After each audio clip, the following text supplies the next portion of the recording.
Hi, welcome back guys. This is your friend, the Iron Fanfics, back with amazing fanfiction. This is the series of What if Sassy Deku had teaching skills?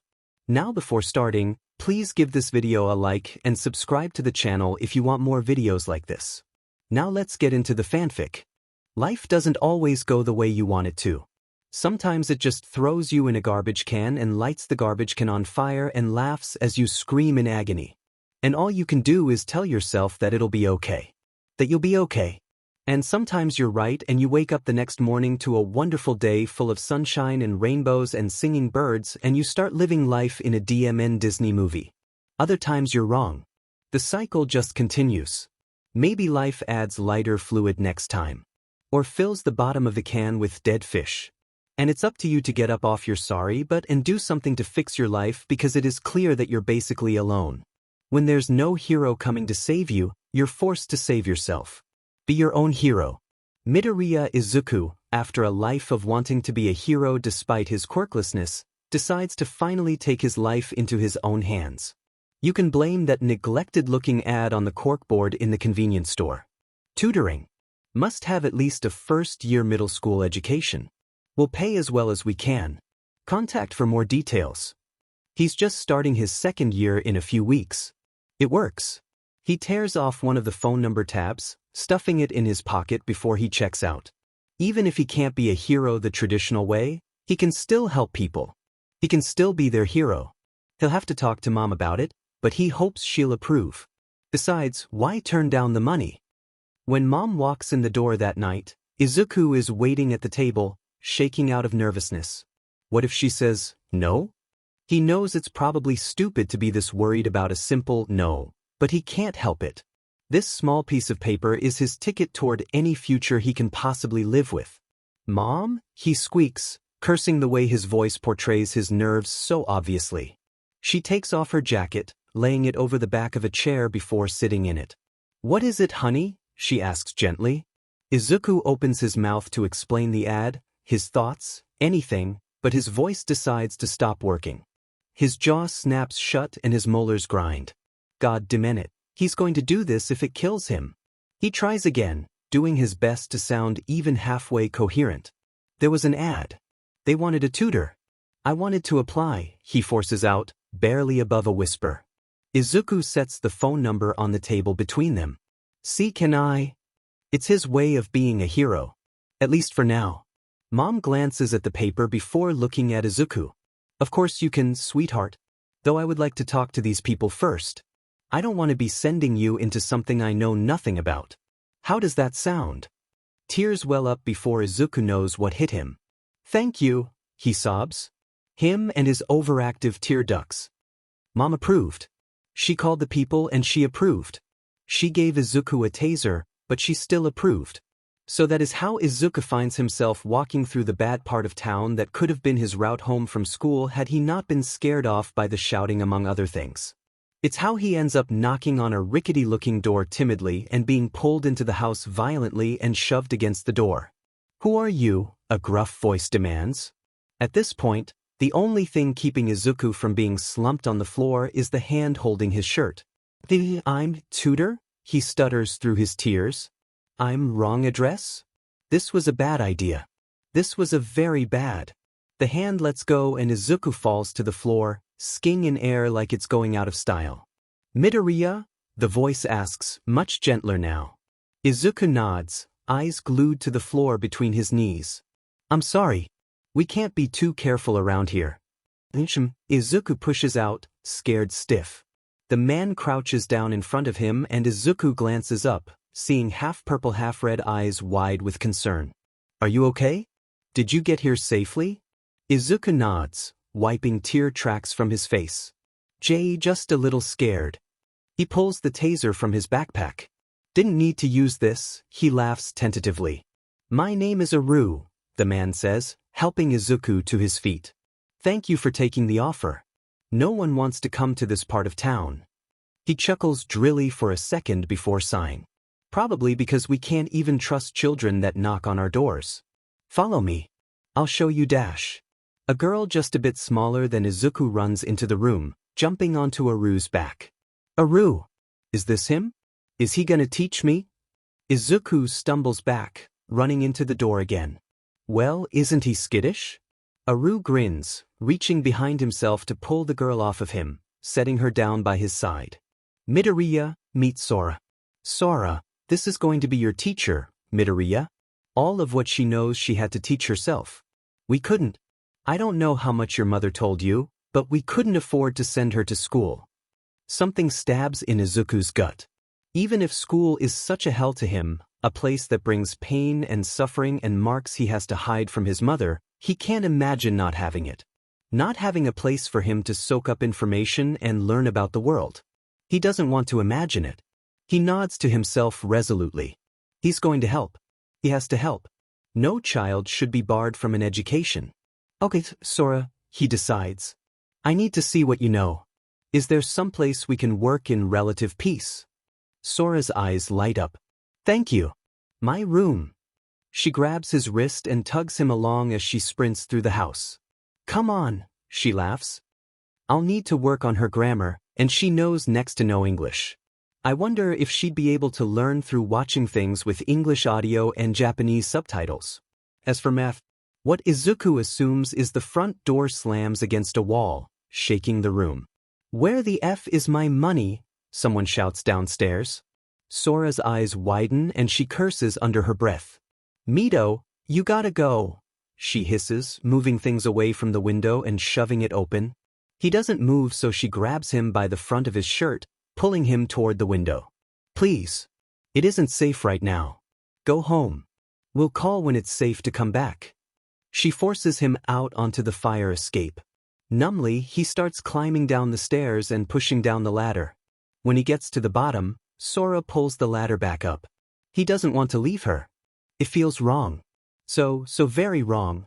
I'll be fine, Sora snaps, as if reading his mind. Just go. So he does. He reaches the end of the block when he hears the gunshot. And that's how his second day of tutoring ends. By the end of his first week, Sora had to send him away once more. As he walks to Aru's house, people stop him, asking him to teach their kids. Or even teach them. Living in slums like this, not the best for getting a proper education. The more time Izuku spends around here, the more he's convinced. No one cares. No police come through here unless a murder has already happened, and even that doesn't ensure their presence. Izuku has yet to see a single hero around, despite the fact that he would see 2 to 3 weekly in any other part of town, at least one a day in the more populated areas. He doesn't like that these people have to live like this. It's the least he can do to not charge them for his services. Some people choose to give him money despite his protests that they need it more than he does. Some people send him off with food, which he prefers to give to those who can't get enough otherwise. At the end of his second week, he has a 2-hour teaching time blocked out during which he teaches a class as best he can, followed by an hour of individual help. Halfway through his third, he learns why certain groups don't show up to class when others do. He finds out more about the people he's been teaching. So he changes things up. Monday and Thursday he teaches Aru's group. Tuesdays and Friday are for the group that Dabigai is part of. Wednesdays and Saturdays are for Yuki and her people. Sundays are for whoever wants to come and promises not to kill anyone else. Of course, this doesn't mean that Dabi can't come on Monday or something. The scheduled days are just so everyone can come without being forced to be in the same room as someone they don't get along with. Izuku doesn't want to call them gangs, but in all honesty, that's what they are. School starts up again and Izuku has to shift his schedule. He goes to school, goes to teach, and goes home. He doesn't do much else, unless Sora or Yuki convince him to stay out a bit later or to meet them at this soda shop or that ice cream stand. He doesn't have that much else to do. He is glad for the long sleeves of his uniform. The people he teaches already have enough to worry about, what with paying bills or debts or figuring out how to get their next meals. He doesn't want them worrying about the bruises or the cuts or the burns. Sadly, though, this doesn't last for long. Mito, Sora says when she meets him at the end of the road as he comes from school. You're limping. That is. No, I'm not, he assures, not correcting the limp in the least. Sora knocks his shoulder and he says in a breath. And I'm a J-pop star. Mito, what happened? Nothing. His voice is sharp as he trudges on ahead. Nothing happened. Don't worry about it. GTSKS. That's just going to make me worry more. Then worry. Mito just keeps coming in worse and worse shape. It started with the limp. Then she saw the bruise barely hidden under his sleeve. The way he flinched when she gesticulated too violently, Mito taught her the word, gesticulate. It's a good word. The red marks around his neck. The way he winced when he sat down.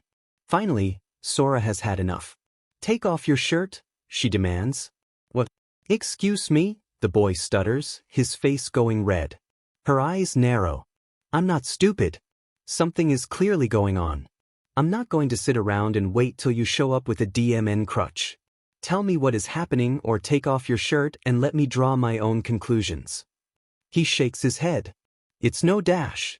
If you try and tell me it's nothing one more time, Midoriya Izuku, I will put my hand or your head through a effing wall. What happened? The boy blanches as he sinks down in his chair. He mumbles something. Sora leans closer, expression daring him to pull something. What was that? Mito shrinks down even further. The kids at school make fun of me because I'm quirkless, he whimpers. Twitching, Sora gets up from the table. That is clearly more than just making fun of. She pulls open the door. Aru, she shouts, hearing Mito clamber from his seat. Sora, wait. She whips around, pinning him with her glare. He stops moving immediately. You come here. Getting beaten and bloodied and bruised for God knows how long. And you want me to wait? Aru comes into the room in a hurry. Sora, is everything okay? Mito tries to reply. Absolutely not, Sora interrupts. His classmates are bullying him over something stupid. Mito's eyes go wide, pleading with them to stop. Aru's fists clench and vines start to creep between the floorboards. I will take care of that issue, he grits out. Sora knows that Aru has come to see Mito like he sees her. Like his kid. He pulls out his phone, starting to dial, when Mito jumps at him, trying to pry the phone from his hands. Please.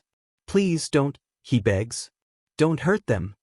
Even if he doesn't like saying it, Mito knows what kind of people they are. The way things work around here. If you need to do something, teach me to fight. If you can't, find someone who can. I don't want them getting hurt because of me. It's not their fault they were taught, quirkless means worthless. Sora doesn't like how Mito stands up for these people. The ones that hurt him. Seem to treat him like a punching bag. She tries. Aru holds up a hand, silencing her. Fine, he says. I'll find someone with a body type similar to yours to help you fight. You'll stay an extra hour or two after your lessons, or maybe cut some out. You will tell your mother about the bullying so she can do something about it with the school. Am I clear? Mito shrinks under his gaze. They won't care. The teachers. The school. They never cared. Why would they start now, he mutters. Sora's guardian forces Mito to look up at him. Am. Clear? The boy nods. Yes, sir. Mom. Izuku calls as he walks in the door. Can we talk? Inko comes to sit at the dining room table, a questioning look on her face. Mom, I think I'm getting bullied at school. She knew it. She wishes that she was wrong. That her boy was just really clumsy. But she knew that wasn't the case. She had the sinking feeling ever since the bruises started appearing. It had only gotten worse when he started trying to hide them. She should have done something. No matter how many times she asked him about it, he just said he fell. He tripped. He bumped into the desk. Inko wishes she had intervened earlier. She should have, and that guilt will sit with her forever.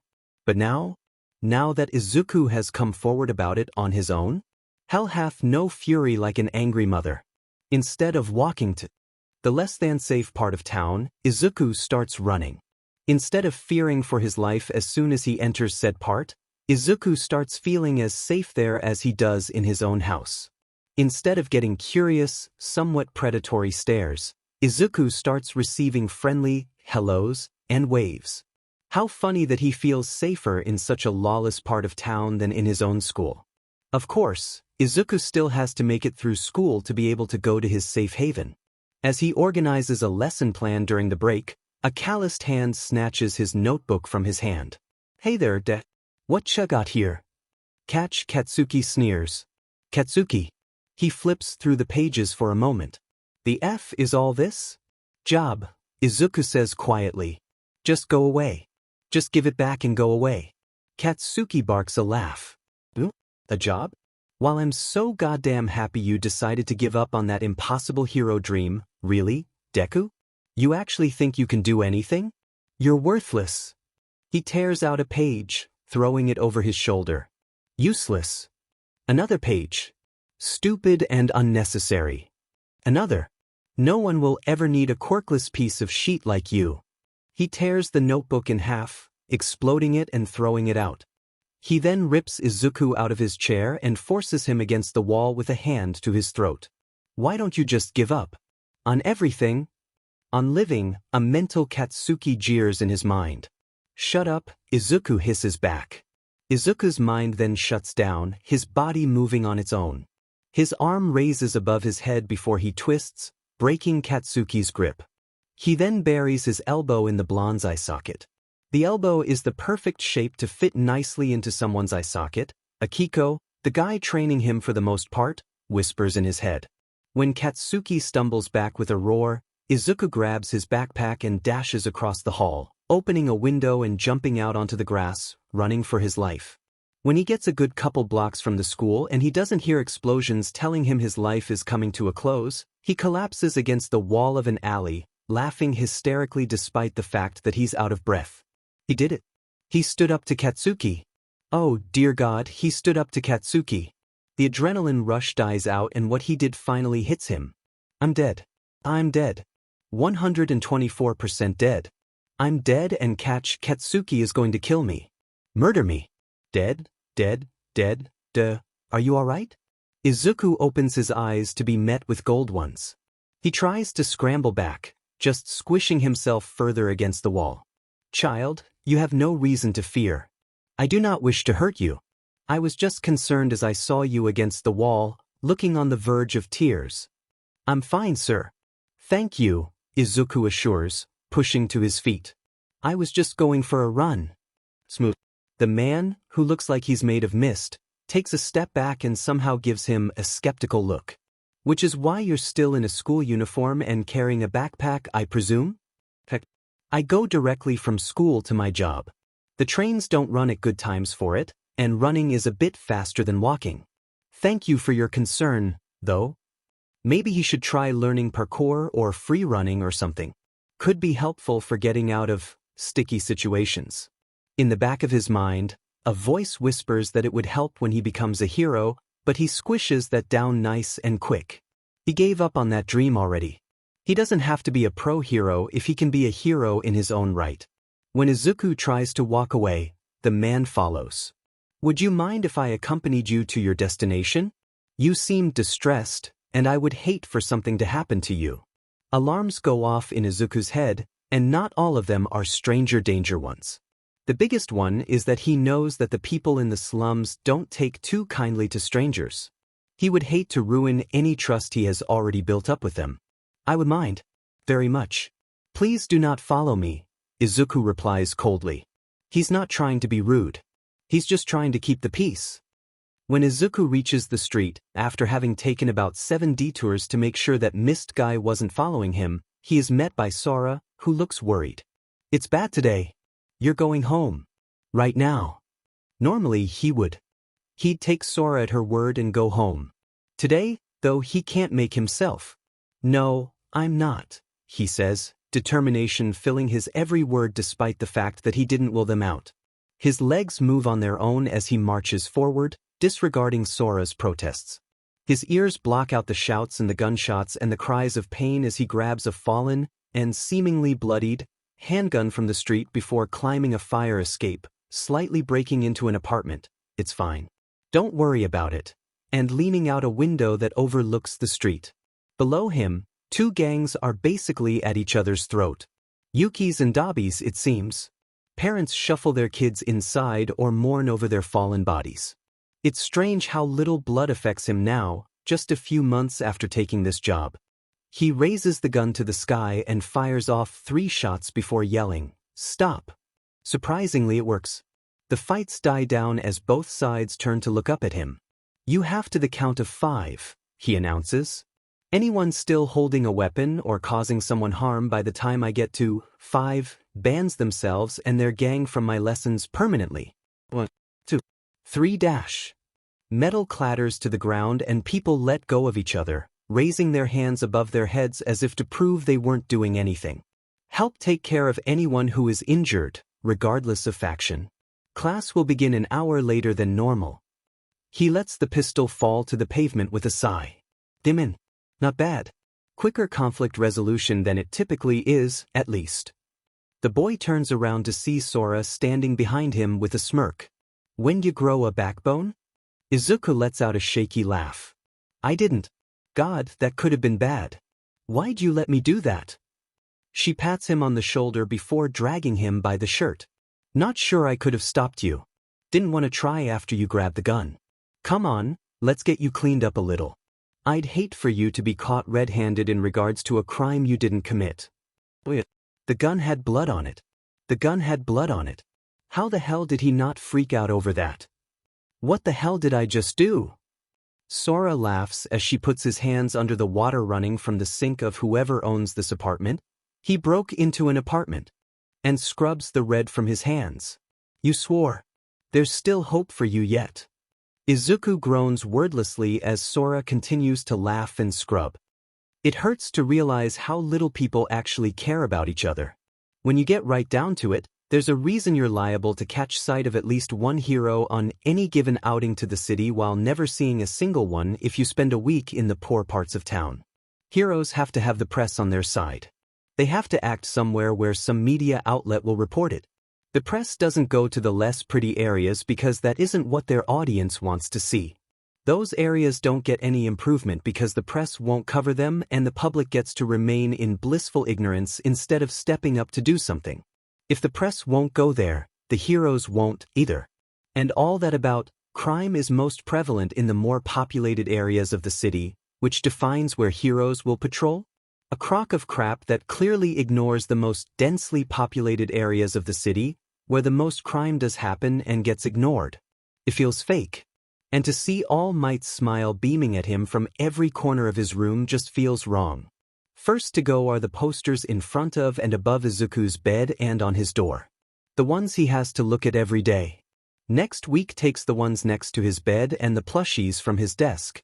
The next 2 see his closet being mostly cleaned out as well as the limited edition stuff, like that lunchbox or the sweatshirt that says, "All Night." He doesn't destroy any of it. He still respects what heroes do. He doesn't sell it. Not yet, at least. He just shoves everything into the back of his mother's closet. Izuku doesn't like the faded areas around where the posters once were. "Mom, can we paint my room?" That piece of sheet Deku has been getting a big head lately. It started the day he decided to grow a DMN spine and fight back for once in his life. Gave Katsuki a black eye, the BSTRD. He doesn't like it. The freak is forgetting his place. He's not quivering under Katsuki's stare like he should, or stepping out of the way first. He's playing fast and dirty rather than just taking the hits he deserves. It's as if he actually thinks he matters. Like he's worth putting up a fight for. F.I.N.G. disgusting. "Oi, Deku!" Katsuki shouts as the boy walks to class. The fucker has the nerve to ignore him. "You piece of dash." "Why?" The question stops Katsuki cold. It's asked so sincerely it makes the blonde want to puke. "Why? Why what? What the hell should I have to explain to a nobody like you? Why do you do this?" Deku walks away around the corner after that, as if Katsuki's answer doesn't mean a thing to him. As if Katsuki doesn't mean a thing to him. He'll show him. Katsuki runs around the corner, palms popping, just to find that shitty Deku is FNG gone. What the F dash? Izuku hides in an empty classroom, where he has shoved himself between the wall and a cabinet, waiting for Katsuki to leave. As the angry shouts recede, he pries himself from his hiding spot, thanking literally everything that Katsuki was too caught up in himself to check the room. "It'll be fine. Mom already threatened the school with legal action if the teachers didn't at least intervene when they saw someone bullying him. It's fine. He just has to get to his classroom and he'll be safe. He'll be fine. He enters the room and Katsuki jumps from his seat and goes on his little tirade. Deku, you dash. Bakug, please sit down, their teacher sighs, low-key glaring at Izuku as he makes his way to his desk. A feeling in his chest makes Izuku want to stick his tongue out at the man, but he refrains, not wanting to give anyone anything to hold against him. The class begins and Izuku pulls out his new notebook. Third one this month. You can guess what or who happened to the last two. He starts scrawling out lesson plans as one does during a completely unrelated class. He's been tutoring, teaching, whatever you want it to be, for a few months now. More than a few months, really. He started at the end of March.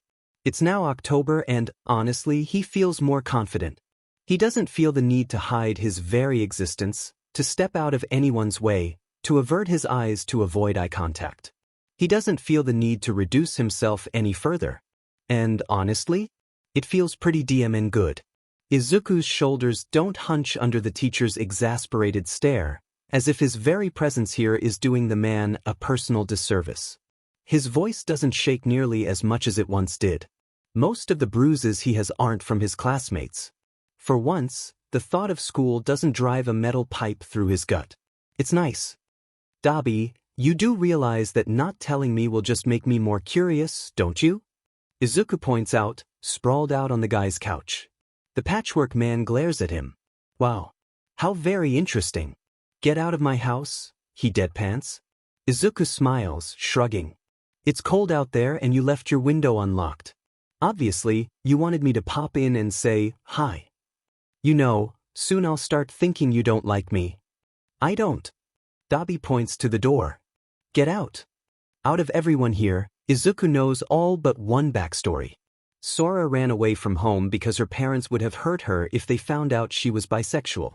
Aru accidentally took a job for his faction, not realizing that they were less than legal. Ochako's family got Sekiden when they went a little too far into debt. There is only one person that hasn't revealed their reasons for being here one way or another, Dabi. No one else knows. Dabi refuses to tell. Izuku doesn't know when it went from annoying to actually bothersome, but it happened somewhere along the line. At some point, it became this nagging thing he just couldn't ignore. I'll leave if you tell me. Dabi turns fully toward the boy, his hand lighting up with blue fire. You can leave now, unharmed, or you can leave in a body bag or urn. Your choice, kid. Maybe Izuku is overestimating his worth, but how much does he actually care? Please don't set anything on fire. I'm out of salt. Besides, you do realize that harming me in the least would bring 3 factions, including your own, down on your head, right? The fire extinguishes itself. I hate that you're right. He walks to the door, opening it. If you're not leaving, I am. Lock everything when you go. Dabi slams the door shut behind him, leaving Izuku alone in the apartment to sigh. One day. He'll learn the truth one day. Izuku crawls back. Out the window. He wonders if Ochako would want to do something today. He knows how this will be received. He does. I want to go to UA, he tells the counselor. She gives him a patronizing, pitying smile in return. Midoriya, are you sure? What with your situation? Izuku shakes his head. Your situation. His situation is what led him to get beaten up daily for a good 9 or so years. To get treated as a second-class citizen most of his life. And he isn't going to stand by for that any longer. The hero course isn't the only course at UA, ma'am. The woman blanches slightly. I know, but dash. And the hero course is not the only good course in UA. Yes, it is a highly competitive school. Yes, the written exam is brutal. Do my grades not show that I at least have a shot? Even if it's just general studies? If you come up with a legitimate reason I shouldn't apply that isn't just the "you're quirkless" that I've heard my entire life, please, let me know. I want to be making the best choices I can with my future. As a school faculty member, you're supposed to help ensure that. Not further any agenda you may or may not have. Izuku stands up, bidding the woman adieu. Did he go too far there? Did he overreact? No matter how much he tells himself that he's given up on being a hero, he can't shove it from his mind. Being a teacher would be a fulfilling career, and he'd be able to do his best to bring tolerance to the next generation. But that isn't what he really wants to do with his life. He's seen the injustice in this world. The way the poorer parts of town are neglected. The fact that in the last 10 or so months, he has seen maybe 2 heroes anywhere near Sora Street, if that. Both underground. Because there is absolutely no glory to be had from stopping a robbery in the slums. Maybe, just maybe, this quirkless tutor from Yuzudafu can actually do something. Or maybe that's just wishful thinking. For a hot second there, things seemed to be going pretty well. Izuku was actually pretty happy. Katsuki hadn't pulled any stunts. The teachers have taken his mother's threats seriously. Only 3 fights have broken out in the past month during or surrounding any of Izuku's lessons. While it isn't very visible, he's gained some muscle. Sure, it's all lean as hell, because his kind of body type doesn't bulk up, but he could and has thrown a chair if he wanted and or needed to. This might actually be the happiest he's been since he was diagnosed as quirkless. All good things, however, must come to an end. He scrunches down in his desk as his homeroom teacher goes over high school pics at the start of the 2nd week of Izuku's 3rd year. And he just has to point out that Izuku wants to go to UA. Because that's not going to backfire on Izuku in any way. Nope, not at all. Somehow, Katsuki keeps his sheet together well enough not to attack Izuku. He just shouts. A lot. That is until after class. Izuku stays back a bit longer, too absorbed in his notebook to notice that class ended. This one is one of his quirk analysis notebooks. He stretches, only now realizing that everyone is gone. Well, not everyone. Katsuki stalks in and takes his notebook, flanked on either side by 2 of his cronies. Wing Guy and Finger Guy. Those 2 always spell fun. Izuku questions when he became such a sarcastic prick. He's going to blame Sora and Yuki for the most part. Maybe Dabi a bit too. How Ochako remained so sweet despite living there will remain a mice. Oh, there are some people that want his attention. Howdy, fellas. How can I help you on this fine afternoon? Katsuki sneers. Don't apply to you, Deku, he advises. I'm going to be the only one from this shitty school in the middle of ass-fuck nowhere to make it into the hero course. Year me? All Izuku can do is raise an eyebrow. Actually, we're in Yuzudafu, not the middle of ass-fuck nowhere.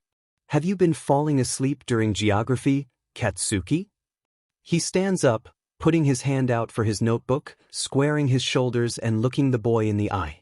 It seems to unnerve him just the tiniest bit to have Izuku standing up to him so blatantly, fearless despite the walking atom bomb in front of him. The hero course isn't the only thing UA is known for, anyway. Would you give me back my notebook? The blonde holds up the notebook in question. This one. Izuku nods and Katsuki places his other palm against the cover. Whoops, he mocks, detonating against the cover a few times. You but. He then chucks the damaged book out the FING window. What do you want? Izuku demands, wanting nothing more than to deck him. That notebook was almost filled. It took him so damn long to fill it to that point. And this dandelion-looking a-hole has the audacity to just poof it out of existence. Maybe it'll be salvageable enough that he can transfer it to another notebook. It's Katsuki's turn to raise an eyebrow. What do I want? I want you to just give up. To finally realize that all you'll ever be is a goddamned doormat and to accept that you peaked when there was still a chance of your quirk coming in. ETSKS, kicking Izuku's backpack. I want you to finally understand that your best shot at ever meaning anything is taking a swan dive off the FING roof and hoping for a quirk in the next life. He walks to the door, his lackeys not far behind, before he stops, throwing a look over his shoulder at the boy shaking in what is definitely not fear, but anger. Why don't you give that a try? The message is clear. Kill yourself. Do us all a favor and end it all already. And Izuku, ever the people pleaser, smiles. Okay. Cat, Bakugu. He doesn't deserve to have his given name used anymore. Izuku has too much newly gained self-respect for that. Bakugu whips back around. What? He demands. Izuku's smile grows wider. I said, okay. Congratulations, Bakugu. You've won. Are you proud?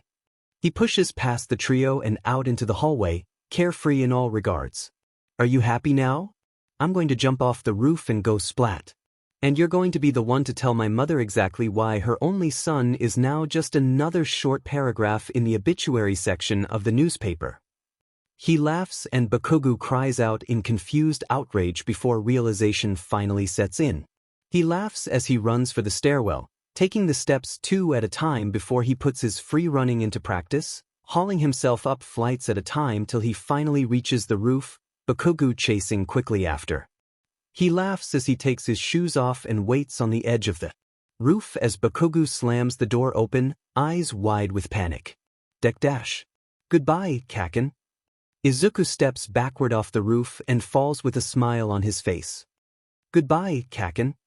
The words ring in Katsuki's ears as Deku steps backward, quickly disappearing from sight.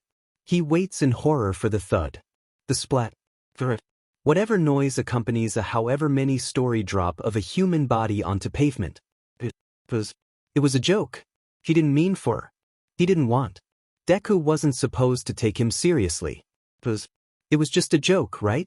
A morbid curiosity draws Katsuki to the edge of the roof. He doesn't want to see Deku's body. He doesn't. He just has to make sure this isn't some sort of effed-up dream. Looking over the edge, he expects to see green and black surrounded by red. Maybe some onlookers freaking out and calling the cops. He can just lie. He was trying to talk him down. Yeah, that's what. Where's Deku? The pavement below Katsuki is clean. Fing spotless. A head leans out one of the windows with a bright smile. Hi, Bakugo. You didn't kill me yet. But you could have, had I not had the support I have currently. Had this happened just a year ago. Words hurt. As much, if not more than your stupid quirk. His smile goes from bright to threatening. I hope you've learned your lesson. It jumps back to dazzling in an instant. Wanna throw my shoes down?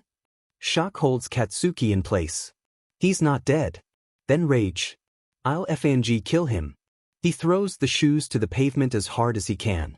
Fing bstrd. Stepping away from the edge, he shoves his hands in his pockets and ignores the extras that insist on following him around.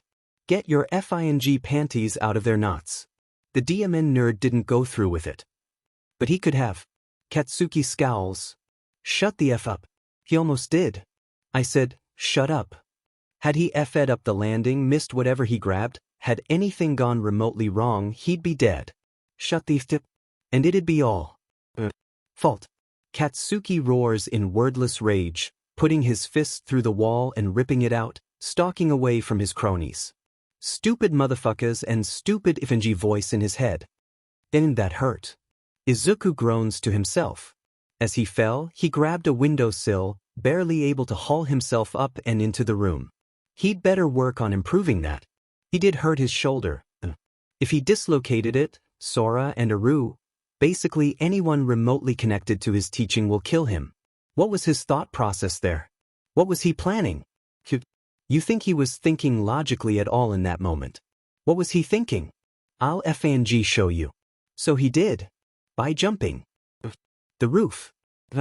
Everyone is going to kill him for that alone. He does have to say, though, if he dies, he is more than glad he got to see that confused look on Bakugo's face when he realized he didn't commit involuntary manslaughter. He can die happy now. When he said he could die happy, Izuku didn't mean that he was ready or wanted to die.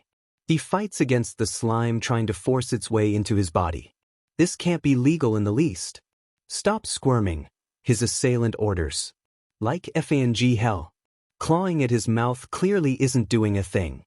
He moves his hands around wildly, trying to find something, anything, to grab onto. That'd be something to grab onto. And grab onto it he does. And throw it he does quickly afterward. The guy shouts, falling away from Izuku's body and leaving him coughing and gasping for air. A rush of air knocks Izuku off his feet and the startled villain to Kingdom Come. I am here, an easily recognized voice rings out. You were almost here too late, Izuku grumbles internally, still trying to clear his lungs. Are you all right, my boy? Izuku glares up at the hero, trying to communicate, just effing hunky-dory you absolute grapefruit, with his eyes. Clearly, it doesn't work. I'm going to contain him, then I'll be back. How does that sound? Just go do the hero thing. Forget about me like you will when you find out I'm quirkless. Well, now he just sounds depressing. The hero goes off to do what he said he would as Izuku fixes his breathing. Ask him. It's always bothered Izuku that there's so little known about All Might's quirk. Ask him. What if it's ask him just something boring like strength enhance ask him meant? Or, sir? Oh, what the hell? Why do you do this? Why are you the way that you are? Could someone never mind? I already know the answer. It's going to be the same as everyone else's. Ignore me. All Might glances at him curiously before his eyes widen just the tiniest bit. Had he not accidentally trained himself to look for tells of a starting brawl, Izuku might not have noticed it. Of course, now that he has, he's on edge. He grabs his fallen possessions. At least his notebook hasn't been damaged any further. My boy, would you mind coming with me for a moment? 20 million stranger danger bells go off in Izuku's head, even though this is the number one hero. Or maybe because he's the number one hero. I mean, look at the number 2. His casualty rates are higher than some high-profile villains. He only gets away with it because of his pretty little plastic rectangle and a stupid number.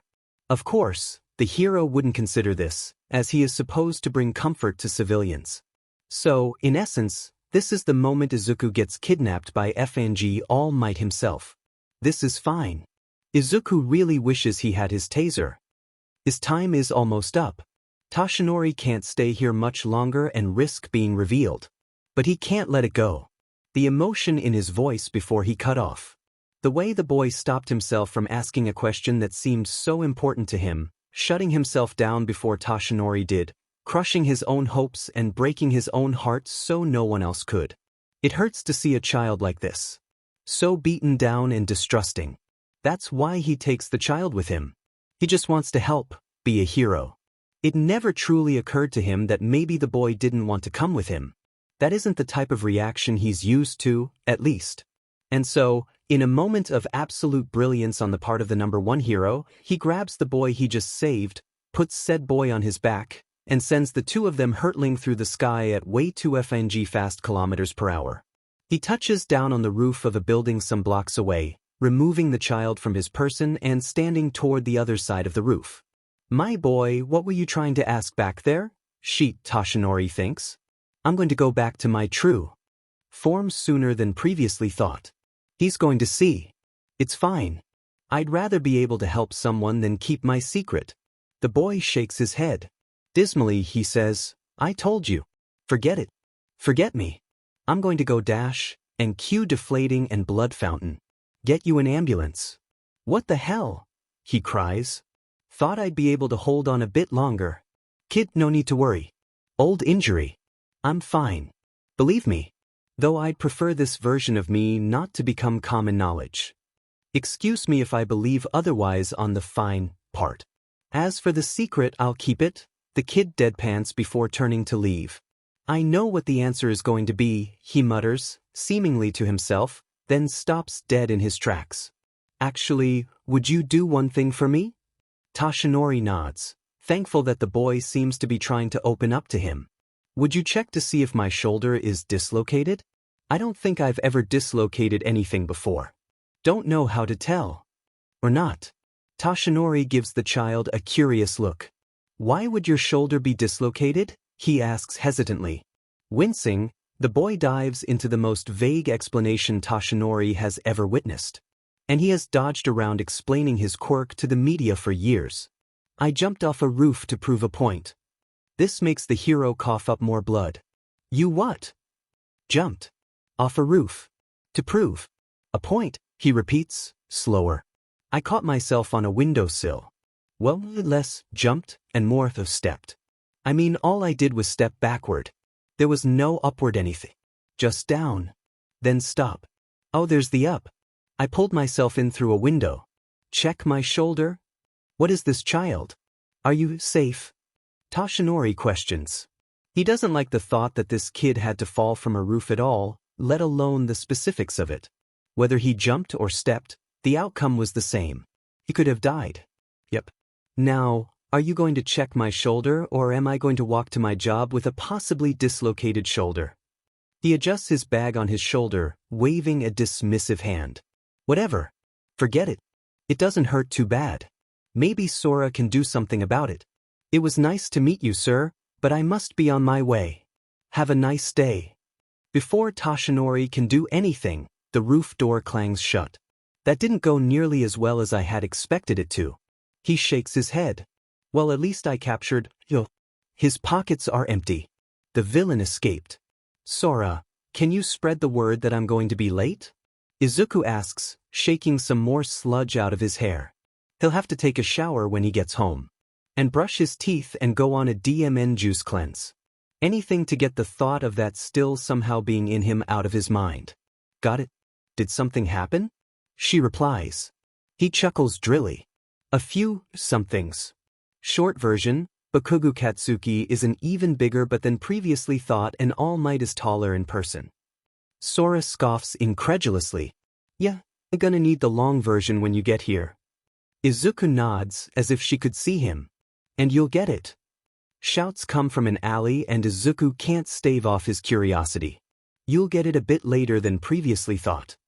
What? Izuku? He hangs up the phone, wandering closer to the crowd that has formed at the mouth of the alley. Of course, he can't see anything. After debating a bit in his mind, Izuku decides that his quest for knowledge is more important than the comfort of his shoulder and he shimmies up a lamppost. Sue him. He's clearly established his lack of self-preservation skills. I'm not quite sure what you were expecting. What? That is a lot of fire. The alley is full of it. A hero with a water quirk does his best to put it out to no avail. Heroes stand around the edges off the alley, Mount Lady, complaining about being too big to fit into the narrow street, Kamui Woods being too flammable to do anything, others being relatively useless in their own special ways. And the situation they're all being relatively useless about? That slime prick. With the blonde prick. Because if Izuku's going to deal with his problems, they're going to come back and bite him in the butt simultaneously. Slime Guy, who is now named Greg in Izuku's mind, tries to shove himself down a certain Bakubicha's throat and no one moves to help. So Izuku does. He throws himself off the pole and over the crowd, swinging his backpack from his back before landing in a haphazard roll. Pushing to his feet and running, Izuku momentarily questions his life decisions. Here he is risking his life. To save the guy who told him to end said life.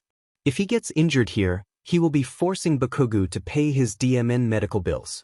When he gets close enough to trust his aim, Izuku launches his backpack at Greg's eye. Something falls to the ground just after the bag makes impact. Yes. The trusty container of salt for when Dabi gets a little too annoyed. When in doubt, Izuku snatches up the container and jumps onto Greg, who is fighting to keep his grip on the writhing Bakugo.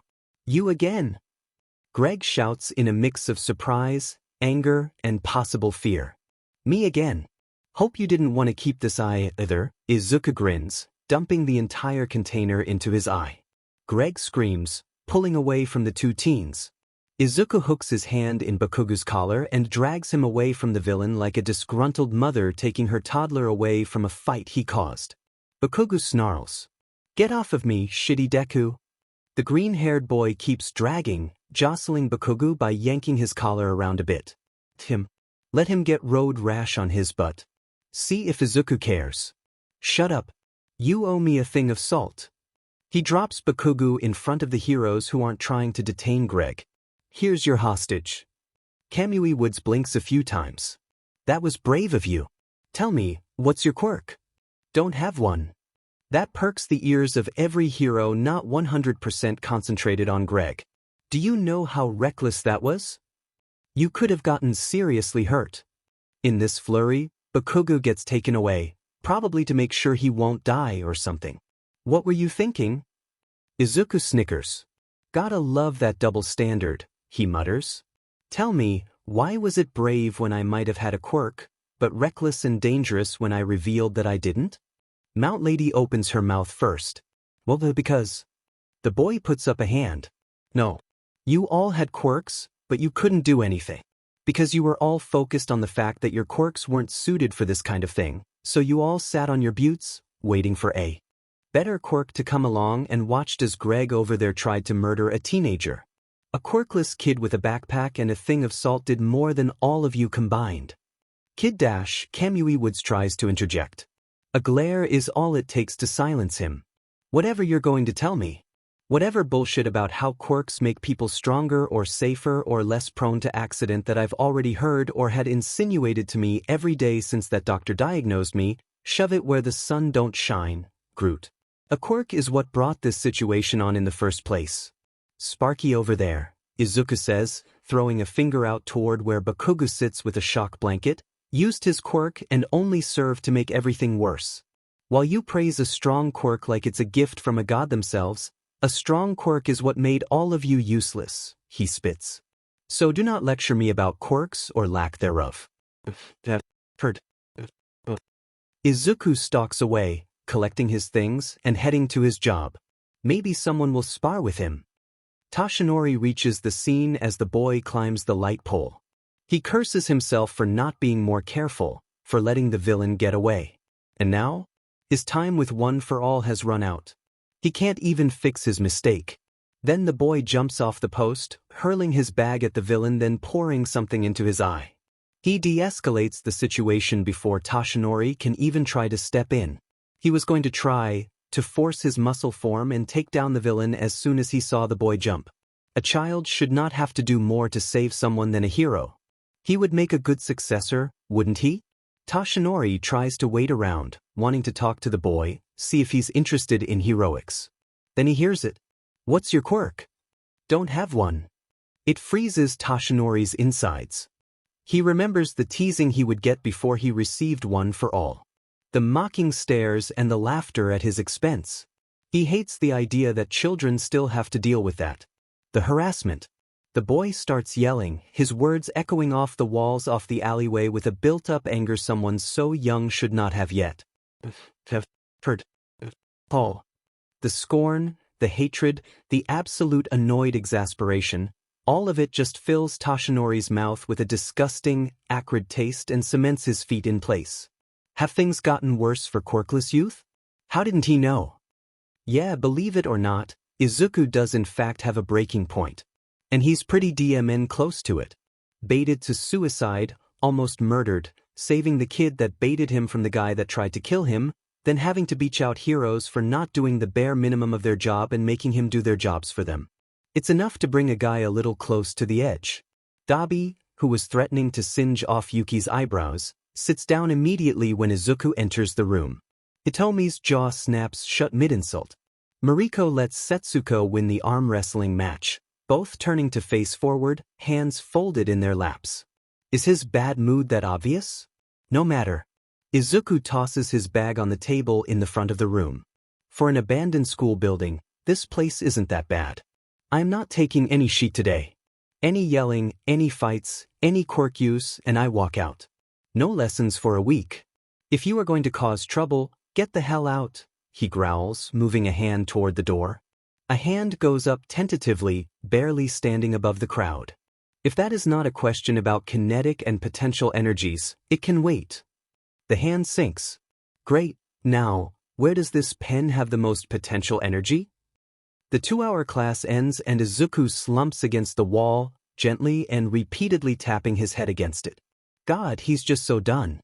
Spill, Sora orders, sliding down to sit next to him. He laughs bitterly. Want me to start with being told to kill myself, almost dying, or doing the heroes' jobs for them and subsequently beaching them out? Sora blinks a few times before tugging at his top. Turn. I'm playing with your hair and you're telling me everything from the beginning. Yes, ma'am. And so I did. Walked backward off the aisle. Izuku winces as she pulls his hair in surprise. She smacks his shoulder, his good one, and demands, "What the hell is wrong with you?" He shrugs. He needed to see the damage he could cause. I'm not going to lie, had he said that a year, even a month earlier, I might not have tried to catch myself. Maybe he thought it was a joke. He needed to learn that that isn't something to say if you don't mean it. Stupid blonde peach pit. Sora grumbles under her breath. I'll English. Izuku elbows her thigh. Imagine killing him. In great detail. Maybe get a few diagrams and animations involved. Whole-ass PowerPoint presentation. Moving on. I was on my way here, and Greg tried wearing me as a prom dress. He lost use of an eye pretty quickly. Then dash. His friend stops him by putting her palm over his mouth. No. Tush. Back up. Who the F is Greg? Izuku waves her off. Slimy fucker. Villain, I'd say, considering he tried to kill me. Then All Might came in and knocked him away from me. I might have been more excited had Bakugu not Bakugued and Greg not Greged and me not had to clear the leftover Greg from my innards. Then my stupid mind had to ask a stupid question and make All Might curious, so he FNG kidnapped me to a roof and demanded an explanation, so I asked him to check my shoulder instead. He didn't and I left, found Greg Gregging Bakugu, ungreged Bakugu because all the heroes there were too concerned with their shitty quirks to save the child, then beached them right the F out. He scoffs, slamming his hand against the floor. They tried to tell me my quirklessness meant I should have left Bakugu to die. Then I came here. She sighs, combing her fingers through his hair and helping him relax. Yeah, you came here. With an air of murder around you. He tips his head up to look at her. It wasn't that bad, was it? Dabi stopped threatening someone. Hitomi shut her FNG trap for once. You're really going to try and claim that it wasn't that bad? Izuku sighs. And it's fine. And, because Izuku's day wasn't going nearly bad enough, he gets kidnapped again. He's on his way home when a black hole opens in the very fabric of space. Izuku walks his happy butt right in. Not on purpose or anything. It's just one of those days where you go, well, this might as well happen. So, a quirkless tutor walks into a bar. Yes, I know that sounds like a wind-up to a stupid joke. The punchline is even worse. The quirkless tutor then walks out of the bar. Then back in through another door. Warp quirk? I want to go home, Izuku states, walking for the door again. Too bad, a voice rasps. Teacher decided I needed an actual teacher. You apparently fit the bill. Izuku turns around with a dead stare. Don't care. I am this FNG close to losing my sheet. He holds his hand up, fingers touching. Want to be taught? Come to a lesson or pay me for private ones, jackasses. His eyes lock onto a misty figure. Oh, you. Hello again, child, the fog freak greets. He will be Michael until further notice. I'm afraid you don't have much of a choice. The boy rolls his eyes, tapping his foot impatiently. His mother is going to start getting worried if he isn't home in the next hour. This seems to be a less-than-legal organization. As told by the bloodstains, you should really figure out how to clean up. Since there are only 2 of you here, I believe I can assume you outsource for whatever less-than-legal business you two and this fellow conduct.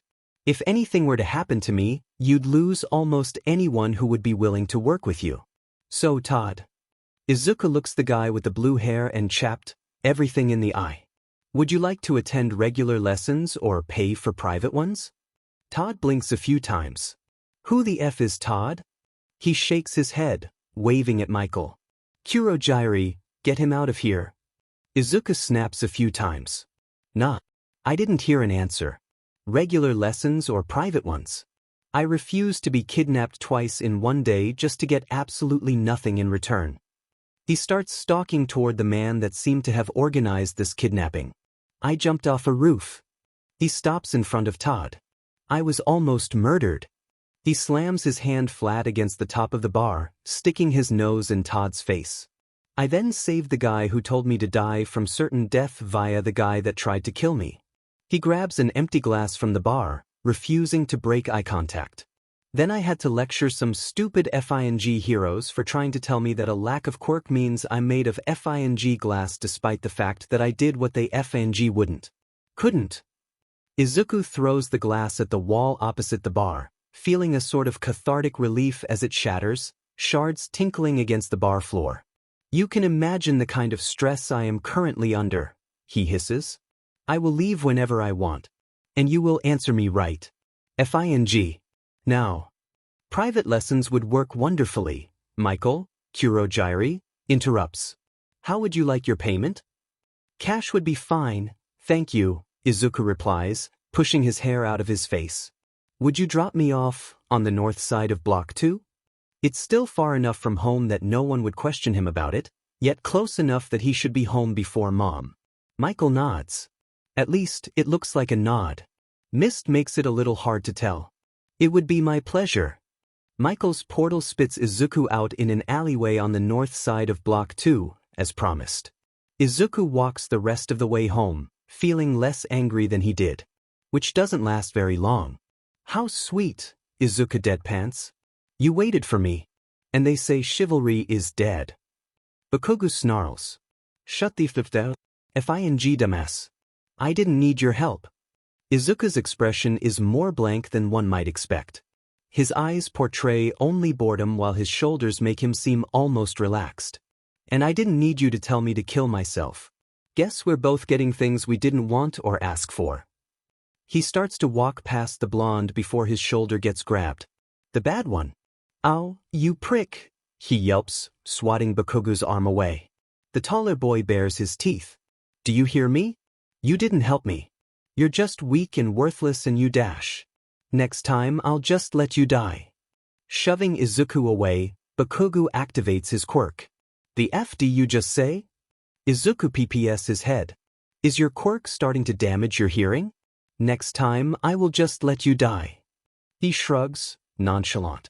Your quirk made it too difficult for the heroes to reach you. You weren't going to free yourself. It would have been impossible unless you changed tactics, but you're too stubborn for that. A lazy smile falls onto Izuku's face. A worthless, quirkless death with a salt shaker was able to do more than you, Baku. Don't you see? Quirks aren't everything. He chuckles, a thought coming to mind. Wow. If I had actually gone through with it, both of us would be dead. How funny. You dash. Izuku doesn't stick around to hear the end of it. He jumps over a fence, running through yard after yard before reaching his own. He shoves open the door, throws himself in, slams and locks it, and collapses against it. There is no doubt in his mind. He was supposed to die today, but instead flipped God off as he moonwalked into hell or his everyday life. So, as it turns out, Todd's real and completely not fake name is Shigaraki Tamura, while Michael is, in fact, called Kurogiri. Izuku learns this when Kurogiri nabs him again and drags him back to the bar. You can't keep doing that, Izuku sighs, sitting down in a booth. Can I get some tea? Of course, Midoriya Izuku. Kurogiri walks off to another room, leaving Izuku alone with Shigaraki. These are clearly some shady individuals, and Izuku should probably be a little more than annoyed at their kidnappings. He probably would be, had he not already gone off on them last time. Pulling out a notebook from his backpack, Izuku looks at Shigaraki, who apparently refuses to join him. I'm going to ask you some questions and you're going to give me some answers, okay? Shigaraki makes some noise of muffled complaint. If you're going to be a whiny beach, I'll just leave. I don't need the money I'll be getting from this. The cup the blue-haired probably villain holds turns to dust as his pinky slams down against it. And no quirk use while I'm trying to teach. Izuku admonishes. I will get you gloves so you don't have any accidents. I am very small and teaching is enough stress as it is. I have no idea what I'm doing, but I do better without distractions like that. Seeing as you're stuck with me as your only option apparently, you'll knock that off right the F now. Shigaraki turns and glares at him. Or I could kill you. Izuku matches his glare, his eye twitching in annoyance. Didn't work out that well for the last two to try. Also, no illegality in my presence. I refuse to be called as a witness to a crime. Scoffing, Shigaraki walks his bitchy butt over to Izuku's table. Before you ask me anything, you stupid NPC, I get to ask you something first. Why do you care about the law? Izuku tries to respond, but apparently this is a sensitive topic for Todd, as he starts ranting immediately. You said it yourself. The heroes are shitty and useless. Why listen to them? Why not work to dismantle hero society as a whole? You're smart. You have to be to do what you do. You must see that everything must be raised, right? His smile has a special unhinged quality about it that says, bring me to an institution immediately. Is Izuku going to have to keep this one from killing people? What a DMN pain. Shaking his head, Izuku sets down his notebook. That is not a first date topic of conversation. That is not a second date topic of conversation. That is a 3 years into a stable relationship when we're finally finding out the extent of each other's political views topic of conversation. What makes you think you should be having a conversation too personal for a first date with a child you have met twice and who is now your teacher? He picks up his notebook, writing things down. Excitable, overzealous, vaguely childish, hates heroes, likes video games. Tamura, dear, I don't hate heroes. Not that much, anyway. I admire what they do, I just don't like the way they do things. If I had to take a wild guess here, you were probably hated for having such a destructive quirk. The teacher guy probably found you, took you in, and poisoned you against heroes, leading to your admiration of him and the way you're absolutely spoiled. Am I too far off? All I'm trying to say here is that I don't have to subscribe to your ideals for us to work together. I will not break the law, and you will not do it in my presence. Makes sense? I don't give a lick of shit about what you do in your free time. Sometimes one must be very direct about their wishes. Very, very, very, very direct. So, do you know how to divide fractions? Sundays, noon to 2. If you abduct me more than 5 minutes before noon, this is over. Got it, Kurogyari? Izuku lays out how this is going to work as he packs his things after the lesson. Great. He's going to be late. He still has to stop by the library for some old textbooks. Maybe he should start sending people to do his bidding. Or maybe not. The librarians are nice and one is a retired English teacher. Maybe she'd teach him some more English in exchange for volunteer hours so he can pass on the knowledge? The mist man nods, holding out a to-go cup of tea. Of course. And I must thank you. I know Shigaraki Tamura can be a bit of a handful. Izuku sighs, shaking his head. He's fine when he shuts his mouth and stops peddling his agenda. I'm not here to help him overthrow today's society. I'm here to help him understand basic chemistry. When he gets that through his thick skull, we'll be good. He takes the cup, taking a sip with a small smile. Anywhere near the library on Block 8, please. Of course. While Shoyuta is happy that the number of gang fights has decreased, he doesn't like that he doesn't know why. A voice in the back of his mind warns that they could be planning something. It wouldn't take much to get them to unite with a common enemy. All he was supposed to do was go in, break up the fight and get out. Just keep it out of the less poor parts of town and contained in the areas gangs usually are in. Which is illogical. The people in those areas have just as much right to safety as anyone else. Pushing the fights back, where they belong, isn't going to do shit to alleviate the problem. It just hides it. And Shoyuta hates it. The pro sits on the rooftop, waiting for backup to arrive. It's a larger fight today. 2, maybe 3 gangs all going at it. Most use quirks, while others use knives and guns. It's absolute chaos. Or it is until 3 clangs of metal against metal ring out above the clamor of the crowd. The sounds of fighting die down as some look toward the source of the noise, turning others to do the same. A small boy with green hair holds a crowbar in one hand as he stands atop a street light. Anyone learning under me, I want a 10-page essay on the treatment of the first quirked people in my hand by the time I walk in the building tomorrow, he shouts. Anyone else who decides to keep fighting, you will ban your faction from my classes for at least a month. Everyone go home. Tend to the wounded. Don't let me catch this kind of bullshit again. People gather up their people and their weapons and just leave. Grumbling sure. But they leave all the same. The boy slides down the post, grabs a bright yellow backpack and a stack of books that should really be too heavy for a twig like him, and follows the crowd toward the poorer part of town. Needless to say, Shoyuta is impressed. And a little scared. That looked like a school uniform.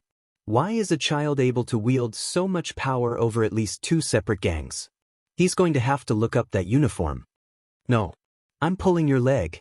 Because I make jokes so often, Shoyuta deadpants with a dead stare, daring Mike to get back on his bullshit. The blonde just shakes his head incredulously. I just don't understand. You said a child came in and lectured a ton of gang members. Shuta's eye twitches. Yes, and they all walked off peacefully. I know it sounds ridiculous. He threatened them with an essay. A G essay. And it worked. He slumps into the teacher's lounge couch, putting his head in his hands and his elbows on his knees. I know how stupid it sounds. I know how stupid it looked. I wouldn't believe me if I hadn't seen it with my own eyes. I don't need you to tell me how unbelievable it is. Mike hands him a coffee, which he takes gratefully. Have you told Nedzu? Shoyuta shakes his head. You know he'll want to know. He might even try and grab this kid from whatever school he's attending. Aldra. He had on his uniform. I found the school.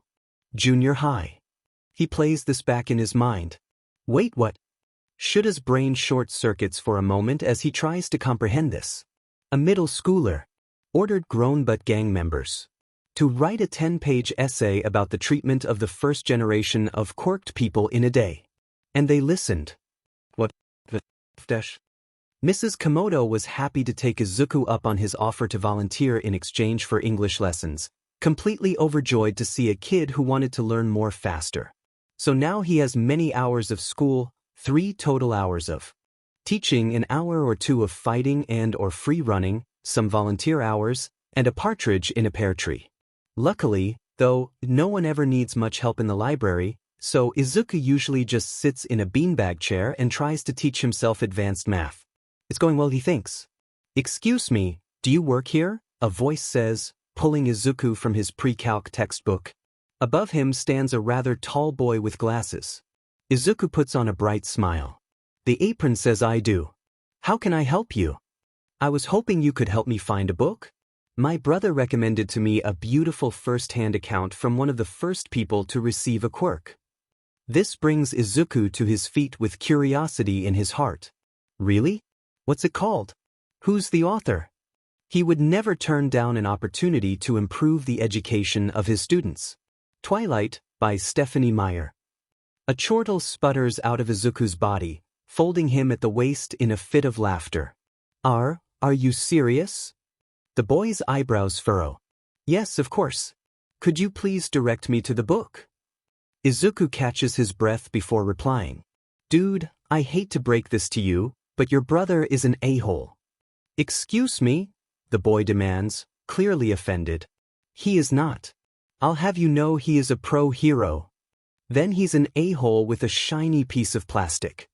Mrs. Komodo joins the pair in the corner. What seems to be the issue, you two? The green-haired boy jabs a thumb at his companion. His brother convinced him that Twilight is a memoir from the first generation of quirk users, and now he refuses to believe his brother was wrong. The woman chuckles. Oh, hon, your brother's pulling your leg. But bring him round here next time you visit. I'd love to meet him. Check the pre-quirk fantasy section if you're so dead set on reading the series, and don't come crying to us when you see what it's really about. Thank you, ma'am, the boy says, bowing and making his way in the proper direction. How he didn't figure something was up when Mrs. Komodo said, pre-quirk fantasy, is beyond either of them. Either way, the two librarians will hold this day in their hearts forevermore. Kid, you're shifting your weight back too much. It's taking power away from your kick and messing with where you'll hit and what you'll hit with. You'll break your foot rather than the other guy's jaw, Akiko points out, grabbing Izuku's ankle and calf, pulling him into place. If you kick like this, you won't be stumbling when you bring your foot back down. His foot drops as soon as Akiko lets it go. Or they catch my foot like you just did. Akiko takes a few steps back, putting up a light guard. That's why you gotta be quick. Quicker than their hands. Quicker than their heads. We just gotta make your body as quick as that mind and mouth of yours. Come on. One more time. And Izuku's on the ground 5 minutes later.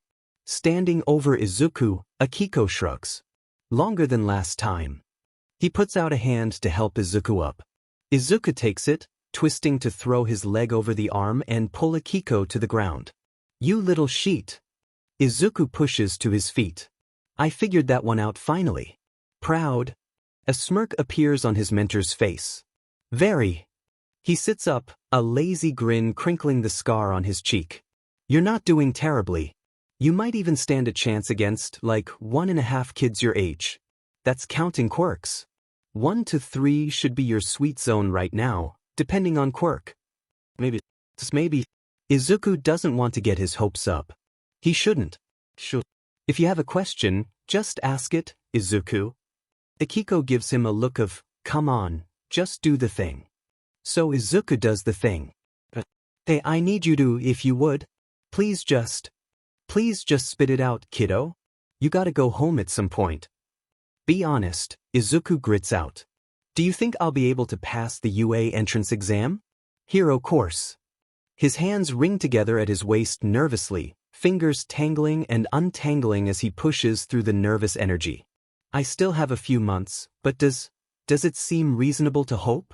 Akiko purses his lips, pensively humming and only serving to further increase Izuku's levels of anxiety. He shouldn't have asked. He, probably. Izuku freezes, wide eyes staring at his teacher.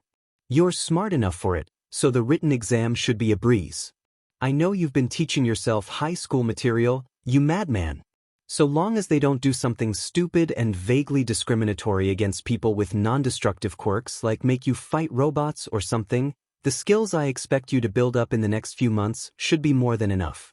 Even then, you're smart enough to find a workaround. I'll do my best to help you get ready if that's what you really want. Izuku's eyes start to tear up. People don't usually support this. Support a quirkless kid going to UA. That's not a common occurrence. Thank you, Akiko. No problem, kiddo. You're teaching my sister for free, anyway. It's the least I can do. He has to leave, Izuku announces, looking at the bar's only other patron, a guy with a thing for explosives. Better keep him away from Bakugu. Hey, out. The man turns in his chair to look at the offending child. What the hell'd you say to me, kid? Drumming his fingers against the side of his leg impatiently, Izuku pps his head. You deaf or something, hoss? I said, get the F out. I have a lesson to teach and Mr. Powder Blue Prius over there isn't going to learn about the First Quirk War without my help. Skedaddle. Evacuate. Kurogyri opens a warp gate under the man's chair. Thank you for your patronage. Goodbye. He falls through with a gasp and Izuku takes a seat in his usual booth, waiting for Tamura to join him. I apologize for that, Midoriya Izuku, Tamura's keeper says sincerely. Izuku shakes his head as Tamura sits across from him. It's fine. Next time it happens, though, I'm walking out. I'd rather not be a known face or name in whatever level of the criminal underground you people are in. Gang members? That's fine. The sheet? Less fine. From his bag, Izuku pulls out a few notebooks, a textbook, and half a glove. Digital artist's glove. Covers 2 fingers so you don't accidentally something out of existence, he explains, tossing the glove at his student. Okay, so, the First Quirk War started between Argentina and Brazil in the year 2XX over illegal smuggling using quirks. Both countries blamed each other for, you look confused. That's because I am, Tamura deadpants. Something you overflowing bag of glitter. I thought the First Quirk War started when Archduke Fritz Fertiland got killed. Fritz? Fertiland. Well, at least he got that it was an archduke. First, Archduke Franz Ferdinand. Second, that was the First World War. Not Quirk War. You know what? Izuku tears an empty page from one of his notebooks, scribbling a title. This game. Good for learning history. I want you to obtain it legally and play it. We will check in with how much you retain from it as we go. Sound good? He holds out the paper to Kurogyri, because he knows Tamura won't be doing any of his own shopping, before ripping it back. Legally, he stresses with narrowed eyes, handing the page over. Alright, moving on. Polynomials. It all bothers Katsuki. Deku, having things to do and people to see. Deku, being busy and coming home just before dark some nights. Deku, showing bruises Katsuki knows for a fact didn't come from him or any of his lackeys when he changes for gym, unashamed. Deku, knowing what the hell he's doing in this game or having any ability for that sport. Deku, dodging his punches or even returning a hit here or there. What bothers Katsuki is Deku. Who the hell does he think he is? Who the hell gave him the right to become anything more than a sniveling, groveling pebble on Katsuki's road to success? All he was ever meant to be was a stepping stone. A quirkless nobody who would only be good for a punching bag. What makes him think he can rise above it? He doesn't care about Deku. He doesn't. The BSTRD could drop dead on the side of the road and Katsuki wouldn't bat an eye. Okay, maybe that's a lie. The sentiment still stands. He doesn't care about Deku. He doesn't care what he does in his free time. He has to know.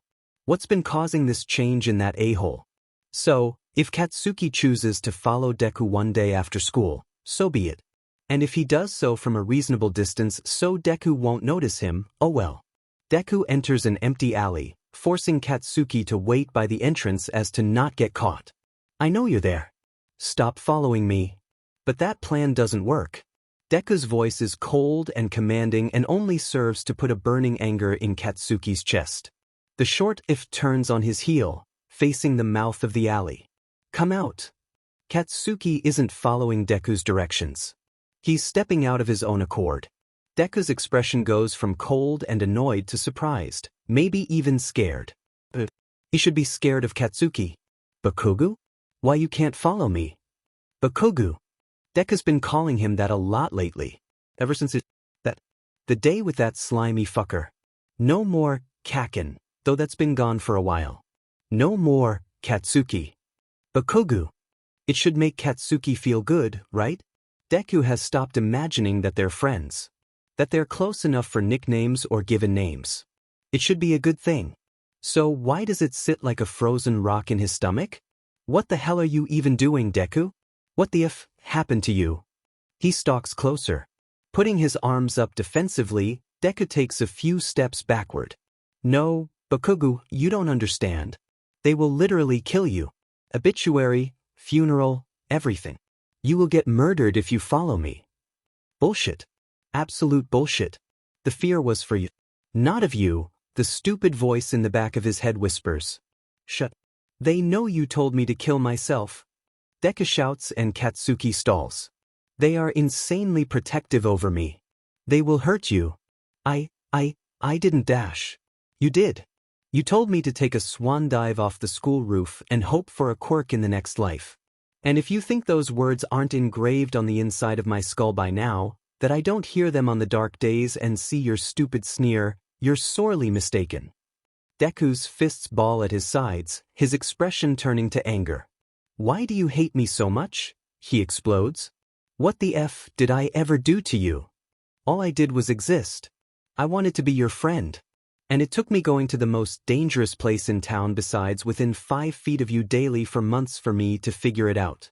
You're a piece of shit with no regard for anyone but yourself and you're bloody damn well not worth my time. And now you're trying to f up the thing that has made me the happiest I've been in years. Get your head out of your effing butt and stop following me around like a effing lost puppy.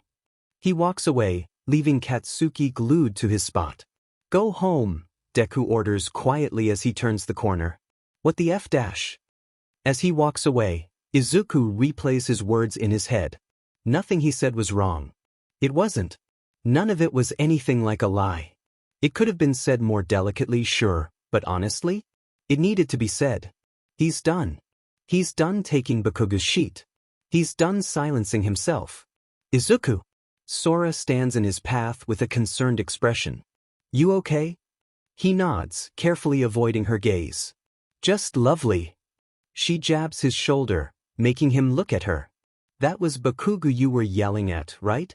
When he nods again, her brows angle in anger as she tries to push past him. I'll dash. Do nothing, Izuku finishes, catching her arm. You will do nothing. I can handle myself and if anyone is going to kick his butt before you, it's me. Sora sighs, detaching Izuku's hand from her elbow. Fine. I will do nothing. Happy? Izuku glances at her out of the corner of his eye. Do I look happy? He knows he doesn't. He looks exhausted and done. When we get there, I'm taking a nap. Why did you even come to meet me, anyway? His friend shrugs. I was bored. Oh, and Akiko wanted to talk to you. He looked vaguely said, but that might just be his face. Ochako also had some things she wanted to ask about. It can all wait till after the nap. Breaking news. The universe hates Izuku's guts. It's a combination of the muffled scream, the thud, and Izuku's untamable curiosity that has him running through the alley network till he sees the man with many a blade standing over a heroine. Feather touch or feather step, he thinks her name is. It's Michelle now. And the man is Jerry. Jerry is busy preaching about fake heroes and how Michelle doesn't fit his perception of them. It now occurs to Izuku that Jerry may or may not be the hero killer, Stain. Izuku didn't know he was in Yuzurifu. He may or may not remain Jerry for the time being. I have a question. Izuku calls, putting a hand in the air. Despite Izuku's purely curious expression, Jerry regards him with disgust. Another one? But this is just a boy, he mutters to himself. Kid, get out of here. Michelle shouts before Jerry shoves a blade in her face. Izuku furrows his eyebrows with a pout. Sir, you kill people you don't believe fit into your box of what counts as a hero, correct? What happened to you? What hero let you down? Who wrought you on a genocidal warpath? He crosses his arms. Maybe you were raised to hate. That's how it is against quirkless people. Some people are able to grow out of it, but not all. The boy walks closer as the killer glares. Now dash. No, Izuku stops maybe 3 feet away, staring into Jerry's effed-up face. Class is in session. I talk, you listen. No weapons in class. In the moment of surprise that freezes Jerry, Izuku takes both the sword and knife from his hands, throwing them behind him. In the past, people have taken it upon themselves to kill those they didn't deem fit to live. Give me 3 aspects these people would condemn people to death over. Jerry glances at Michelle as if asking for help. How the hell is she supposed to help you? She doesn't seem able to move, you lard. Race, religion, sexuality? Great. He broke a serial killer. What a thing to add to his resume. Put it right up there with teaching criminals and possible villains. Smiling, Izuku nods. Good. Racism, anti-Semitism, and homophobia. Now tell me, Stain, what makes you any better than them? I kill false heroes. I am improving this Izzy dash. Izuku slaps him. Wrong. They all thought they were improving their societies. They were very not. You kill people that save others. You keep innocent people from being saved because heroes aren't perfectly lining up with the hole into your narrow mind. The child grabs Jerry's scarf, pulling him down to eye level. You will let her go, he commands, and rethink your life choices. Kid, what the dash? Michelle asks in confusion. Do not interrupt someone else's conversation. While I teach every subject, I also teach manners. Wait your turn, Izuku snaps with a glare. Stain, do you understand? The hero killer nods incredulously and the heroine stands up. Kid, you need to get out of here, Michelle says as Izuku lets go of the fully identified Stain and steps back a bit. I don't know what you did, but he's still a highly dangerous criminal. Turning and leaving, Izuku nods. I know I have to leave. I have a class to teach. Yet another bloodless resolution under his belt. He's on a roll. He walked in and passed out, Aru explains as he and Sora stare at Izuku's unconscious form on the couch. I thought you were meeting him today. I was. Sora exclaims. I met him too. And then he just poofed. She wants to scream. She doesn't lose people. She doesn't. Yet she didn't even notice that Izuku had left her side. I'm gonna hurt the little sheet. Aru chuckles. No, you're not. She sighs. I'm not. I'm still going to be rightfully said, though. He's not allowed to disappear like that. Izuku shifts in his sleep and, that can't be an accident. He has to be awake. He's flipping her off. Oh, you effing dash. Sora cries. Let me sleep, Izuku whines, holding up the finger. Am tired, you beach. Why, exactly, does she still consider the prick to be a friend? You're lucky I love you, she grumbles, sitting on the floor and leaning against the couch. Fucker. He gave Stain a history lesson. Featherstep cries incredulously, explaining the ordeal to Shoyuta. Ever since he saw the child for the first time, he couldn't get him out of his mind. What exactly is this child knee-deep in? If Featherstep is telling the truth, it's clearly nothing good. He sought her out when word of her story reached his ears. He came in, gave a brief bit of background, then a DMN pop quiz. Writing this down, Shoyuta nods. Did he give any information about himself? The heroine shakes her head. He kept treating it like a class, though. Wait, he did say something. Shoyuta raises an eyebrow. He teaches all subjects, but he also teaches manners. I thought that sounded a little strange. Green hair and eyes, freckles, relatively short. Has he done something else? Why are you asking about him? Because he stopped a DMN gang war by assigning an essay.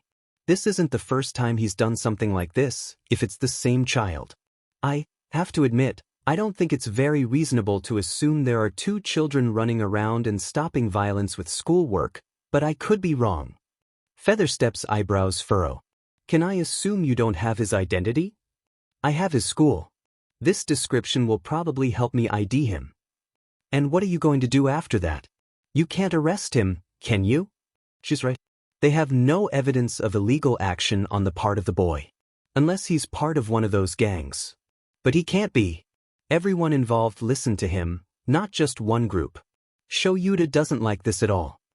He likes it even less when he gets the list of applicants for the hero course just a week later. It's him. It's him. Midoriya Izuku. A quirkless 15-year-old can control criminals better than most heroes. If he gets in, Shoyuta is taking him for his class. And Izuku smacks into the wall. Jesus, kid, catch yourself. You have legs for a reason. Akiko calls. Turns out the reason he wanted to talk to Izuku that day was to see if he could get him into some support items. Support, because they are not registered in the least, but since they're not being sold, per se, they're still legal. A grappling hook. They're starting with a grappling hook. Yeah, it makes sense for mobility, but DMN is it hard to get the hang of. I'm doing my best. Izuku yells back, frustrated. He already sent the paperwork to UA. And he was stupid enough to just put off asking about it until way too late for him to learn a lot. At least Mom is vaguely supportive. He knows that she'd prefer he just went to general studies, though. As Izuku touches the ground again, Akiko comes to stand by him, arms crossed. Your best is a bit shitty, dude. Swing in a pike. I know you have the core strength for that. Swing in a pike and bend your knees just before you make impact so you don't break your everything. Yeah. Izuku tries it again. And again. And again. And again. And he's very bad at this. Dude, you look like sheet. Hitoshi looks up from his coffee to see a green boy that looks almost as tired as him. You know, you don't look much better. Sounds like a me problem. Can I sit with you? Glancing around the cafe and seeing most tables occupied, Hitoshi nods. Thank you kindly, my good sir. Midoriya Izuku, the other teen, introduces. What's got you so grumpy in this fine morning? A snort escapes Hitoshi. Mornings are never fine. Besides, school is a thing. Like he's going to bear his whole sob story to this stranger. Shinso Hitoshi. It is nice, though, to have someone who isn't afraid to talk to him. It's been a while. The boy, Midoriya, groans. School. I was kinda hoping I'd just forget. Like, if I didn't think about it for long enough, it would just stop being a thing. He sips his drink for a moment before looking out the window. Sorry for crashing your morning, dude. This place is just close to my train and the coffee machine at home broke. Rest in peace, dude. This place has better coffee than anything my folks get, Hitoshi admits, swirling his half-empty cup. He then notices Midoriya's uniform. Aldra? I hear they're not terrible. Midoriya laughs drily, still looking outside. Sure. As long as you have a quirk, they're great, he mutters, drumming his fingers against the tabletop. That could Quirkless. Midoriya nods. Villainous quirk. Or maybe we are telling the sob story today. His companion grimaces, humming sympathetically. That's gotta SCK. How bad does it get for you? Hitoshi shrugs, sipping his drink. Not terrible. They're all afraid to talk to me. I just get ignored and talked about behind my back. You. Midoriya quirks an eyebrow. Oh, I'm the most popular guy in school, clearly. Sarcasm. Hitoshi likes this kid. It's been better since I learned to fight. Oh, ow. But there is this one a-hole. Told me to jump off the roof, Tried to follow me after school to ruin the one thing that gets me through the school day or something. Maybe he was just wondering where the hell I bought the backbone that clearly didn't come with the product. He winces, turning to look at Hitoshi head-on. Sorry dude. Didn't mean to unload on you like that. I'm just bitter. Rightfully bitter, but bitter all the same. He stretches and Hitoshi sees some bruises by his wrists. He doesn't. But why are people such assholes? Why do they feel the need to hurt people? Midoriya, dude, that's actually terrible. Doesn't your school do anything about it? They didn't. Not until my mother, who is a lawyer and a beast in the courtroom, threatened legal action. And even then, the teachers only started doing the bare minimum to combat it. Midoriya stops, blinking a few times. Does your quirk have something to do with conversation? You said they were afraid to talk to you. Does your voice hurt people when your quirk is on? Enjich, probably not. Doesn't make sense. Charisma or changing their minds on something? No, then they would all like you if you so wanted and you wouldn't be upset about it. Open them to suggestion? Not inherently villainous. His eyes light up as he snaps with a massive grin. Mind control. Is it mind control? Sighing, Hitoshi nods. There goes his chance at a person who isn't afraid of him. Brainwashing. With a response, I can give simple commands. The boy's grin somehow grows and stars shine in his eyes. That's so helpful.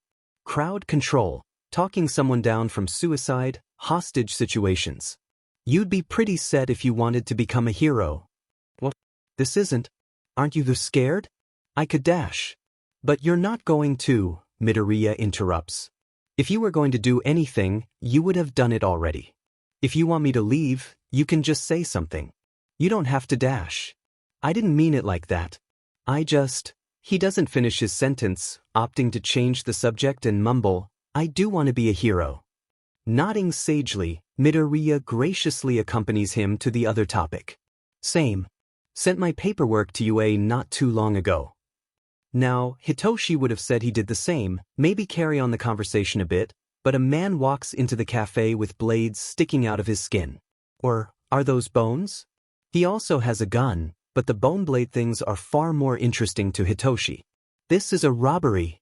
No one try anything funny. This, of course, leads Midoriya to try something funny. He stands up, regarding the robber with disappointment. Katashi, you and I both know you failed the last English quiz.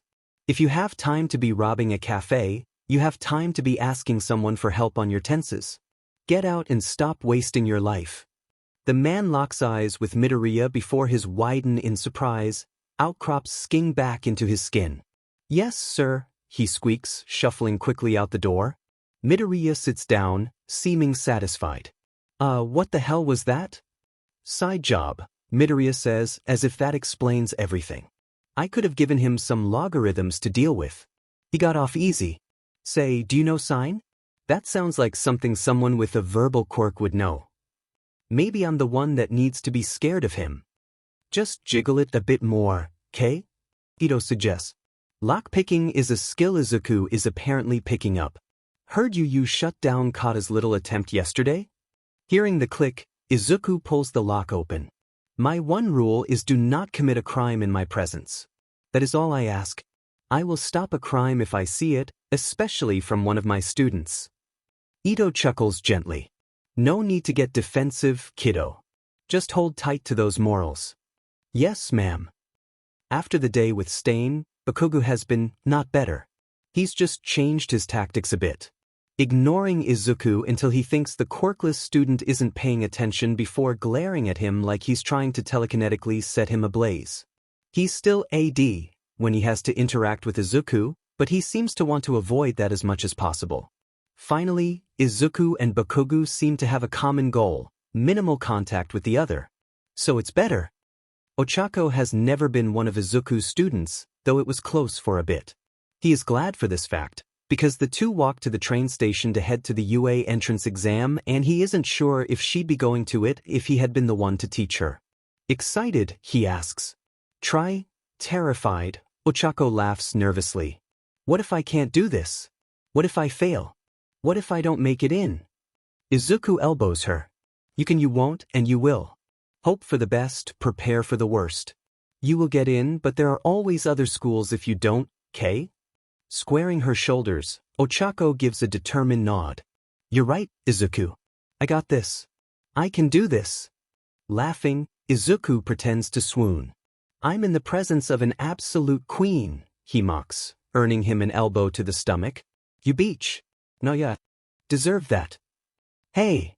Shinso comes up beside Izuku, joining the pair on their walk. Izuku and Shinso started hanging out more after their first meeting. The former may or may not have pried sign lessons from the latter, but who's to say? You two ready? Both nod, though Izuku gives a confident grin. I have a grappling hook, he tells excitedly. And no classes today, so I get to go home and sleep after this. He was banned from teaching for the entire week by both his mother and Akiko. It's as if they don't want him burning out or something like that. To be fair, this is the most rested he's felt in a while. Maybe he's overworking himself the tiniest bit. How about you? Shinso shrugs. Couldn't sleep last night. I'm mostly running on caffeine at the moment. So, no different than any other day? Izuku jokes. Off, Shinso grumbles with a glare, burying his face in a long drink of his coffee, which Izuku snatches and sips with a playful glint in his eye. But you have more than enough energy. Izuku pouts, exaggeratedly crossing his arms after Shinso steals his drink back. Ochako, he whines. Shinso's being mean. Ochako giggles. You deserve it. It's not nice to steal people's things. Exam. Shinso reminds, walking on ahead. Don't remind me, Izuku groans. The written exam was actually pretty easy, if not slightly unfair. Some of the stuff on there was stuff that Izuku had to teach himself. So it was high school material that someone who wasn't learning advanced things wouldn't know. Luckily, though, Izuku has been studying advanced material. That just leaves the practical. And Izuku is a little nervous. He has a grappling hook and a few other bits and bobs, but he might have a bit of trouble and they're fighting robots. Izuku isn't quite sure how long he was zoned out, but he comes back to someone asking Present Mike about the robots. He's only mentioned 3, but there seems to be 4 silhouettes. Surely the hero was about to get to that. Mumbling. That is a distraction to all of us. Just apologize and get this out of the way. I'm sorry, but would you interrupting Present Mike not be considered more of a distraction? Izuku says against his better judgment, standing from his chair. Is that the Twilight Kid? I'm almost positive he was about to get to the 4th robot. Speaking of robots, is this form of testing not unfair for those with less destructive quirks? There are many heroes whose quirks would be highly unsuited for this type of exam, but still do incredibly well in the field of heroics. Midnight, Sir Night-Eye, even Nedzu. But I digress. I sincerely apologize for the disruption, sir. The boy calls over the crowd. Try and call me out like that. Little sheet. I know you read Twilight. Fight me. The applicants were separated so no one from the same school would be together. As Izuku and Ochako didn't attend the same middle school, they got shoved into the same test, which is pretty cool. What's decidedly less cool is when Izuku tries to go wish Ochako luck, but he gets stopped by Twilight Boy. Are you attempting to distract her and disrupt her concentration? And the gold medal for jumping to conclusions goes to Ochako. Friend, Izuku says slowly, spelling it out for his fellow applicant as clearly as he can. Bro, who hurt you? Not everyone is trying to do something to screw someone else over. I just wanted to wish her luck. Are you blaming me for the book or something? I told you Twilight wasn't about what your brother said it was. Twilight Boy stalls with a shocked expression. You're the librarian. The apron said I worked there. At the front of the crowd, the gates begin to open. So Izuku starts running for them, pulling the grappling hook from his pocket and the crowbar from his back. Please, for the love of caffeine, let this work. He pulls the trigger on the grappling hook, retracting it and jumping when it hooks on the door and starts pulling him forward and flinging him into the city. Here's to hoping for the best. Before Mike even calls, go, a green head is zipping through the barely open gates. Shoyuta stands up in his seat, jabbing a finger at the screen. Him, he hisses. Eraser, you okay? Midnight asks cautiously, leaning away from him. Sitting down with a huff, Shoyuta glares at the boy on screen. That's the one that's been resolving conflict with education, he spits, fingers drumming against his knee. His shoulders hunch as he leans in closer, keeping this Midoriya kid in his line of sight. He doesn't care what he has to do. He will figure out what the hell this child has been doing with his life. Why he can do what he does. What are you? It's actually not terribly hard to get by with just a grappling hook and a crowbar. He's barely had to use the crowbar at all. The robots seem relatively stupid and highly prone to friendly fire. Izuku leads them around, making them aim at him and instead hit another bot as he zips out of the way with his grappling hook, which is the best goddamn invention, and Izuku is sorry he ever shithooked it. He sits pretty at about 20 points currently, which isn't a lot, but he also assumes there's some other method of scoring at play here. More than just a few hero students Izuku has seen in the recent sports festivals have had less physical quirks. Like that Togata guy. Permeation is not good for breaking robots. Besides, it isn't logical to choose future heroes based solely on who can break sheet best. A robot two-pointer, by the looks of it, bears down on another examinee as she focuses on the three-pointer down the street. Watch your six. Izuku shouts, swinging onto the offending bot's back as the girl crushes her target with a giant hand.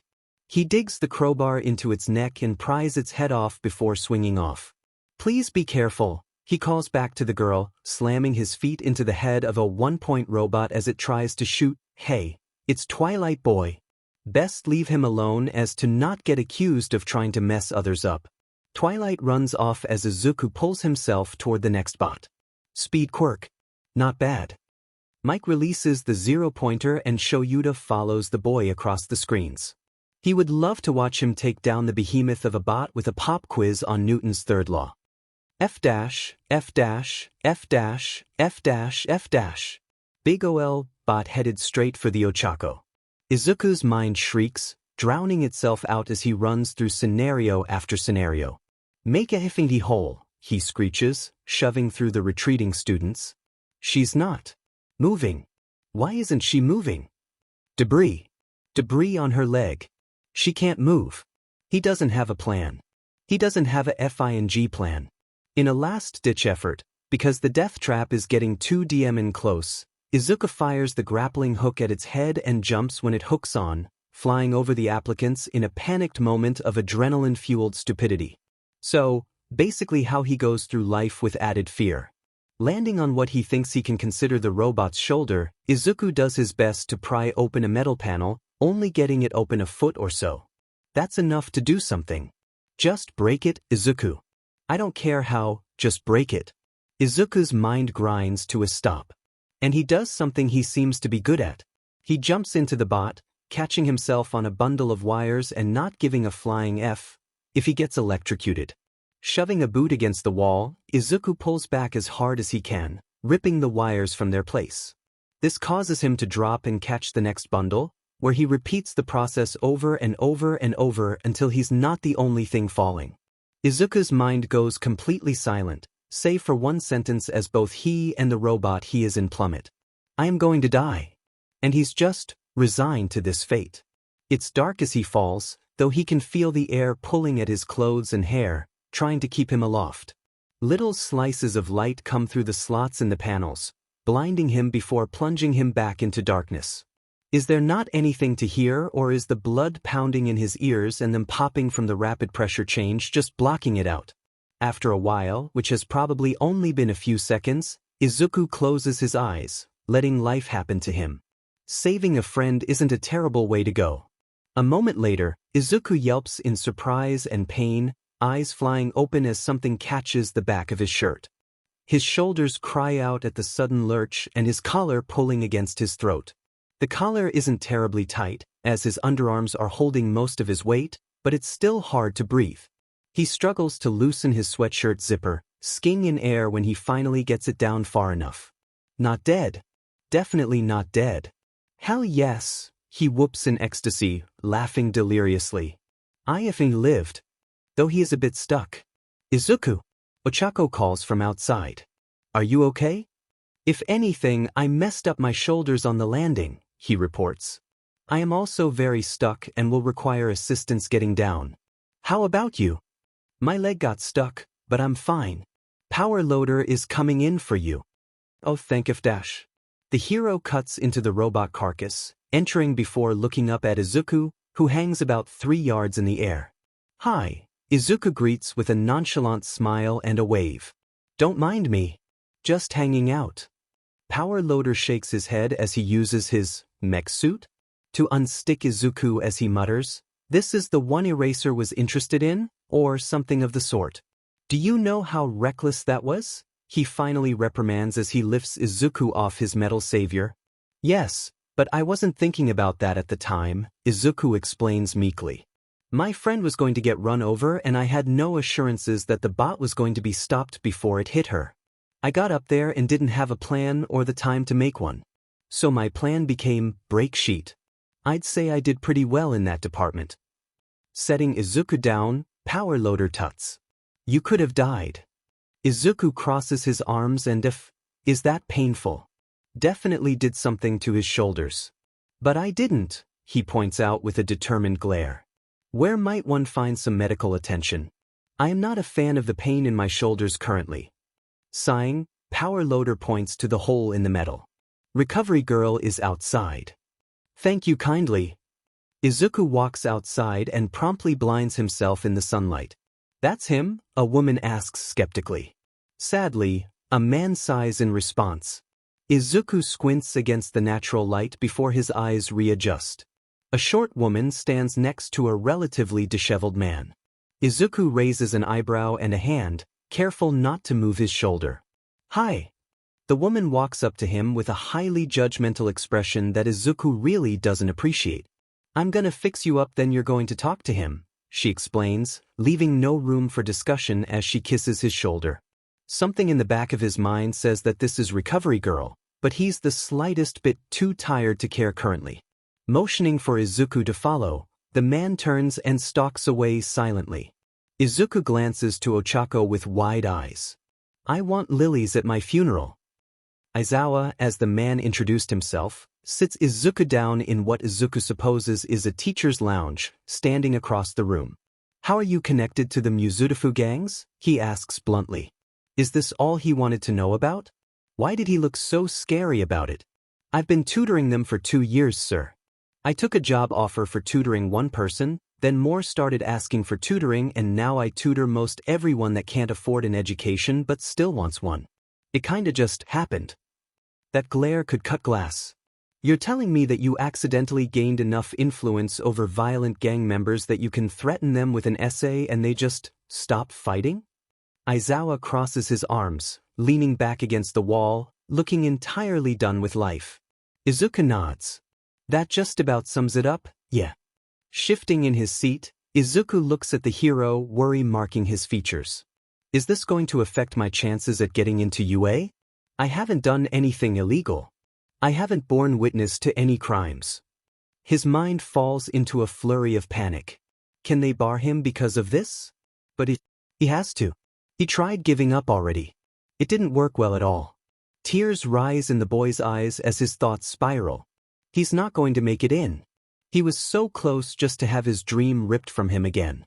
What if they bar Izuku from UA in general, not just the hero course? What if he can't even enroll in general studies, despite his grades? What if UA sends this to other schools and they bar him too? What if he can't go to high school? He can't even get a teaching license without graduating high school. What is he supposed to, Midoriya, breathe? Breathing. That's a thing that's generally considered important. Izuku holds his breath for a moment, slowly letting it in and out as he tries to regain his composure.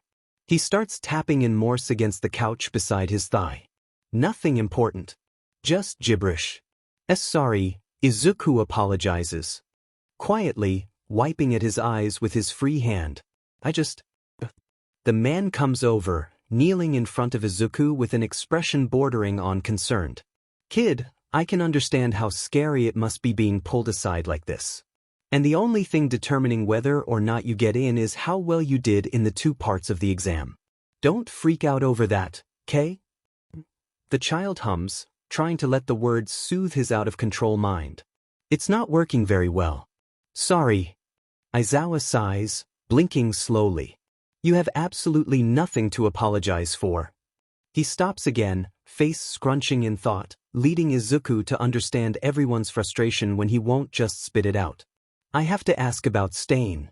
The time I gave a history lesson to a serial killer. I had had a very bad day. I was very tired, both physically and emotionally. I heard the hero scream and went looking for the source because I am clearly perfect for the role of the second person to die in a horror movie. I got there, saw him standing over her, and couldn't give enough of a shit to walk away.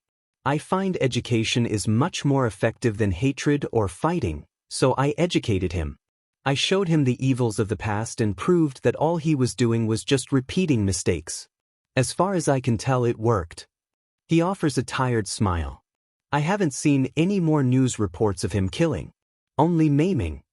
The poor man looks like he's about ready to keel over and die. Like he's prepared for it. You are going to be the death of me. Sorry. Stepping out Yue's front gate to be whacked upside the head was not on Izuku's to-do list today. You effing dumbass. Shinso reprimands. What the hell is wrong with you? A tired glance is tossed Ochako's way. You told him? Izuku asks. I told him. Shinso glares at him, trying to melt him with the intensity of his stare alone. I am on this thing. It is the only thing keeping me hella and a half feet off the ground. Let's break it and see what happens. I'm sorry, did you sell your brain to try and make sure you got in? That's what souls are for. Izuku rolls his eyes, setting off for the train station. In my defense, that was the best plan I could come up with under that kind of pressure. They wouldn't have let her die. I didn't know that, and my mind wasn't going to F with that when trying to keep her from pulling a dead. This makes Ochako chuckle. I'm so glad you find this entertaining. At least I didn't lecture any serial killers this time, Izuku grumbles. The purple boy yelps in alarm. You did effing what? Izuku rolls his eyes. Dude, it's fine. I lived, the hero lived, Stain stopped killing people. It's perfectly okay. Shinsu's head drops, chin hitting his chest as he contemplates every decision that led him to come into contact with this reckless maniac with absolutely no self-preservation skills. Izuku knows what he is. He's got that much self-awareness. Stain. Kenji Stain, Shinso mutters as they walk. That one wasn't entirely my fault. Izuku protests, elbowing Shinso with a disapproving stare. Ochako giggles, shaking her head as she strolls on ahead. You ran through alleys searching for Stain, found him about to murder a hero and said to yourself, yes. Now is the time to educate this man on past discrimination. Perfect. How is that anything but your fault? You goddamn traitor. I had to deal with Bakugu. I was tired. I was clearly not in the correct mindset to be doing anything rational. Apparently, it took Shinso multiple months to come to the conclusion Aizawa reached in just minutes. You are going to be what kills me. Izuku shrugs, thinking through tomorrow's schedule. Diamond, individual lessons with both Dabi and Saki. That's going to be a bother. More likely that I'll be what kills me, but whatever jostles your waffle, my guy. Lower your expectations. Reckless moron. It's right. Reckless moron. Fuckers, he has arrived. Reckless moron. Bros, my GS, I need a reaction, you fucknuts. Wingless burb. Fella, what's here you gots to explain? Suitless space woman, letter? Mine's here too. Sleepless cat addict, same. Reckless moron. Sora the UA letter, my test results at sheer. Wingless burb. Open it UF. Wingless burb. Did you get in? Wingless burb. Did any of you get in? Wingless burb. What's with the radio silence? Wingless burb. Where's the Jeopardy theme when you need it? Wingless burb. Wait. Wingless burb. https www.youtube.com watch v ictimovegelai. Wingless burb. Okay, I'm set now, take as long as you need. Wingless burb. Wingless burb. Never mind, I lied, someone pay attention to me. Wingless burb. Wingless burb. This is discrimination. Wingless burb. I does not take this long to read AF letter. Wingless burb, Izuku? Ochako? Shinsu? Wingless burb, I must adjust to my life of solitude. No, Shinsu is type faster. Sleepless cat addict. Jesus Christ, did Midoriya let you have caffeine again? Sleepless cat addict, I'm in Gen Ed. Sleepless cat addict, I was like 4 points short of hero course. Sleepless cat addict, looks like I'm gonna have to kick someone's butt in the SF and take their spot or something. Wingless burb, am up homeboy. Sleepless cat addict, what about you too? Suitless space woman, ending this visage I did it HELP. Sleepless cat addict, could I get that in Japanese please? Suitless space woman, I made it into the hero course. Wingless burb, heck I am so proud of you. Wingless burb, my F queen. Suitless space woman, I'm so happy help. Sleepless cat addict, nice work dude. Sleepless cat addict, and Midoriya? Sleepless cat addict, Midoriya? Suitless space woman, Izuku? Wingless burb, bitch-ass motherfucker? Izuku's phone, however, lays seizing and forgotten on his bed while its owner sits on the floor, an envelope clutched to his chest as he sobs. In front of him lays 2 things, a metal projector disc and a small slip of paper. Midoriya Izuku. Class placement, 1 chapter text. 27 villain points, 38 for keeping the robots from hurting people, and 60 from saving Ochako from the 0-point robot. Of course, the proctors took off half that last one because of how dangerously he went about it, but that still leaves him with 95 points. Izuku, a quirkless kid who was called weak and worthless his entire life, came first in the UA entrance exam. It gives him a sense of petty amusement. Almost everyone he has met outside his job, which is more volunteer work than job at this point, had told him he couldn't do something. He was quirkless, so he was weak. Since he was quirkless and weak, he couldn't do anything. Not anymore, so take that, fuckers. Before he and Ochako even open the door to Class 1, he can hear it and feel it in his bones.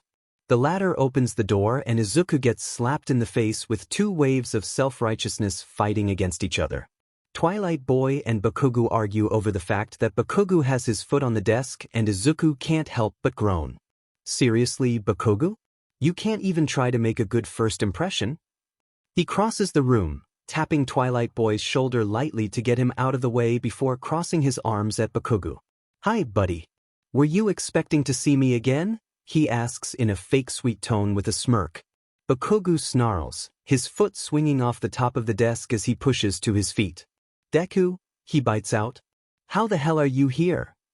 Well, Izuku laughs. I did well in the entrance exams. According to my projection, I did the best. Feeling a presence beside him, Izuku glances to his left to see a fuming Ochako. This is Bakugu? She asks, barely covering her displeasure. The blonde turns his attention to the girl for a moment, narrowing his eyes before raising a brow. Yeah. And what's it to you, round cheek? What the F dash? Ochako slaps him across the face and sends him up toward the ceiling. Put me down, you psycho beach. Please, Ochako, why? Izuku sighs, exasperated. Apologize to Izuku first. Ochako demands, setting her jaw and crossing her arms with a scowl. Setting a hand on his friend's shoulder, Izuku shakes his head. Ochako, please put him down. The less conflict we get into, the better.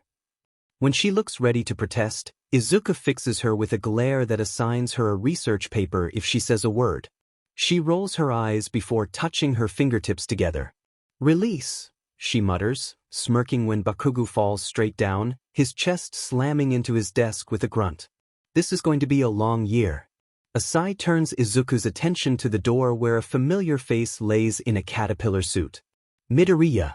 I heard yelling and a thud and I come in to see you standing over your classmate's body. Why am I not surprised? Izuku shrugs. In my defense dash.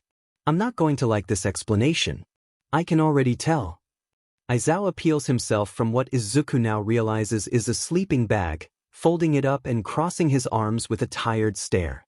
I did not touch him and he was being in but to Twilight Boy. Blinking as his mind processes what his mouth just said, Izuku turns to Twilight Boy. What's your name? Twilight Boy stares at his feet, seemingly embarrassed. Ida Tenya. Putting out a hand, Izuku smiles. Midoriya Izuku. Nice to formally meet you. Aizawa crosses to the front of the room, glaring at Izuku the entire time. Is that what Izuku looks like when he's trying to teach?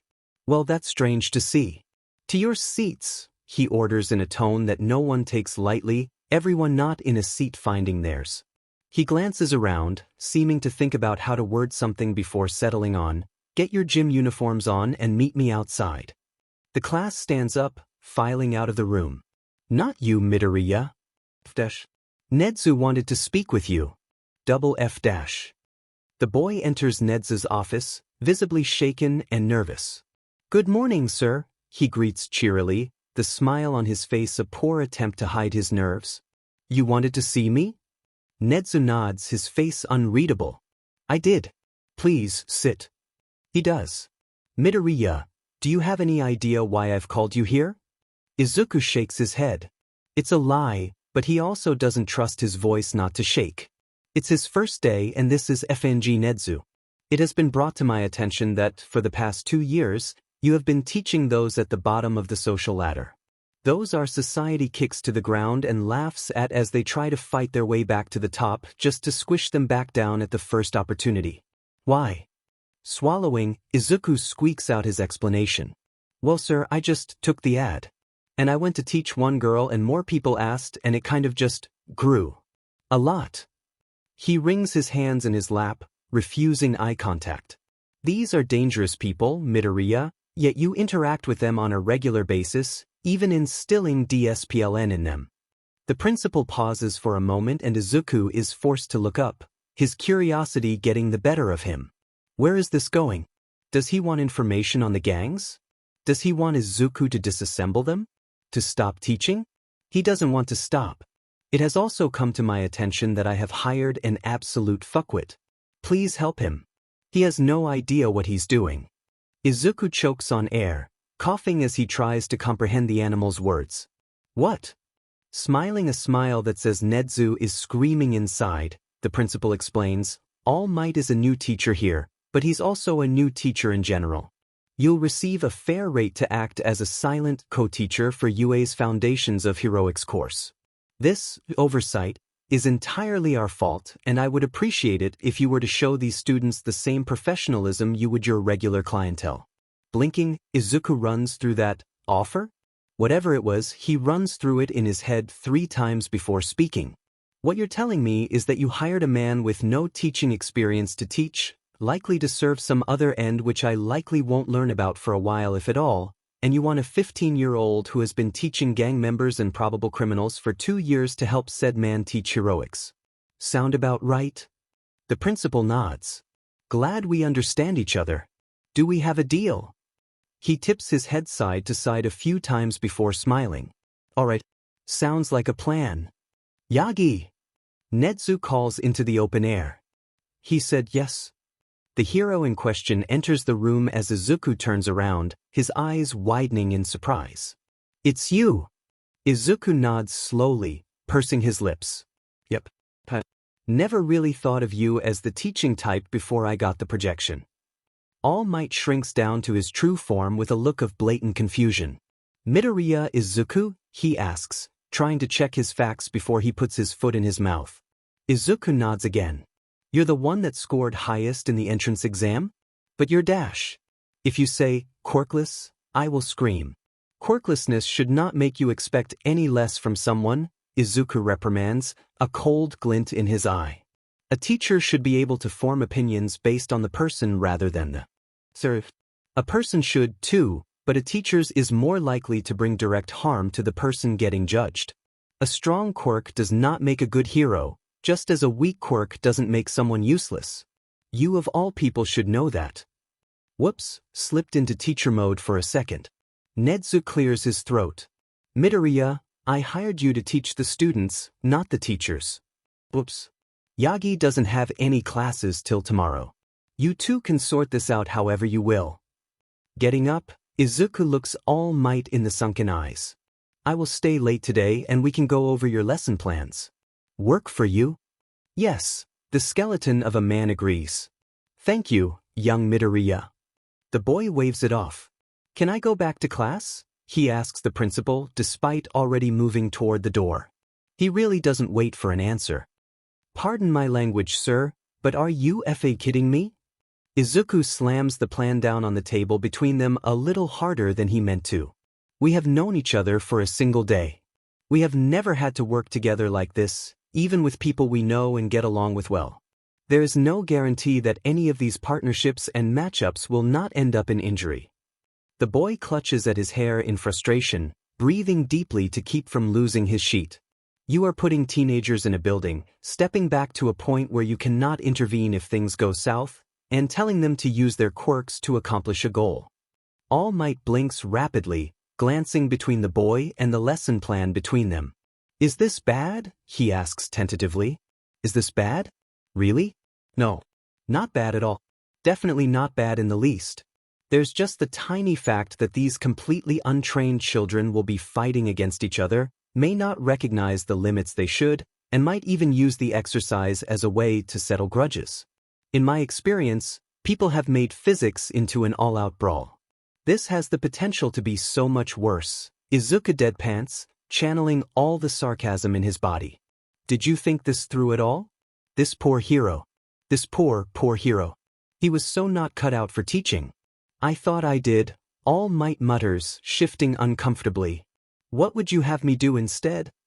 It's salvageable. It can be fixed. I will establish connections. Figure out who knows who and gets along well or poorly with who. Izuku pulls out his notebook, flipping to a clean page and writing out a class list. It wasn't a bad idea on its own. I'll give you that much. It's just the timing and the randomization that throws it off, he amends quickly. Ashido and Kirishima went to the same middle school and seemed to get along well. Kirishima has already started getting along with Kaminari. Izuku knows Ida, but not well. Yaoyorozu knows Ida because of their families, though Todoroki doesn't. Endeavor apparently didn't see the need to establish those kinds of connections for his heir. Todoroki doesn't talk to anyone. And then there's Izuku, who gets along well with Ochako, meaning both of them dislike Bakugo. They're probably not the only ones. Most of the girls already dislike Mineta, but Izuku has yet to see him try anything. Izuku will keep his eye on him. So, I would recommend keeping Bakugo away from both me and Uraraka Ochako and Mineta from any of the girls. Put Todoroki with someone who won't let him do all the work.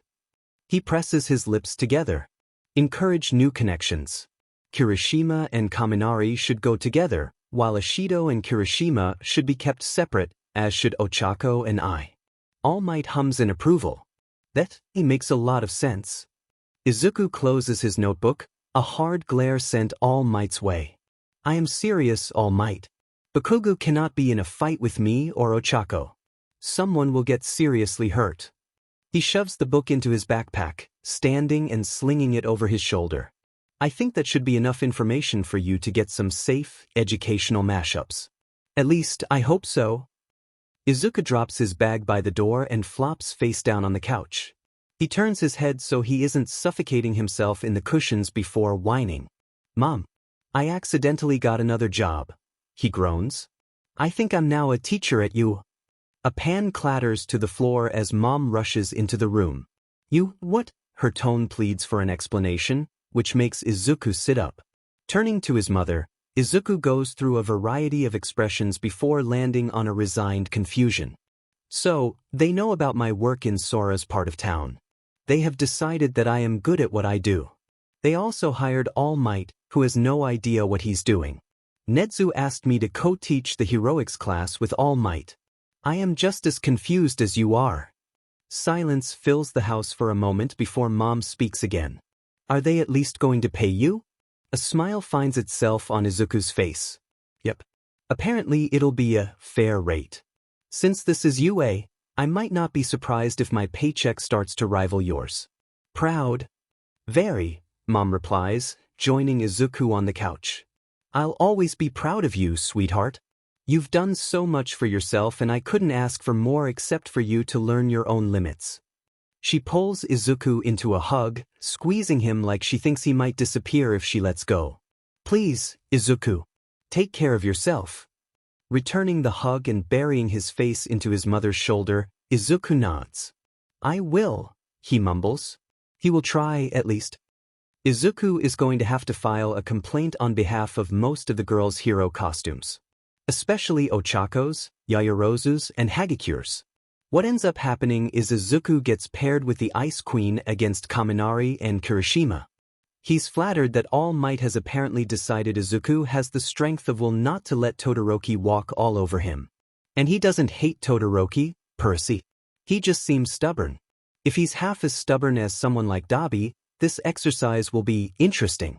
As the heroes in this exercise, Izuku and Todoroki wait outside the selected building for a 5-minute planning PRD. Of course, this planning PRD goes absolutely swimmingly. I will freeze the building and capture our opponents. You will stay out of my way. See? Swimmingly. Heh, Izuku huffs, laughing disbelief. Are you serious?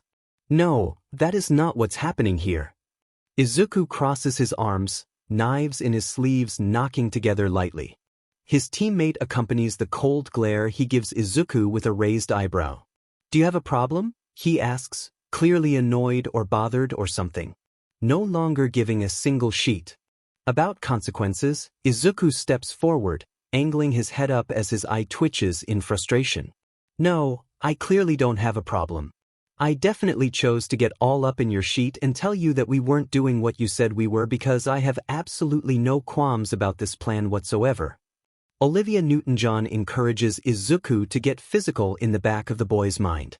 He grabs Todoroki by the front of his costume, pulling him down closer to eye level. I have worked my butt off to get to this very point. I have done everything I could and I have built this for myself. I'm not about to let some pompous prick with a kick-ass quirk take all my effort and throw it right back in my face. If I was, I would have let a certain someone F me up constantly and not even applied for you. You do not get to do all the work, you meatless tater tot. Letting go of his partner, Izuku steps back, turning to check the building map. You dash. Izuku glares over his shoulder, silencing Todoroki immediately. I will be going into that building. Either you can come over here and help me make a plan, or you can stand there like an a-hole and decide whether you will do something useful or tank both our grades by freezing the entire building with me inside. Choose now. Todoroki shuffles slightly, apparently not used to people who won't take his sheet. I'll help, he mutters, coming to stand beside Izuku. Izuku smirks. Good choice. Kaminari has a long-ranged quirk. I'd like to take him out first. If we make a big fuss, he might find us and take us both out before we can do anything. Anything to add? What if we? All Might calls go and Izuku leads Todoroki into the building. I'd avoid using your fire. It could cause property damage, which is something we probably should avoid. The pair rounds a corner. There are rooms with multiple entrances throughout the entire building, but logic would probably tell their opponents to hide their weapon in one with few entrances. Less area to guard. The discomfort radiates off Todoroki in waves. There's no need to worry about that. I won't use my left side in combat. That feels vaguely like tragic backstory. Izuku almost wants to ask, then decides that his partner would have explained further if he wanted Izuku to know and opts to leave it alone. He can only pry into one person's past at a time and Dabi is still being stubborn as all hell about that. Logically, Kirishima should be with the bomb and Kaminari should be out looking for Izuku and Todoroki. If Kaminari used his quirk near the warhead, he might set it off or hurt it in some way, possibly disabling it himself if it were real. There's also the chance of him overloading his brain with his electricity, effectively short-circuiting himself and rendering him useless to stop either of them from capturing the warhead. I'll take the east stairs, you get the west? Todoroki curtly suggests, already splitting off and taking the stairs. This just makes Izuku mute his comms microphone and start quietly grumbling angrily to himself. Oh, I'm Todoroki Shudo. I'm Endeavor's kid and I'm used to getting sheet handed to me all the time. I'm clearly right because I'm always right and I don't need to, I don't know, confer with my teammate because everything I do is always in everyone's best interest, obviously. And I also have a huge, hello, Kirishima. The redhead in question steps around the corner. You good, bro? He asks, raising an eyebrow. He shakes his head, lazily walking forward with a shrug and turning his mic on again. Need that on for cooperation points. Bro, I accidentally scheduled, 3 extra lessons in a row after school today. I'm gonna be dead when I come in tomorrow. The boy lets his hands drop into his pockets for a moment, cataloging his belongings. As he does this, Kirishima brings up a tentative guard. Extra lessons? Don't you think that's going a bit overboard? Yue's gonna run you ragged, dude. I'm sure the teachers here wouldn't be peeved if you asked for extra help if you need it. Oh, you think? No. Izuku pulls his staff from his back, given to him because a crowbar is apparently not seen as a proper weapon, while his other hand moves to rest against the grappling hook at his waist. Yeah, no. He rips the grappling hook from his side, firing it past Kirishima and letting it yank him forward, swinging his staff to connect with his opponent's torso. The faux villain falls, quickly getting back up and grinning. Nice shot, dude, he cheers, slamming his knuckles together. Let's go. Lunging forward, Kirishima throws a haphazard punch with a hardened fist toward Izuku's face. All he can do is smack the arm with his own, leaving it to tear his jacket and scrape both his forearm and cheek. Support needs to look into better material. Ignoring the pain, the greenette smacks his staff into the other teen's knee, guessing he activated his quirk by the metallic clang. This is followed by a right hook that does little more than cut up Izuku's knuckles. Looks like he just has to do things that Kirishima can't see coming. Can't see it, can't use his quirk to protect against it. Your quirk reminds me of Crimson Riot, Izuku idly comments, holding back the slight wince at the twinge of pain that comes from moving his cheek. Costume does a little too. You a fan? Kirishima lobs another fist at Izuku, which is barely blocked by the latter's staff. The taller boy grabs the metal bar, attempting to twist it from Izuku's hand. Jumping and kicking off Kirishima's chest, the quirkless teen wrenches the weapon from his enemy's hand and flipping back, skidding as he lands. His springboard stumbles a few steps before righting himself. Izuku dives right back in, doing his best to test the extent of Kirishima's quirk by attacking as many places as he can simultaneously. He makes a big show of winding up with his staff, aiming for Kirishima's head. Meanwhile, he kicks at the other boy's knee and pulls an elbow out of the swing and toward his throat. All 3 strikes land, the one to the knee being the only one to do damage. The left arm of his jacket torn enough for it to be more of a hindrance than anything. Izuku pulls the knife from its now visible sheath and cuts off the sleeve. He stares Kirishima down with a violent gaze, almost oblivious to the blood running down his arm. The knife twirls in Izuku's hand as he contemplates his next attack. He can't go for the eyes, sadly, because this is a training exercise and maiming your classmates is generally frowned upon. That doesn't mean I can't pretend to go for the eyes, he decides, going for the eyes. His targets widen in surprise as the blade approaches. At the last second, though, Izuku swings the blade down, hearing it grind against the hardened surface of Kirishima's cheek as it slashes. Kirishima grabs Izuku by his shirt and hair, throwing him as best he can into the wall, looking awfully baffled. On a whim, Izuku tries to turn the baffled expression into one of pure bewilderment. Okay, here's how I see this, begins the greenette. We are 2 unarmed men in a battle of wits. I'm too mentally dense to know when to back down and you're too physically dense for me to do jack shit. We are at an impasse. Therefore, I propose a friendly game of rock, paper, scissors to settle the score. Winner gets to capture the loser. What did you say? Poor Kirishima looks like his brain just shut off mid-fight. And no, he replies, sounding more confused than anything, as if asking Izuku if this was the right answer. Bold of him to assume Izuku knows anything. HM. Well, it was worth a try, right? Grappling hook to the rescue once again, Izuku shoots past Kirishima, launching himself into the redhead's chest. Maybe his opponent just has issues with balance or Izuku's good at hitting just the right spot, but the boy falls to the ground once again, momentarily pinned by the smaller of the 2. Out of curiosity, do you happen to know what you rank on the Mohs scale with your quirk activated? Izuku asks it with such a genuine interest in his eye that Kirishima stops fighting back for a moment. Now he's thrown him off his rhythm. Honestly, if he can't do anything physically to beat Kirishima, He might as well stall him long enough for Todoroki to get the young Todoroki has secured the warhead. The heroes are victorious. For a second there, Katsuki actually thought Deku was going to fight for once in his life. Physical fighting, not shitty mind games and faking his own suicide. Then he went back to his cheap tricks, if Shitty Hair's face was anything to go by. Katsuki might almost feel disappointed in the nerd. But, of course, saying that would imply that Katsuki actually gives half a shit and he wouldn't want anyone getting the wrong FANG idea. Stupid FING Deku. When Izuku returns to class after a swarm of students asking what the F just happened and a quick healing a la recovery girl, All Might has just started the next match. He wordlessly hands Izuku an earpiece with a look that says that they'll talk later. Asika's to be him. Izuku has classes. The hero will just have to either talk quickly or wait. Todoroki keeps side-eyeing him and, despite Izuku's best efforts, he can't make himself ignore him. Wonder what his problem is.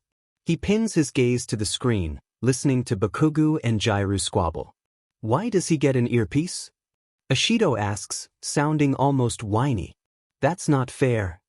Bakugo lets loose a line of expletives that would make his mother cringe. And she's the one that taught him to swear. Nedzu has me working on quirk analysis, Izuku explains in a tired voice, as if this is the 78th time he's had to retell the tale. It's easier for me to analyze when I know the intention behind this move or that attack. Someone behind him gasps. Nedzu? Hagakure questions. Why? Izuku doesn't offer a response beyond his non-committal shrug. On screen, Jairu thwops Bakugo upside the head with one of her jacks. You're at a 10 and I'm going to need you to bring it down to at least a 7, if not a 5, she drawls. He opens his mouth, likely to cuss her out, but she smacks him again. You keep running your mouth like that and they'll find us just because you were too loud. If you shut your face, I can try and find them with my quirk. Izuku smirks. She's smart and she won't take Bakugo's sheet. This was a good partner choice on All Might's part. Though scowling, Bakugo stops talking as Jairu jabs her jack into the wall. Stupid Eddie Beach thinks she can boss me or, Bakugo grumbles before getting hit a third time. Shut, Jairu orders coolly glaring. You're making this harder than it has to be and if we lose, it'll be your fault. Izuku can't help his snicker. For once, Izuku isn't the only one telling Bakugo off. Maybe Izuku should start spending time around Jairu after this is over. After the fight, their classmates focus on Midoriya rather than Shudo. On the one hand, he's grateful to not have to deal with attention, but what, exactly, did his partner do to warrant this response? He almost wants to ask. This desire builds throughout the rest of the rounds till he can barely fight it anymore.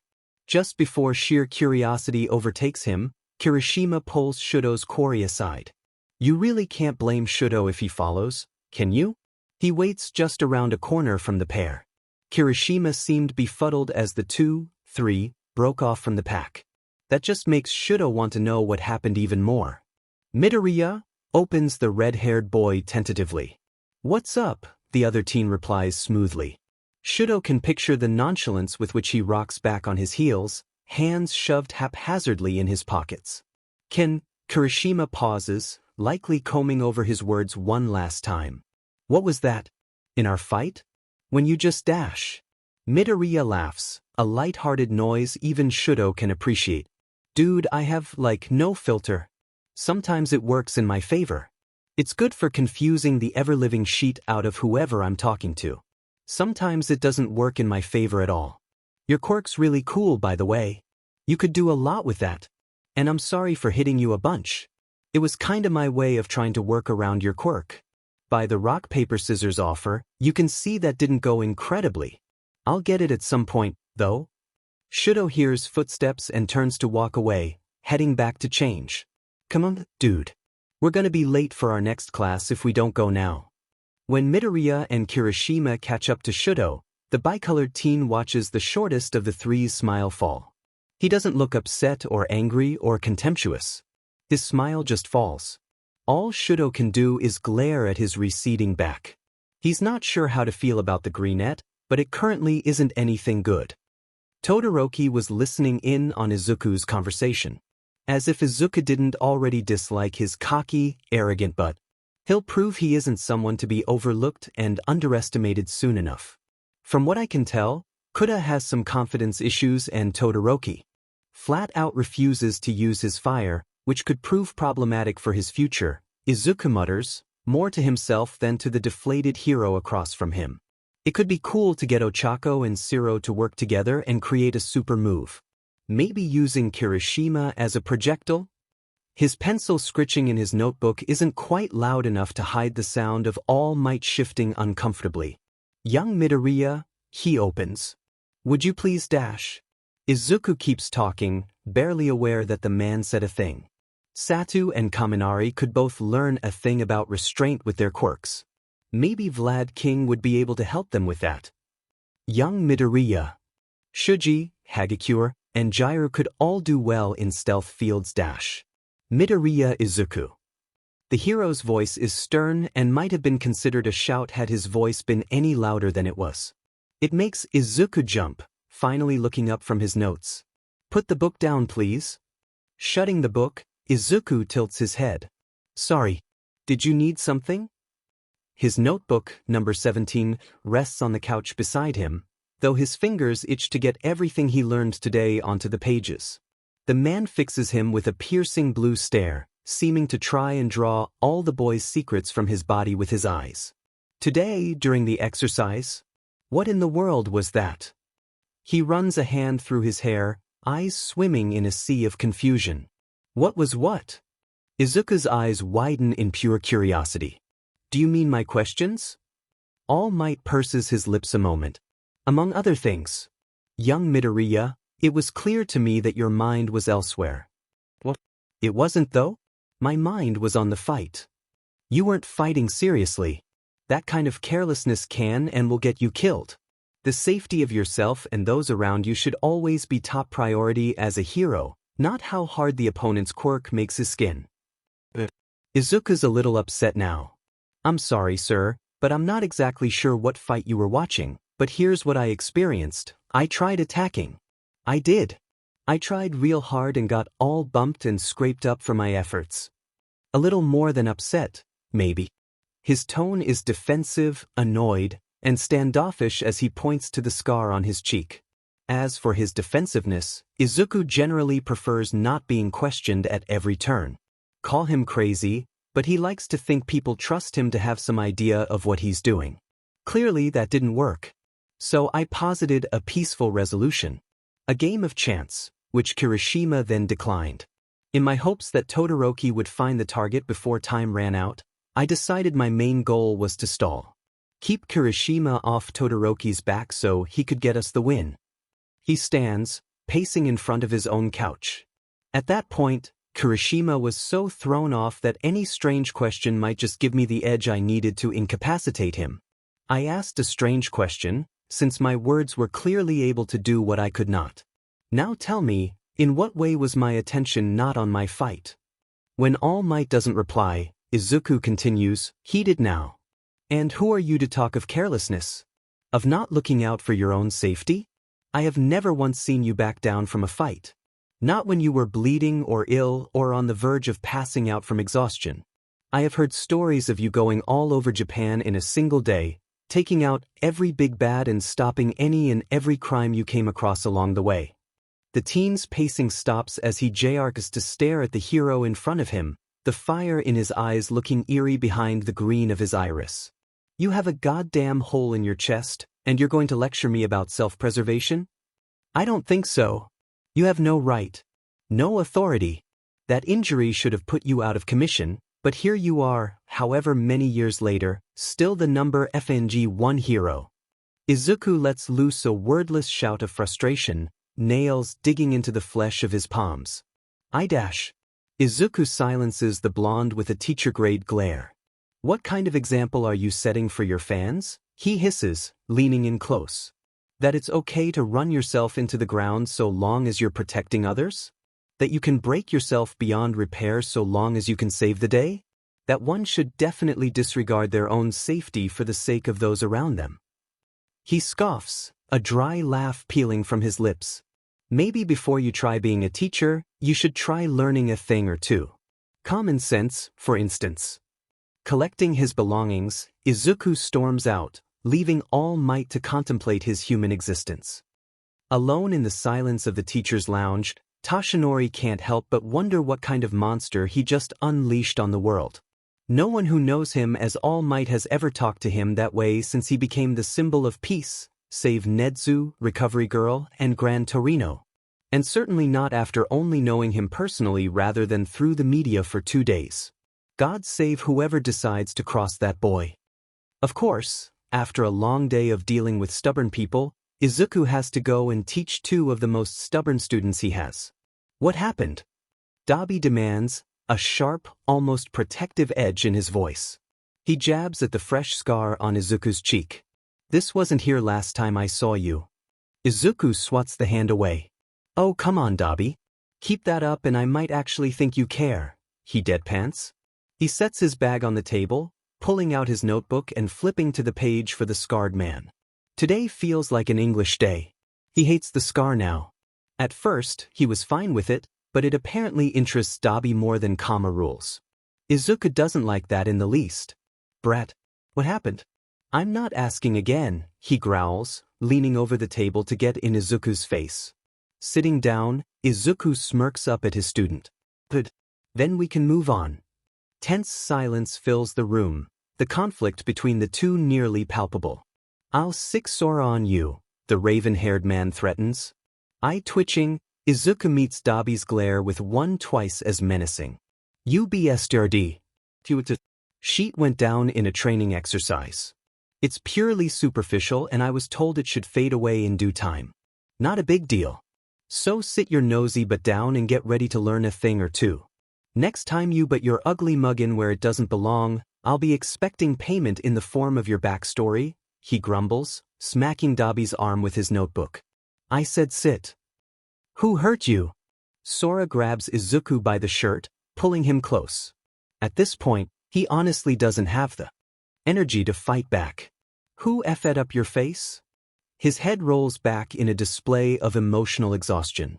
I did, he mumbles. The hand on his front wrenches Izuku back and forth. Stop trying to cover for people, his friend orders. He lets his head come forward again until he's looking Sora in the eye.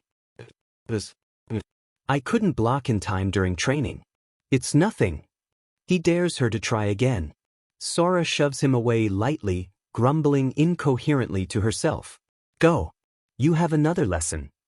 Izuku puts up a mock salute, expression rather blank save for the tired, though playful glint in his eye. Yes, milady. What happened to your face? Tamura asks blandly. Izuku rolls his eyes. Nothing of importance. Moving on, do you have your assignment? The blue-haired wine-ass doesn't like this reply. I asked you a question. Fucker. And I gave you an answer. I said to drop it, so drop it. Next time you try, we can play a fun game of, does your quirk still work if you only have 4 fingers? Looks like geometry is on the menu today. I'll kill you. Not looking up from his papers, Izuku shrugs. Sounds like a win-win for me. You don't learn anything and I finally get a break from bratty students who feel highly entitled to absolutely everything for no damn reason.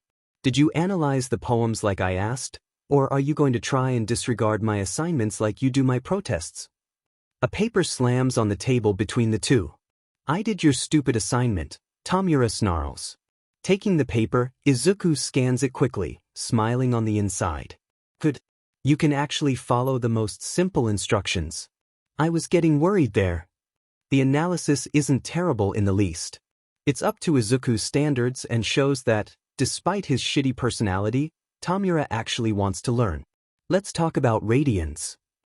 It hit Toshinori when he got home that he didn't get a chance to ask young Midoriya about the certain someone he'd mentioned before the exercise started. He almost doesn't want to ask now, worried about making his partial colleague unwilling to cooperate with him. This would be why the hero finds himself having tea with Nedzu, trying to sort things out. Yagi, you may not realize this, but in your pursuit of knowledge, you insulted his strategy. As a strategy-oriented creature myself, I can see why Midoriya got upset. Nedzu stirs some sugar into his tea before taking a tentative taste. And, from what you've told me, he does raise some valid points. You do overwork yourself more often than you should, and that injury should have put you out of commission a long time ago. You can't fault him for taking offense to you not practicing what you preach and insulting his thought process rather than trying to understand it. The hero winces, hand tightening around his tea. And how should I go about fixing this? Toshinori knows he's more combat-oriented than anything. Sure, he's personable but mostly in a marketable way. At this point, he's mostly just scared of accidentally making things worse. Nedzu tuts, his teacup clinking against its saucer. That's up to you to figure out. You'll have plenty of opportunities as he's still on the payroll and attending this school. You'll find a way, Yagi. You always do. The intruder alarm goes off, making Toshinori jump. His thoughts leap to the students. He goes to get up, to protect the children, but Nedzu raises a paw. It's just the press. Everyone's fine. You would be more useful at the East Building. What's at the East Building? Was Izuku hoping for a nice, easy day? Yes, of course. Was he expecting one? Not in the least. He never has one of those. He's starting to think they're a myth.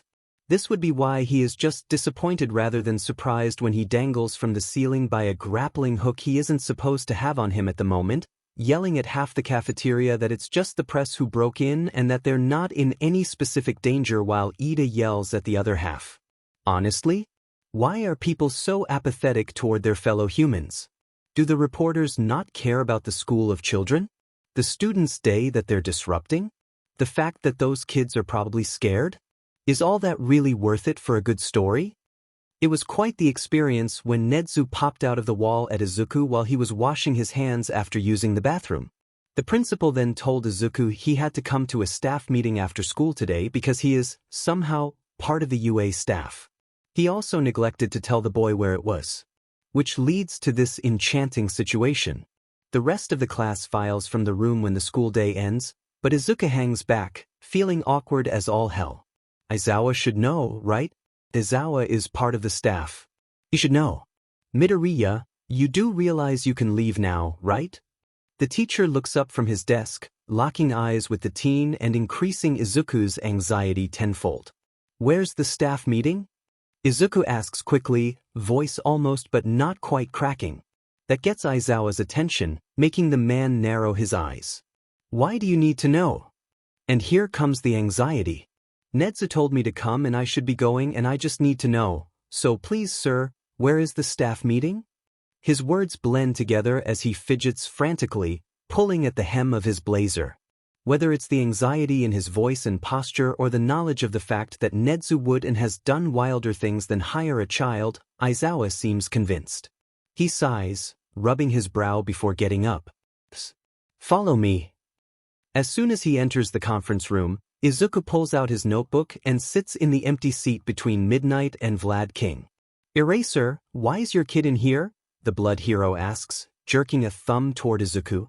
Nedzu isn't here yet, and he'll have to go straight to a lesson today. He was banking on the hour or so between school and class to get his lesson plan done, but now he doesn't have it. Is he someone's kid? So, for math, he should probably do a refresher on the law of signs. Mike laughs loudly at that, making Izuku jump and mess up his word. All Might, you have a secret kid you've been hiding? The hero jokes. What if Izuku had a pop quiz on the Cold War too? Midnight taps Izuku lightly on the back of the hand. Shouldn't you be getting home? She asks, her rather SXL persona apparently having been taken off as soon as school hours ended. Izuku personally believes she shouldn't be using that persona to interact with literal children, but what does he, a literal child, know? Akira was having trouble with cell anatomy. Izuku should set up a private session with him. And Rin can't for the life of, hey, kid dash, her remember anything about nuclear chemistry. Why are you here? He wonders if Amaru would help her out. That's a thought. Maybe he could get Setsuna to come to one of his classes to help him with anatomy. Is he ignoring us? Shut up and let him do his work. Midori dash. Please stop trying to talk to me. I have to make lesson plans and I wasn't made aware of this meeting, so I don't have nearly as much time as I thought I did to plan today's lessons. I just nay dash. He cuts himself off, silently staring down at his notebook. Izuku then looks up, meeting ectoplasm's eyes as he loathes the very existence of radiance. I know your pain. Before Izuku can look back down at his notebook, Netsu makes his grand entrance. I see we're all here. That means we can begin, he decides. Mike nods to Izuku. Is the little listener meant to be here? I'm on the payroll. I have the teaching experience All Might lacks, so I'm pretty much teaching him how to be a teacher, Izuku mutters, flipping to a new page to take notes. Izuku's never really been to an actual meeting before. He will take every note. A glance down the table reveals a bashful All Might. Embarrassed that a 15-year-old can do something the number one hero can't? That's just hilarious to Izuku. I will admit, he has been an incredible help to me. How honest. It makes Izuku feel all warm and fuzzy inside. Aizawa inspects Izuku again, despite being the one that brought him here and knowing about his teaching in the slums. Netsu, are you sure he should be here? The hero inquires. He is a teacher here, just as much as you are, reasons Netsu, taking a seat. Izuku sighs, scanning the room. Can we please get started? He pleads. I have to go teach in, like, an hour. I don't want to be late. I can understand a 15-year-old being on the staff seeming weird, but I just want to get this over with. His homeroom teacher's expression turns to annoyance. I'm sorry I confuse you, Izuku snaps at last. Izuku doesn't often take an attitude with figures of authority. He's a teensy bit stressed. Being questioned isn't helping much. Of course, this rude tone earns him a glare from Aizawa. And Izuku is just at the point in his exasperation that he glares right back. Teacher-grade glare, generally reserved for students who are being disruptive and making Izuku contemplate murder. Aizawa legitimately flinches, which is something Izuku never thought he'd witness. Holy sheet, present Mike whispers from the other side of midnight, the quietest Izuku has ever heard him. What is this kid? The child leans out around midnight, fixing the voice hero with the same glare, plus a twitching eye. Running on an hour of sleep. This kid is running on an hour of sleep and will have to go from here to deal with my students who, if this day continues to be sheet, will drive me up a wall. He turns to Netsu, expression pleading. Please start the meeting. Midnight dearest, why are you the way that you are? Diamond Eraser. I didn't know you had a kid. Her playful expression turns to fear as both glares turn to target her. She had to know that was a not smart move. Luckily, she's saved by the Netsu. First order of business, the break-in today. On the one hand, Izuku was able to finish his plans on the train. On the other, nothing pisses Izuku off more than people not listening to him. That can probably be attributed to years of being ignored, but we're not here to unpack Izuku's tragic backstory. We're here to hear about Izuku's lesson the day of the break-in, and the staff meeting that mainly served to put him on edge. Reporters weren't the only ones to get past the gate, or so it was explained to Izuku, but, again, let's not get off topic. Let me set the scene. Students of various ages, all sitting in the old desks of the aged, dilapidated, run-down school. Most are good children, regardless of their actual age. Most being the operative word. In the back corner of the room sits a group of about 5 students, all murmuring something Izuku can't quite hear and generally ignoring his lesson. That just won't do. The greenette hears whispers of attack and something about a monster. He doesn't really care about the content of the conversation, just that there is one. With a passive-aggressive smile, Izuku closes the textbook on the desk in front of him and picks it up. He then holds it off the side of the desk, above the floor. When it drops, it lands with a loud thud that echoes through the room, pulling the inattentive students' focus from their words. Hey, get the F out. Izuku invites with the same jovial tone you'd invite an old friend into your house. Like, hey, it's been a while, but worse. A few words of dissent rise up around the room until Izuku pushes another book off the desk like an a-hole cat. The room falls silent again and he tilts his head, smile still on his face, though slightly strained. I am here of my own accord. You are here of your own accord. If you're planning on wasting my time, just leave. It's your choice whether or not you learn. No one is making you attend this class. He throws a hand toward the door. Either shut up and pay attention, or leave. I'm an attention whore. All eyes on me, you little sheets. The offending students, much to Izuku's pleasure, face forward, looking slightly guilty. When no one gets up, Izuku crosses his arms. Are we all ready to get back to the lesson? A few people nod, so Izuku does just that. They should know he's needy by now. That was just rude. Izuku isn't going to lie. He thought this field trip could be fun, despite the fact that he doesn't have his full hero costume since his jacket got a little ruined during the battle training. Going to the USJ, meeting 13, practicing some rescue exercises. All good things. Lots of fun. Until the class enters the USJ and Aizawa tells 13 about how All Might isn't coming because the dumbass overexpended himself with 3 fights this morning, that is. All that it takes to take Izuku from excited to confused to said is the opening of a familiar portal in the central plaza. From said pit of black wanders out a ton of people, all armed with weapons and quirks. Some Izuku recognizes. Those being ones Izuku is ready to throttle. 13, get them out of here.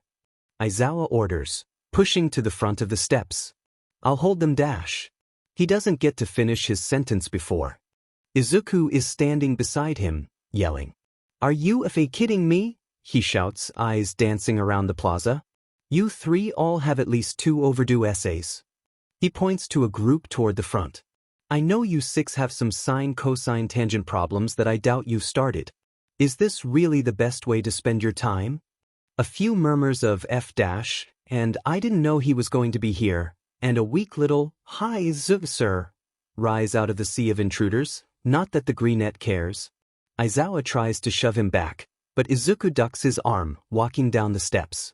He also ducks the hero's capture scaff, if that counts for anything. His students step back, pulling the not his students out of the way and forming a path. As he walks, he names each person's crimes and assignments. This must be bizarre to his classmates, but Izuku also doesn't care all that much. Soon he stands in front of Tamura and Kurojiri, arms crossed. My one rule, is to not commit any illegal action in my presence. So you take that rule and spit on it by attacking my class. He whirls around to the rest of the attackers. All of you want the lessons to stop. 'Cause I can just stop. I don't need your demon money. Izuku turns back to Tamura, taking the hand off his face and pulling him in by the shirt till the two are nearly nose to nose. Especially not yours, he hisses. Even the air stills as Izuku surveys those around him. 1A stands frozen and bewildered. The teachers look the same. The villains look rather scared, whether because they're his students and don't want him to stop teaching or pile on a ton of extra assignments, or because the other villains are freaking out and they don't know what's going on. Which is valid, to be honest. UA students, get out. Izuku commands. Kurojiri, take these assholes out of here if you want Tamura to keep receiving lessons. A moment passes where no one moves. Am I talking to myself? And have fun explaining to everyone else why the next week of lessons has been cancelled. He claps his hands a few times, shooing at literally everyone and being entirely done with everything. You know, a normal Tuesday. You dash, Tamura growls. No, you have a research project I assigned last month that you still haven't shown me. Izuku smacks him across the face with the face hand. He doesn't know when or where he got it in his head that yelling at criminals was 1, a good and smart thing, or 2, something that might actually work, but apparently luck is on Izuku's side today. With a sigh, Kurojiri starts grabbing henchmen and sending them elsewhere. As the plaza empties, Izuku locks the man with a cold glare. You're both on thin ice, he warns, voice as frigid as the metaphorical ice the villains skate on. He hands Tamura back his hand, praying that it's just a prop from a Halloween store but knowing in the back of his mind that it isn't. When, at last, Kurojiri, his man-child, and their pet monster disappear, Izuku sits on the edge of the fountain with a scowl. One rule. He has one rule. Midoriya plops down on the fountain as the last of the villains disappear into black, fuming. Shoyuta, on the other hand, stands at the top of the stairs, goggles on, capture weapon at the ready, despite not being able to catch his student with it, prepared for a fight that isn't going to happen. It's one thing to see a child diffuse a gang war with an essay. It's another story to hear about that same boy stopping a serial killer with a history lesson. It's a completely different book from a different genre in a different library to see that child dive headfirst into a sea of people ready to fight, maim, and kill, armed with nothing but a mental checklist of due and overdue assignments, to see villains part like the Red Sea as he walks, to watch him get in the face of the head villain with no fear in his posture, to hear him order the villains to retreat, and to watch him slap the head villain and tell his ride to get everyone out or else. Needless to say, Shoyuta feels like he just watched a cat sing in perfect Russian and a frog translated into Japanese for him. When he breaks from his stupor, Shoyuta descends the stairs, coming to stand in front of Midoriya, arms crossed. "What was that?" the man asks sternly. The boy meets Shuta's eyes, his own alight with some mixture of emotions. An attempt at a bloodless resolution. "My students respond well to my threats, and that generally confuses the others into doing what I want them to do. I'm the only one who will teach Tamura, the hand guy, so Kurogiri kind of has to do what I say if he wants me to keep teaching." He stretches, seeming to calm down slightly. "I didn't even have to threaten my safety this time," remarks the child with all the emotion one would use if they didn't care much about sports but their team won when they weren't expecting it. "So, that implies you've had to do that before," Shoyuta points out critically, to which Midoriya just casually nods. "What made you think the best option was for you, a child, to jump headfirst into a group of villains who seemed pretty ready to at least maim?" Midoriya shrugs and Shoyuta wants to strangle him. "My experience tells me they're more likely to hurt each other than me. An education is worth a lot." The way this child thinks. So reckless. "You can't bank on that," the professional teacher argues. "Clearly I can," the mostly recreational teacher quips back, pensively looking into the distance. "I do wish they'd follow the rules though. Like, I know they're not exactly the best, most moral people, but still. They deserve an education. If I'm giving it to them, the least they can do is not be criminals in front of me, right?" He turns back to Shoyuta with an unreadable expression, though the hero thinks he sees some hope in there. "If I can teach them, maybe I can change their ways and set them on the right path. Is that so wrong?" Sighing, Shoyuta sits beside the boy and gives him a tired stare. "No, not in the least. What is wrong is throwing yourself into a dangerous situation on the grounds that maybe you could talk the villains out of attacking. What would have happened if they didn't listen?" The conflicted expression on Midoriya's face makes Shoyuta think he's won. Then the greenette opens his mouth. "Well, Tamura could have disintegrated me, Kai could have set me on fire, Akito could have electrocuted me, at least 7 of them could have impaled me with various sharps, including but not limited to glass, wood, needles, and their own. But I could have been thrown, had my neck snapped, had the strength of Earth's gravity on me increased to the point that I was crushed under my own weight, been drowned what?" Midoriya now notices Shuta's worried and confused expression, it seems. How is this child so flippant about his own life? How can he sit there and rattle off a list of ways he could have been killed had things not gone according to plan like he's giving a menu for tomorrow's brunch? "Midoriya, don't you care about your own safety?" Shoyuta asks after a moment. "How did you make it this far if you care so little?" "Overwhelming spite, resentment, and determination," the boy explains, leading Shoyuta to realize he said that last bit aloud. "Aizawa, I'm quirkless. You know this, as do I. Quirkless folk aren't treated especially great in this world. People don't care about us.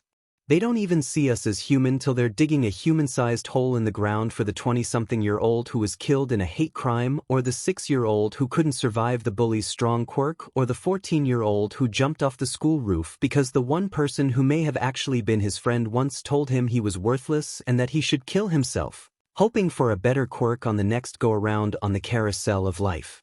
You all must have thought it when you got my application. What's a quirkless kid supposed to do? How can a quirkless kid make it in a hero school? How can a quirkless kid expect to make it past the practical? Tell me, how many of you followed me on the screen, watching my every move because it was so intriguing that a quirkless kid thought he stood a chance? Because you wanted to see how the quirkless kid would try and get through this." Midoriya stands up, shoving his hands into the pockets of his jacket and starting to walk away. How many of you were genuinely surprised when I took down the 0-pointer on my own? He pauses, glancing over his shoulder a moment, meeting Shuda's eyes with sad ones of his own. How many were surprised when I took first, and how many times did you rewatch the footage to make sure I didn't cheat? At this, he starts walking again, rejoining his classmates and fielding a bunch of questions. He dances around the answers of like a pro. Show you to feel sick. How much of that actually happened while he and the others were judging the exam? How much of that speech was speculation and how much was honest experience? How can show you to fix this, not just for Midoriya, but for any quirkless kid? Kirishima is the first to approach Izuku after his talk with Aizawa. Dude, what the hell was that? He questions, eyes wide with alarm as he grabs Izuku by the shoulders. Successful? Izuku tries, quirking up the corner of his lip in an awkward half-smile. Ochako sidles up beside the pair, jabbing playfully at Izuku's side. Sora's gonna kill you, she sing-songs. Chuckling, Izuku shakes his head with a more genuine smile. No, she won't. Odds were in my favor. 9 out of 10 chance that everyone would listen and if off and life would be good, the boy assures, patting his friend on the back. The redhead's jaw drops. That's still a 1 in 10 chance that they murdered you. Like it was manly as hell, but still. Raising an eyebrow, Izuku crosses his arms. And then they get murdered or tortured because someone willing to teach in the slums is not something that you come across very often. I'm a hot commodity that many are protective of, he explains. Their own gangs would probably turn against them if they even sat by and watched as someone attacked me. You're not wrong, Ochako corroborates with a fond smile. Aru would probably take out half of them on his own. Kirishima looks ready to blow a gasket, maybe throttle Izuku, maybe drop to the ground in the fetal position. Deku, what the dash? Izuku rounds on Bakugu, who stalks up behind him, snarling and growling. See? Regular old Tuesday. I'm not in the mood for your sheet today. Shut your face or I won't tell Ochako to put you down next time. Everyone loads back up on the bus and heads back to the school, deciding the safety of the USJ has been compromised. Uraraka is the only one that actually talks to Midoriya, the two of them being the only ones who talk at all aside from the spread whispers here and there. For the most part, the ride back is occupied by the class staring at Midoriya and trying to figure out what the F he is because he clearly isn't human, Shudo very not excluded. Nothing about Midoriya makes sense for Shudo. He's one of the first people to see Shudo and not jump to Endeavor, rather forcing him to prove himself worthy of respect and consideration. He didn't for a second let Shudo boss him around. He asked nonsense questions while locked in battle. Nedzu picked him out for something that he apparently can't go into depth about. He decided that the best way to defuse the attack was to yell at the villains about schoolwork. And it worked. Literally every expectation Shudo may have had about anyone in UA has been shattered by one tiny, reckless, green child. What's he going to pull out of his butt next? He's quirkless? Ridiculous. After a round of extensive questioning by the Mizudafu police, which is essentially just Izuku repeating what he has already said about 34 3/4 times, Izuku heads straight to Sora. Or he tries to, at least. At the end of the road, he is met by a good chunk of his students who attacked the USJ. Congratulations on making it into the hero course. They cheer, fear hiding in their frilly words. Izuku glares at them all, silently threatening them with murder and math. Out of my sight, he commands, voice dark.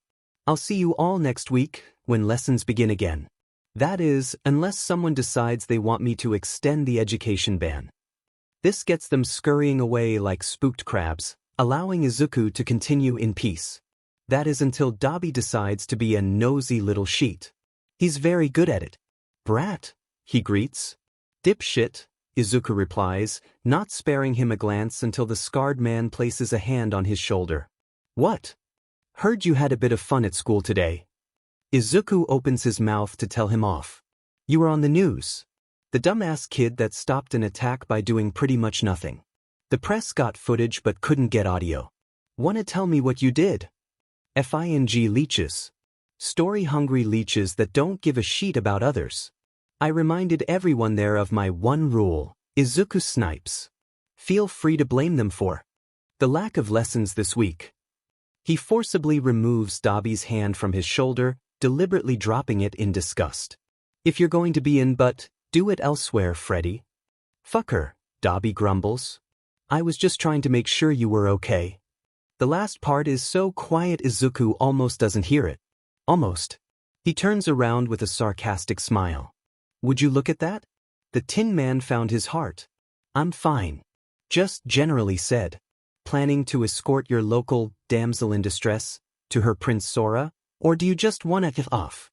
Dobby shrugs before shoving his hands in his pockets. Ain't got anything better to do, he admits, walking down the street. Come along, your highness. Snickering, Izuku hooks his arm through Dobby's elbow, pointedly ignoring the funny look the dark-haired man gives. The pair walk off further into the slums, either ignoring the other or poking fun at him. At least it helps Izuku to relax. While aware of the events of the USJ attack, Nedzu doesn't expect 13 and Eraserhead to come seek him out. Nedzu, could we have a moment of your time? Asks the gender-ambiguous hero. When he nods, the pair fully enter his office, shutting the door behind them. Aizawa begins first. The USJ brought up some concerns to the two of us, mainly regarding Midoriya. He 13 butts in, cutting off their coworker. He ordered the villains to leave. And the villains listened. I'm not sure how much we can trust him. He's clearly working with them, they explain. I'm aware. He teaches in the poorer parts of town, and those that can't get an education for whatever reason have taken to his classes. I was aware of his connection before hiring him, the principal counters. The dark-haired hero purses his lips. He had a connection with the villains leading the attack. What if he's a spy or something? Didn't Mike point out the possibility of a traitor? 13 argues. It seems to be Aizawa's turn to stand up for the green-haired child. If I know anything about Midoriya, he isn't the type. He goes out of his way to avoid bloodshed. I doubt he would intentionally do anything that would put his classmates in danger. Nedzu smiles, glad he isn't the only one seeing reality. Indeed. Now, I'm glad you two saw it pertinent to bring this to my attention, but I do have to ask that, unless evidence against Midoriya comes up, we stay away from attempting to condemn our students. His paw taps against his desk. Besides, if he is a mole, we're still getting information about the villains whether he means to reveal it or not. There are many ways to take care of traitors. Midoriya will grow to regret picking the villain side if that's the side he's chosen. The next day, when homeroom starts, Shoyuta begins to explain the sports festival and its importance. It is the biggest event of the year, after all. He only gets halfway through his spiel, though, when a phone rings. Midoriya pales, wincing once when it starts and again when he sees Shuta's glare. Sorry. I must have knocked the volume button. Alternative, no, I won't, he corrects as he looks at the screen. Yeah, I have to take this. I'm really sorry for the interruption. He gets up, probably to go take the call outside. Put it on speaker, Shoyuta orders, halting Midoriya just before the door. The boy gives him a skeptical look and Shoyuta just waves for him to get on with it. Yes, sir, he says, obeying. Then speaking in what Shoyuta believes is Italian. Yes, you read that right. Italian. The person on the other end of the line, a man, judging by his voice, also speaks in Italian, though his is much more fluid than Midoriya's. Soon, Midoriya begins to smile, even laughing a bit before saying something else, still in Italian. I'm sorry, but I can't talk right now. I'm in class, he says at last, reverting back to Japanese. The man says a few more things in Italian, which Midoriya replies to with Italian. Shoyuta thinks he hears his family name in there. Suddenly, the man switches to heavily accented Japanese. You take care of this boy, Aizawa Shoyuta, he commands. You take very good care of him. Don't threaten my teachers. Midoriya scolds. I'm hanging up now. Goodbye and tell your son I'm proud of him. He then ends the call, mutes his phone, and slides it into his backpack. I am sorry about that, sir. If I didn't answer, he would have traced the call and that didn't go especially well last time. Shoyuta blinks a few times. What was that? He asks at last. The green-haired boy looks away slightly. Are you sure you want to know? Shoyuta doesn't move, just glares. A higher-up in the Italian mafia. I helped his son with biology for a bit and said son just got into medical school. He wanted to thank me for my help. Why do you have contacts in the Italian mafia? Why don't you? They have really good food. Shuda's stare turns judgmental in a split second. Really? He deadpans. And the Italian? Payment for my services. I also think I accidentally ordered dinner with how many noodle names I substituted in there. Midoriya sits back down like nothing happened, leaving Shoyuta to both reconcile this in his mind and finish his explanation. DMN problem child. Izuku has many regrets in life. While postponing classes for a week is not one of them, deciding to plan lessons as far into the future as possible with his week of freedom most definitely is. He hasn't slept in 2 days and he is suffering. But he's also stubborn, and he already has 3 weeks planned out. He isn't stopping until his body makes him. Midoriya passed out 2.5 minutes into the staff meeting a few days after the USJ. Shoyuta knows this because the kid walked in looking like he was going to faint at any moment and the adult was afraid he'd do it standing. It's obvious the child hasn't been sleeping. As he sat next to Shoyuta and subsequently fell asleep on his shoulder, it became Shuda's duty to take care of him, which is why he has been stuffed in Shuda's sleeping bag and placed in the corner. Netsu regards the sleeping student for a moment before turning his attention to his laptop. That's a shame. I somewhat wanted him to witness this. No matter. A few key taps later, a familiar sight shows up on the projection screen at the end of the table. I know there have been protests against having a child on the staff. I understand those protests. But I would also like you all to see how Midoriya works. How much control he can have over a given situation. A recording. It was recorded. And unlike that clip that media got, this has audio. So everyone can hear his student telling armed and dangerous villains, possibly murderers, to go F themselves. And they're almost impressed. And when Midoriya slaps Shigaraki with his face hand, it seems no one was quite expecting that from the child asleep in the corner. Wait till they find out about the Italian mob.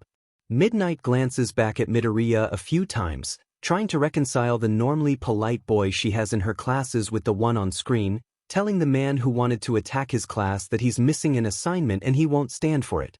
Mike just stares at the screen, incredulous. As you have all probably heard by now, Midoriya Izuku single-handedly stopped what could have been a massacre without any violence, save that slap. Netsu recaps when the clip ends. I would hope no one will question his position in this school.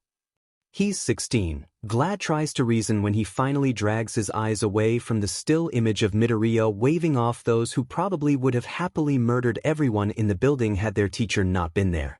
Shoyuta rolls his eyes, tossing a glance toward the one person he has met with bigger eye bags than him. 15 actually. He's also smart and knows how to defuse a situation. This isn't the first time he's done something like this, and I doubt it'll be the last. He shakes his head, knowing the child currently stealing his sleeping bag will likely be the death of his dark hair and birth of his gray streaks. I have it on good authority that he's probably the reason why Stain hasn't killed in a few months. He is a force to be reckoned with, and honestly, for your sake, I hope he isn't awake right now. Midoriya rolls over, facing out into the room. He grumbles a bit and Vlad actually looks a little scared. It's understandable. The kid made Shoyuta flinch with a single glare. This paper was due 3 weeks ago, you blown bulb, the child suddenly cries out. Vlad, being closest, actually jumps so badly he falls out of his chair. Shoyuta can't help but be proud of his student. You know what really butters Izuku's biscuits? Having the good mood brought on by one of his students moving forward in life crushed like a pesky little fly under the wheels of an 18-wheeler when a ton of other students just apparate in the doorway of Class 1A. Can I help you? He asks tentatively, scanning the apparent audience. Why are they here? Mineta asks, shaking in his boots. He still rubs Izuku the wrong way. He's seen how the kid looks at the girls. Scoping out the competition, Tiny D dash, Bakuga growls, standing in the doorway. Makes sense that this shitty bunch of cannon fodder wants to check us out before the sports festival. We are the class that survived a villain attack after all. Not that it'll mean jack at dash. Izuku rolls his eyes. We survived because I beached the villains out. No need to act all high and mighty unless you want to fill in the missing words. High up on the stairs and away from danger, and a mighty big pain in my butt. He steps up beside the blonde and catches a flash of purple in the crowd. Shinso, he asks incredulously. Why are you? The boy in question shrugs. Was curious, me mumbles. Is the rest of your class as bad as him? Shinso points to Bakugo to emphasize his point. It's Izuku's turn to shrug before a head pops up over the crowd. Tetsutetsu from 1B, it seems. I came over to check you guys out, but all I'm seeing are two arrogant assholes, he calls. Eyes wide with innocent honesty, Izuku stares into Tetsutetsu's soul. I'm not being arrogant, he protests. I walked down the stairs, yelled at many a villain, slapped the head villain, and told them to get the F out. And they did. The greenette smiles when Shinso mutters something about not being surprised, though almost everyone else in the hall looks unconvinced. Do you want me to go grab one of the villains that was there? Do you need someone to corroborate my story? Ask the teachers or my classmates. Or the villains. I can and will go hunt one or two down. I have at least 3 on speed dial. A moment of silence fills the hall at Izuku's last declaration before he exhales, shaking his head. I'll see you in the cafeteria, Shinso, he sighs, turning and heading for the classroom window. Izuku? Ochako asks as he pushes the window open. The boy doesn't acknowledge anything as he pulls his grappling hook from his bag and hooks it on the windowsill. He waves to the crowd still at the door with a small smirk before he steps out the window, lowering himself with what has come to be his favorite tool. What is he? Ashido hisses, staring at the open window. Ochako smiles, shrugging. Honestly, I'm not really sure myself. I know he's smart and kind and happy to help, but I also know he's been through some stuff. I know he's become desensitized to a lot of situations that he probably shouldn't be desensitized to this young, and I know he'll leave out big details in a story because they just seem normal to him. She chuckles fondly. I heard a rumor he stopped Stain from killing a hero and got out without Stain touching him once. Crossing her arms, Ashido nods sagely. I see now. He's not human. Got it. The next 2 weeks include Izuku and Ochako practicing fighting several types of opponents, Quirkless and Akiko almost having to physically restrain Izuku from teaching too many classes and overworking himself. Sora makes it fun, Aru makes it difficult, and Dabi makes it Dabi-ish. The fact that he's helping at all is a miracle in Izuku's eyes. Though he does worry for his eyebrows, what with how narrowly he's been dodging the man's attacks. Ducking the latest blast of blue fire, Izuku pops up beside Dabi's arm, pressing a knife against his throat and one against his elbow, threatening to cut the tendon. A bright smile spreads across his face before he twists, kicking the back of Dabi's knee and moving as the black-haired student drops to the ground. Was that good? He asks, turning to Akiko. His mentor smiles, but not really at him. Izuku feels something touch his ankle and stomps on it as hard as he can. Dabi cries out in pain and Izuku thinks he might have heard a crack. But it's not over till it's over, Akiko praises. He isn't wrong, per se, but that kind of advice would get Izuku killed if he was any more reckless.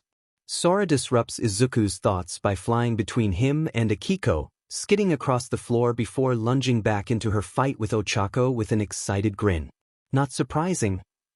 Izuku might be interested in watching a quirked fight between the two. Speaking of quirked versus quirkless fighting, I thought we said quirkless. Izuku admonishes, glaring at the man on the ground. Dabi scowls up at him. Because I clearly love to follow instructions, he deadpants, rolling to his back and sitting up, all with a judgmental gaze locked on Izuku. What fing prick? Izuku groans, helping Dabi to his feet. Not like I'll get the luxury of quirkless fighting during the sports festival, he admits. There you are. Dabi teases. It's all about perspective. This makes Izuku pee his head. Positive thinking? He asks with a raised brow, leading the dark-haired man to nod. With a smirk, Izuku pulls the man in, pressing the knife to his throat. Then how about you turn this knife into a FNG baguette? Then, Mr. Molotov. Do it all with the power of positive thinking. When Dabi's grin falls, Izuku's grows. That's what I thought. He drops the knife to his side with a laugh. Smart as. To be completely honest, Izuku kind of, maybe, sort of, somewhat, has been zoned out this entire time. Like, one moment, he was changing into his gym uniform, as one does for the UA Sports Festival. At some point he started running through lesson plans and strategies in his head. Most liquids shrink when they solidify and he should move erratically when facing someone with long-ranged attacks. That kind of thing. While he was doing that, he somehow ended up in the middle of a stadium with Ochako elbowing him. "Go make a speech, Mr. First Place in the entrance exam," she urges, putting her hands out for his things. Oh shit. Well, this is going to go swimmingly, isn't it? No plan, no speech in mind, nothing. He could go the Bakugo route and be a massive prick to everyone. I'm gonna win cause I'm Bakugo Katsuki and I'm the best and you're all losers and assholes and dumbass. But that won't work. It'd be easier, but no. Maybe Dabi? I don't FNG care. This is stupid and I'm only here, 'cause I have to be. Just start the thing and get this bullshit over with. Dabi-ish. Of course it's going to be Dabi-ish. It's a FING imitation. In the end, as he stands up at the microphone and Midnight gives Izuku a thumbs up, he does what he does best. He starts lecturing. In this world of quirks, we're all always told that those are what matter. Our quirks are so important to our futures. If you have this quirk, you should have that job. If you have a water quirk, you should be a fireman. If you have a food-related quirk, you should try for the culinary field. If you have a quirk that isn't very suited for combat, you should by no means make any attempt to be a hero. To that, I have but one thing to say, if you'll all kindly excuse my language. He beams into the camera as it floats past. Izuku raises his right hand nice and high and flips off the entire audience. The F. This society that tries to tell me what I can and can't do. The F. This society that lets people treat others like shit just because they have a strong quirk. The F. This society that looks at quirks more than it does people. You know why? His smile grows even wider as he raises his voice, done being silenced. Done being told to keep his head down. Done being the weak, quirkless kid that everyone but his students always saw him as. My name is Midoriya Izuku and I am the quirkless guy that came first in the UA entrance exam.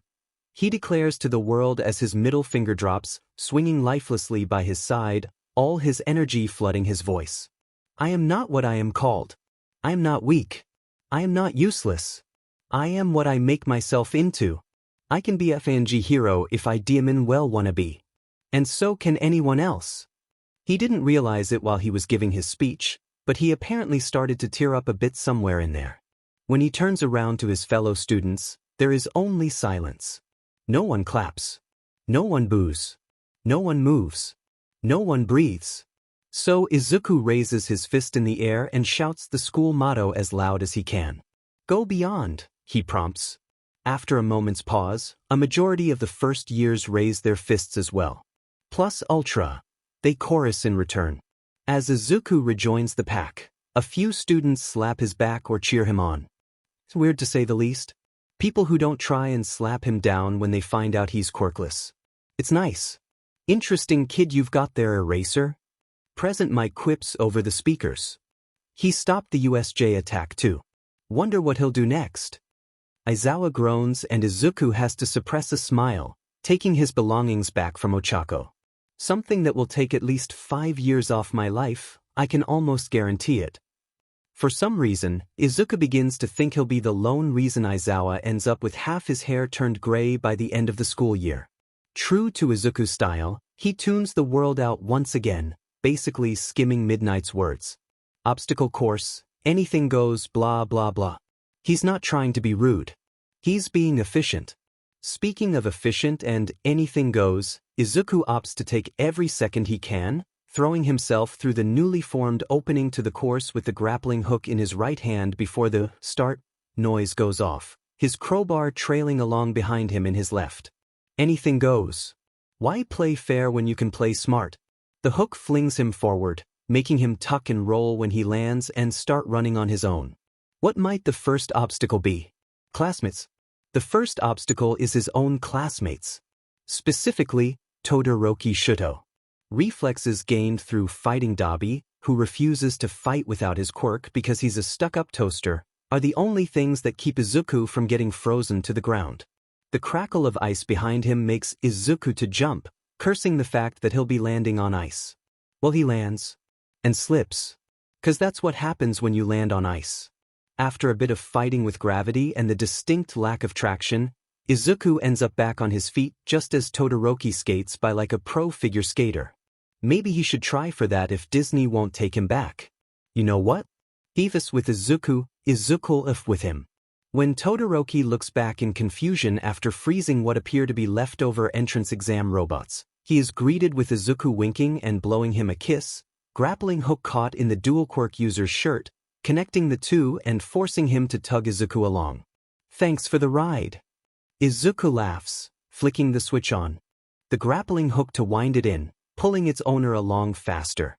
The green net barely makes it past the robots before they crumble, a metal panel flying in past Izuku when Todoroki finally untangles the hook from his shirt. There goes his free ride.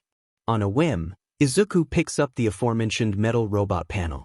It's dangerous to go alone. He should take that. He'll name it Ryan. Strapping Ryan to his back, Izuku returns to the race, sitting pretty in SEC third. Thanks, Bakugo. Said blonde soars overhead with the help of his quirk, and Izuku momentarily debates shooting him with the grappling hook before ultimately deciding against that. Bakugo isn't worth disqualification. Taking a deep breath and staring at the chasm in front of him, which must be the second obstacle, Izuku tries something he might just grow to regret. Does he care though? Not at the moment. He shoots his grappling hook past the first platform, letting it catch on the edge and jumping, allowing the device to drag him over the gap. It takes a few jumps to get used to the added weight of Ryan on his back, but it's fine. It isn't terrible. It puts Izuku further back from his original lead, though. He can see about 15 people in front of him, not counting Bakugo and Todoroki, who have actually disappeared from sight. So long as he moves on to the next round, Izuku will be happy. How embarrassing would it be if he made that whole big speech and then got knocked out in the first round? As he touches down on the other side of the second obstacle, he hears it. The explosions. Pink fog rises up from another clearing accompanied by a sign Izuku wishes he couldn't read. That's a minefield. Looks like Ryan's gonna come in handy. With his crowbar, Izuku unearths mine after mine, piling them up and... Let's say the little green gremlin tries his hand at whack-em. It's only after he's in the air that it occurs to Izuku that this may have been an idiotic idea and that he may very well have moved on even without turning himself into a surface-to-air missile. It's a little late for that revelation. Just wait. It gets better. Izuku's going to land in the minefield. If he doesn't land correctly, he could get blown off the course. Well, if he swings a grappling hook? No, he's going faster than the grappling hook can launch. What if yes? That. Step 1 is hanging off the edge of Ryan. Step 2 is using his momentum to at least angle the sheet of metal down. As he lands, Izuku makes sure to tuck and roll, placing Ryan over the mine in the way and letting that explosion send him further ahead. Hey boys. Mighty fine day for a sports festival, wouldn't you say? Quips the greenette as he lands between the two frontrunners. Todoroki scowls and Bakugo looks ready to rip Izuku's throat out. Better not give them the chance. He first drags himself forward by his grappling hook using the fence at the end of the minefield, then takes it a step further in midair by hooking onto the end tunnel. Then the rope snaps, sending Izuku barreling into the tunnel, barely able to get back to his feet. He must have twisted his ankle as he fell or something. It hurts to run and he's definitely going slower. Either way, he's going to take first. He's so close. He's not close enough. Both Todoroki and Bakugo cross the finish line on either side of him. None of them actually know who came first. Midoriya Izuku is quirkless. Honest to God quirkless. Shuto had thought it as a joke. An exaggeration. Some point to show how ridiculous all this was. But no. Midoriya Izuku is quirkless. It only hits him now, after the race. It hits him like a 4x4 to the face. What is Midoriya Izuku? So, as it turns out, no one else knows who came first either. It gets to the point that Midnight has to call for a game of rock paper scissors to decide their positions. The fact that she's making them fight for first, second, and third makes Izuku think that the placements actually matter for the next round. And, knowing you, Izuku thinks it would SCK to come first. "I'll take third," offers the boy, smiling politely. Though he gets a few bewildered looks, Izuku is awarded third. Todoroki takes first by the order of rock beats scissors. Bakugo gets second and angry, though that seems to be his natural state at this point. Midnight calls a break, promising to explain the next event, some sort of puzzle, afterward, and Izuku wanders off to try and fix his grappling hook. He's really said that the wire snapped. In case you hadn't noticed by now, nothing can be easy for Izuku. Midoriya calls the constant thorn in his side, jogging to catch up. "A word." The greenette rolls his eyes, not slowing down in the least. "Sure. Here it is, goodbye." His steps stay at their constant, steady pace, his attempts to get away from Todoroki starting to seem to be in vain. "What do you want?" Izuku asks, hanging a corner to get back to the class warm-up room. "Talk fast and clear. I'll be multitasking while we talk." He shoves open the door and grabs his bag from the corner, tossing it up on the table and pulling out some spare wire and some tools. He should have changed the wire before the sports festival. Too late for that though. "You dash," says his unwelcome companion, cutting himself off, probably trying to figure out what he wants to say. "Why did you take third? And how the hell are you quirkless?" So tactful. Head tilted in concentration, Izuku sets upon replacing the broken wire with the spare. Midnight wanted there to be a clear first, second and third. Makes one wonder if our rankings will mean something moving forward. Knowing you, the higher you place, the harder life is gonna be for you. If I'm wrong, I still placed well enough to get a good benefit. If I'm right, well, at least I didn't take first. He starts to reassemble his grappling hook, taking great care to make sure it won't fall apart again. As for my quirklessness, I was unlucky, it seems. I drew a shitty hand. If you plan to razz me about it, don't bother. I've heard it all. There's nothing you can say that hasn't already been screamed in my face while I was getting beaten up or whispered to myself as I checked my wounds in front of the mirror. A glance to his classmate reveals the most emotion Izuku has seen on Todoroki's face since he met him. It almost looks like pity. Izuku doesn't need his pity. He doesn't want any pity. He isn't something to be pitied. I wasn't dash. Well, I wouldn't put it past you, Mr. Holier-than-thou. Mr. Bow at my feet, peasants. Mr. I don't need anyone or anything because half my quirk is strong enough to beat everyone here. I don't want your sympathy.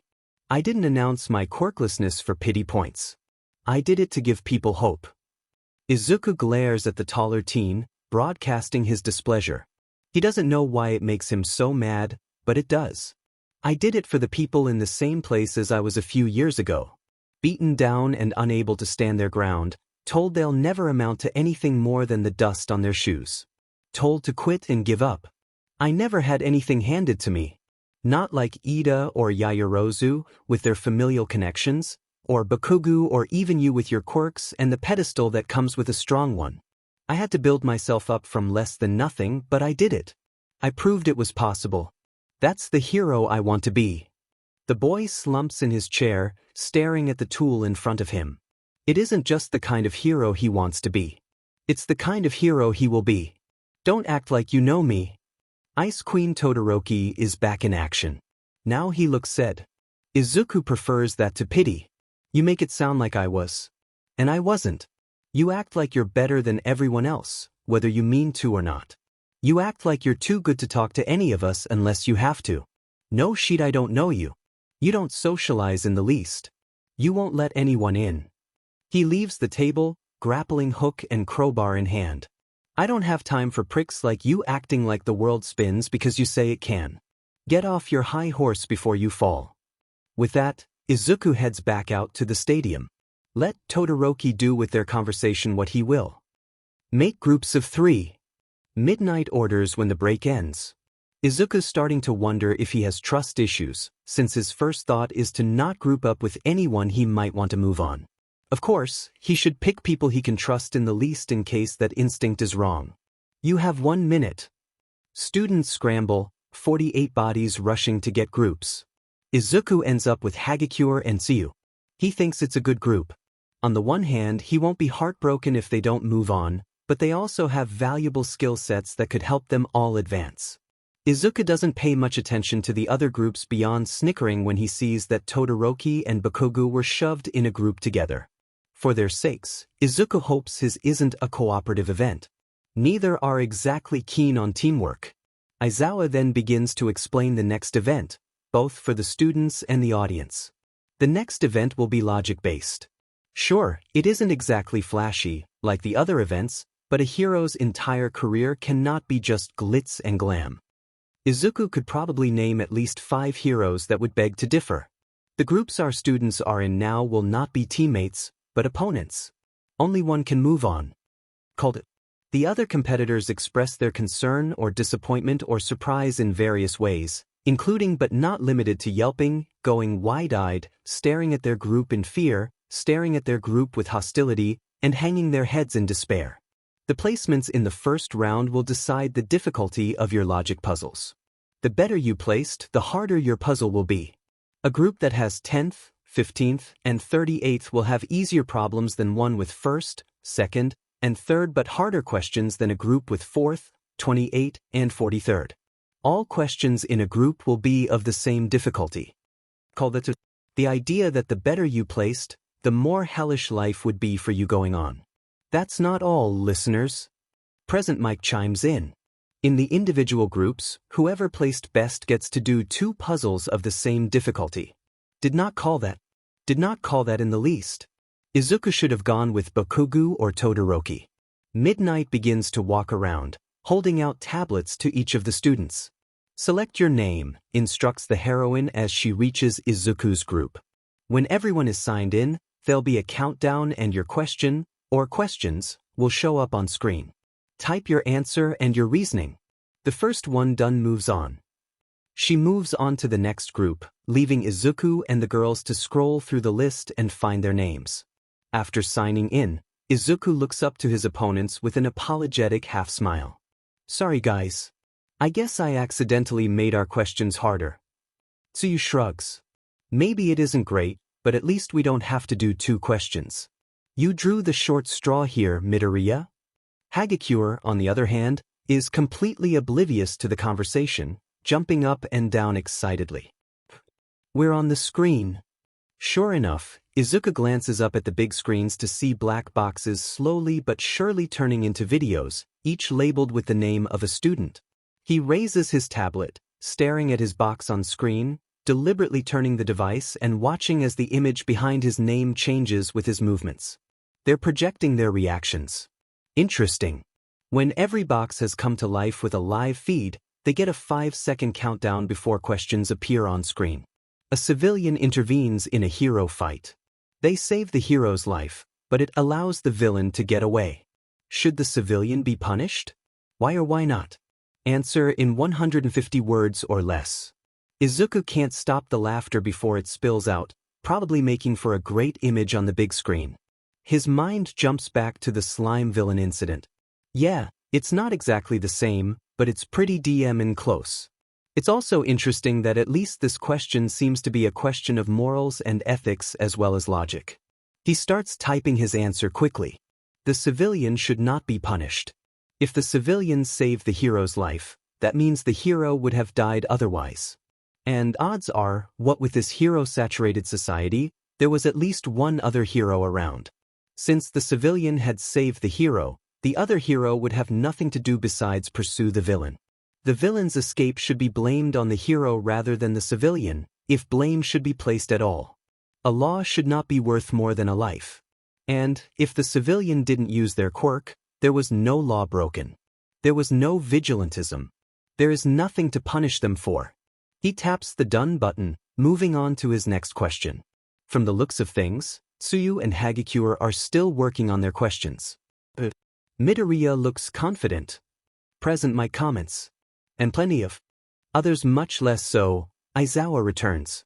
Of course Izuku is confident. His question was easy. There is a hostage situation in a densely populated residential district. The villain has a quirk that you could easily fight and win against, but they're holding a civilian hostage, threatening to kill them if anyone attempts to intervene in any way. How do you proceed? Explain in 200 words or less. Back off and let the police other heroes handle it. Engage the villain. Try to talk the villain down. Offer yourself in exchange for the hostage. Multiple choice? Izuku scans the options a few more times, trying to use process of elimination to come to an answer. A isn't correct, as letting others handle it does nothing to solve the problem. The other heroes on scene could do something to exacerbate the situation, possibly ending in the hostage's death. B, for Izuku personally, is a head-ass decision. Whatever the villain has ready to kill the hostage, Izuku would almost definitely be slower than it. He wouldn't be even halfway to the villain before the hostage's body hit the ground. C could also go horribly wrong. Bargaining would be setting the villain free, while trying to sympathize could anger the villain. And they'd kill the hostage. That just leaves D, which is stupid. You'd be incapacitating yourself, making yourself a liability, and forcing the other heroes to try and save you now instead. It doesn't end the situation, just replaces the person in danger. Sneaky. Very, very sneaky. None of the answers are right. Not in Izuku's eyes, at least. I choose choice E, none of the above. All have much more possibility for disaster than I would like to have in any situation. In all honesty, it depends on the villain. If it's a student of mine or someone related to one, I would remind them of my one rule: don't commit crimes in my presence. I would then threaten to stop teaching them and anyone they're associated with. Those I teach take my services very seriously. If it isn't one of my students, depending on what they're threatening their hostage with, I may very well just shoot them, only aiming to kill if there is no way to ensure the civilian's safety otherwise. Though I'd want to preserve all life, a civilian's life comes before that of a villain. The boy submits his final answer, watching the screens around the stadium while he waits for anything to happen next. He isn't the first one done. Shinso and Siro each have a border of green around their images. Izuku glances to his part of the screen, waiting for the green border to show up around it. His answers are probably being evaluated. Finally, his box goes green and Tsuyu and Hagikure's go red. Tsuyu glances at him, surprised. You did both of yours already? He nods with a smile. They were both pretty simple for me. I have relative experience with both situations. It just seems whoever was judging the answers thought my ideas were right, or maybe my reasoning was good or something. Midnight collects their tablets with an intrigued look that lingers on Izuku momentarily. Did she see his answers, or is she just surprised that the one with 2 questions finished first? What were your questions like? Izuku asks casually, trying to waste time until the others are done. He can't imagine this to be very entertaining. What do you mean I got it wrong? Never mind. It's entertaining. A look to the screen shows Bakugu's furious face glaring at his tablet. Izuku almost worries he blows it up. Bakugo Katsuki couldn't handle an ethical logic puzzle. So he blew up his tablet. Very entertaining. For some unknowable reason, Izuku finds himself unsurprised at Bakugo's explosive outburst.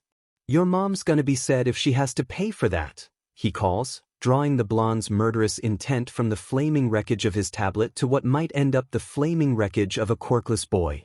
Kirishima, who apparently either finished already or decided Izuku's life was more important than moving on, holds Bakugo back from charging and possibly maiming Izuku. How sweet.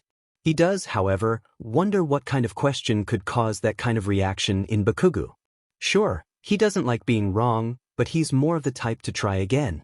And he's definitely not the type to give up a chance at winning like that. Maybe Izuku can ask Nedzu under the guise of teachy purposes. Bakugo isn't the only one who looks rather upset. Todoroki does too. Izuku can't help but think he may be partially to blame for that.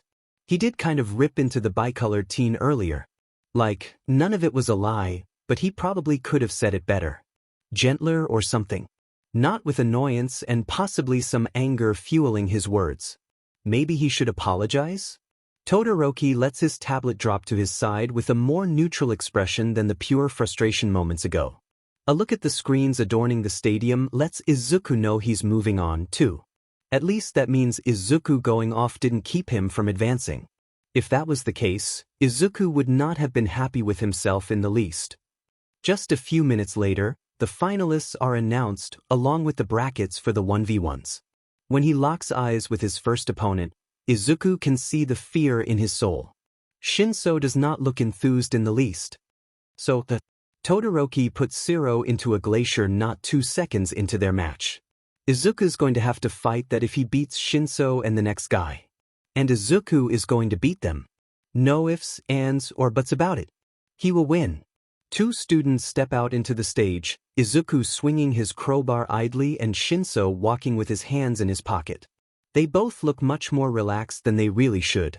So, on a scale from 1 to flat earther at an astrophysics convention, how absolutely f-ed am I? Shinso asks, a lazy smile on his face. Izuku shrugs, holding his crowbar across his thighs. Very, he replies, dropping his weapon of choice. He feels Shinso take control of him just for a moment, then gets jarred out of it by his crowbar falling on his foot. Shinso just sighs, shaking his head and laughing to himself. I'm not sure what else I was expecting.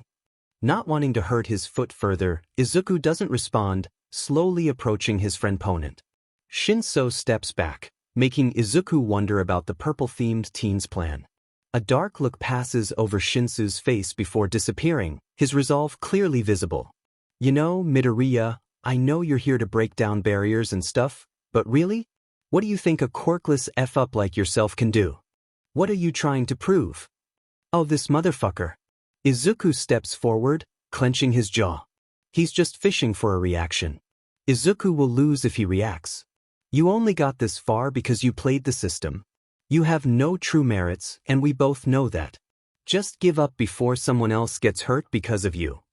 His head tilts, his eyes dark as he continues. Sure, you stopped the USJ from being worse than it could have been, but come on. You can't honestly think that might not have been your fault. You knew the villains. Who says you didn't lead them there? Who says you didn't paint the target on your class's back? Izuku's eye twitches, but then he notices his friend's expression. It's pained. Like it's physically hurting him to say these things. Izuku should end this quickly. He rushes his friend, going for a punch that Shinso barely dodges.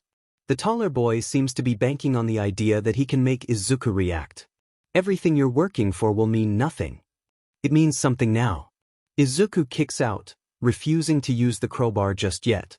The hit sends Shinso sprawling to the ground, but he doesn't give up. Teaching people won't keep them from crime. It'll cut down on it. Shinso scrambles to his feet, pulling up a guard. No one gives a shit about quirkless rights. Izuku isn't no one. The crowbar twirls in his hand as he advances, backing Shinso into a corner. You're useless. Worthless.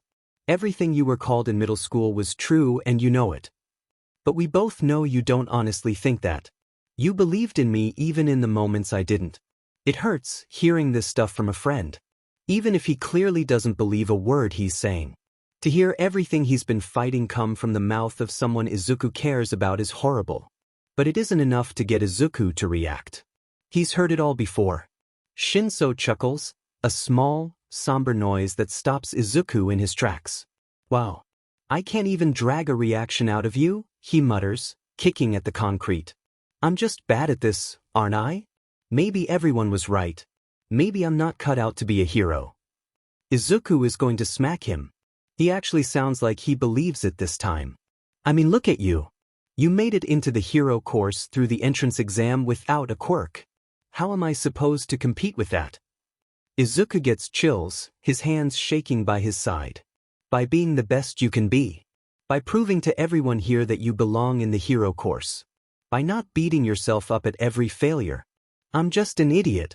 I'm stupid and weak and God, I can't believe I actually thought I could beat you. What is wrong with me? The quirkless boy's vision starts to blur slightly, his eye twitching. Maybe I should just dash. He doesn't get the chance to finish his sentence, since Izuku slams his shoulder into his chest, derailing his pity parade and sending him flying out of the ring. Maybe you should just stop talking shit. Izuku shouts. You have as much right to the hero course as I do. If I can worm my way in, so can you. the green-haired ball of rage jumps off the concrete platform, leaning over Shinso, who sits on the grass, wide-eyed.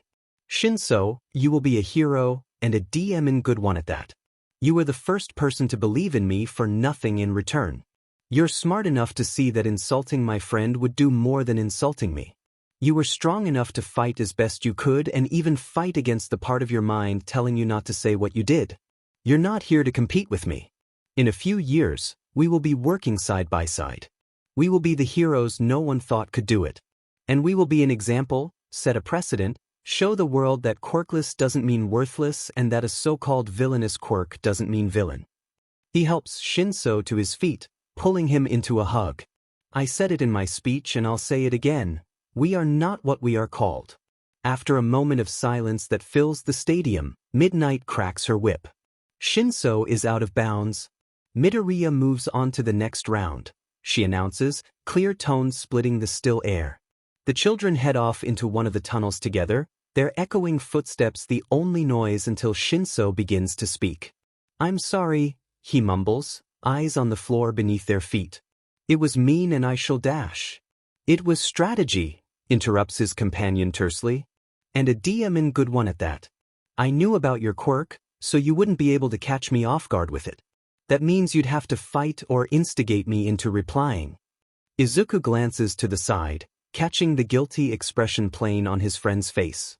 You doing that at all tells me a lot. A lot of good things. It tells me that you care about me and trust me enough that if I were to attack you like that, it wouldn't murder our friendship. It also shows that you trust me enough to be understanding about it. He stops, which makes Shinso stop to face him. And I do understand. That fight had much higher stakes for you than it did me. I'm just trying to see how far I can go, but you're trying to join the hero course. A win there could have brought you up to 1A or B. And I'm sorry I took that from you. Shinso blinks a few times before he mutters, well, I'd rather lose to you trying than take a win because you didn't give a shit. It was still a move and dash. Izuku jabs at his shoulder, cutting him off.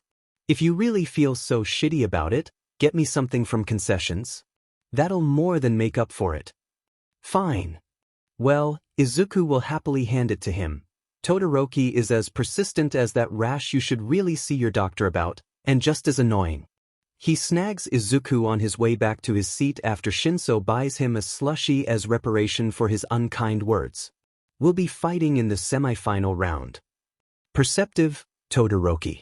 Real perceptive. Yep. Seems to be the case so long as we both win the next round too. Can I go sit down, or did you want to tell me that the sky is blue and our principal is some non-humanoid mammal first? Can't you be civil for once? I can. I am very good at civility. It's just that every time I talk to you, you act and butt. It makes me think my civility is wasted on you. Izuku takes a long, obnoxious sip from his slushie, not breaking eye contact. Todoroki's face scrunches in annoyance. I would like to have a conversation. Is that or is that not allowed? He grits out, tone even and coated with a forced politeness. Izuku keeps his expression bored, holding the silence like a thin sheet of glass in the palm of his hand. He lets it rest there for as long as he can, honestly just trying to be the biggest nuisance he can possibly be. It's only when Todoroki looks ready to scream that Izuku shatters it. Of course it's allowed, he casually replies. What did you want to talk about? See? It pays to be nice. Grumbling to himself, Todoroki grabs Izuku by the slushy-free arm, trying to drag him along. It doesn't work well. Izuku shakes off his classmate's grip with a harsh glare. Fine. Just follow me. I'm not sure you'd want this talked about in front of people. Consider Izuku's interest piqued. The scarred teen leads Izuku to an empty hallway. The two stare at each other for an indefinite amount of time, leading Izuku to wonder if he's going to miss Ochako's match. He wishes the other would just get on. You confuse me. With it. Yeah. Like that. I confuse a lot of people. You'll have to be more specific. Todoroki rolls his eyes. Fine. What's your relationship with All Might? Clear, concise, to the point. Good question. Oh, we're absolute besties, Izuku deadpants. It all started the day I jumped off the roof of my middle school to prove a point. Mr. Hero Man didn't want to pop my dislocated shoulder back into place. Evidently, this isn't the answer Todoroki was expecting. You jumped off the roof? Asks the stunned teen, eyes wide. Izuku nods, shrugging. Not to the pavement, of course. That would have been a dumb move and I'd probably be dead. I also didn't jump, Percy. I walked off and caught myself on a windowsill, which would explain the shoulder. He rocks casually on the ball of his feet, scanning his classmates' features for any reaction. Why? He says it so quietly, yet so full of emotion that it takes Izuku aback. But didn't he already say why? To prove a point, repeats the freckled boy. What point? Todoroki asks, genuinely confused, maybe even concerned. Izuku's probably just imagining that second part, though. That words can hurt. That one should never tell someone to kill themselves. Especially not if there's a chance they'll go through with it. Holy shit. That is a look of genuine concern and worry on Todoroki's face. Izuku never thought he'd see the day. The taller's eyes go soft as he stares at Izuku. Are you okay? He inquires quietly. Izuku puts on a smile, more game show host than actual human being, but that's beside the point. I mean, I didn't go all the way down, did I? He looks away, allowing his companion to mull this over. I actually had friends and a purpose for once in my life. There's no way I was giving that up, Izuku murmurs after a moment, glancing at Todoroki to see the boy looking almost lost. His next words are quiet, so much so Izuku has to strain to hear them. I'm sorry. He's sorry. He's sorry? You're not the one who told me to kill myself and hope for a quirk in the next life. Is there a reason you asked about All Might? Yeah. And I'm sure that shoulder thing isn't the full extent of your connection to him. I mean, you're not wrong, but it's not as if I'll be revealing my entire tragic backstory to a guy who only just now started showing me an emotion that wasn't some form of contempt. Todoroki nods, probably subconsciously, taking that as his cue to reveal his tragic backstory. As you know, my father is Endeavor, the second greatest hero of all time. Not like he deserves that title. He's caused more trouble for me and my students than every other hero combined. A big chunk of Izuku's first few paychecks from UA have actually gone toward repairing damage caused by that a-hole. Any connection you have to the number one guy is all the more reason to beat you. But Izuku wants to get farther, even if it's just for Shinsu's sake. If he gets pretty far, Shinso looks better despite his loss. He might be able to get into the hero course if Izuku looks like an impossible-to-beat opponent. My dad is a powerful BSTRD who's only interested in getting stronger. Sure, he's gone and made a name for himself as a hero, a strong one at that, but to him, All Might is just an obstacle and an eyesore. He could never beat All Might on his own, so he came up with another plan. Izuku doesn't like where this is going. Worst part is that he doesn't see another logical answer. One that isn't horrible and disgusting.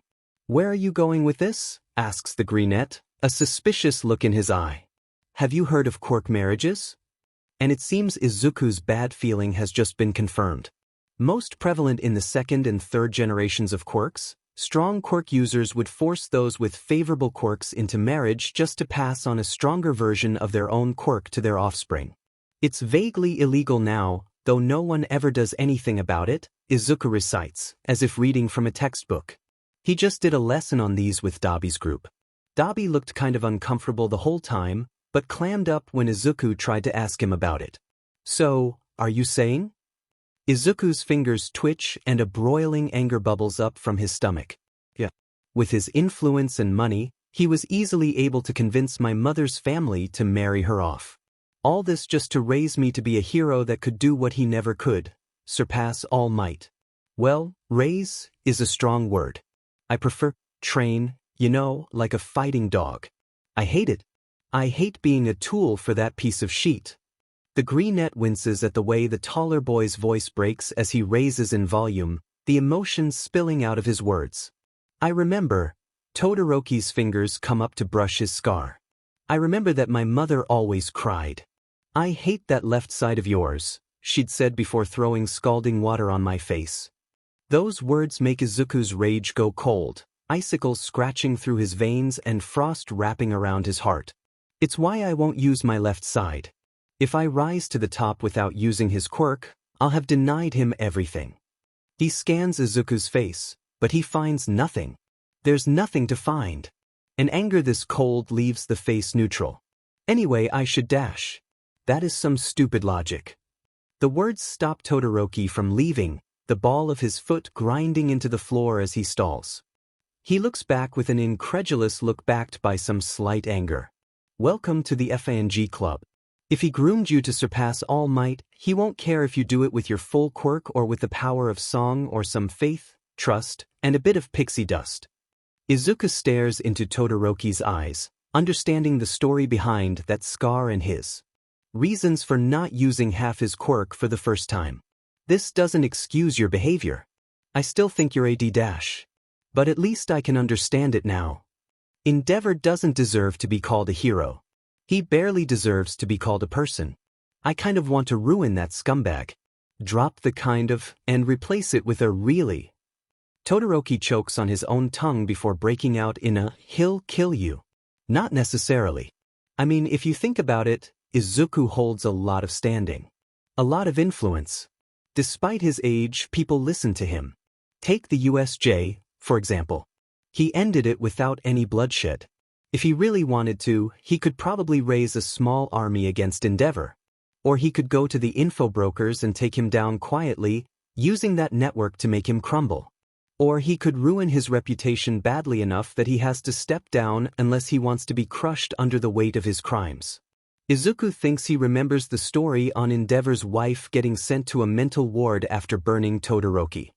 He wonders if getting her to make a statement after being proved not insane would be what the F-? The greenette looks up from his mumble, he was mumbling, to see Todoroki looking like a cat being held above water.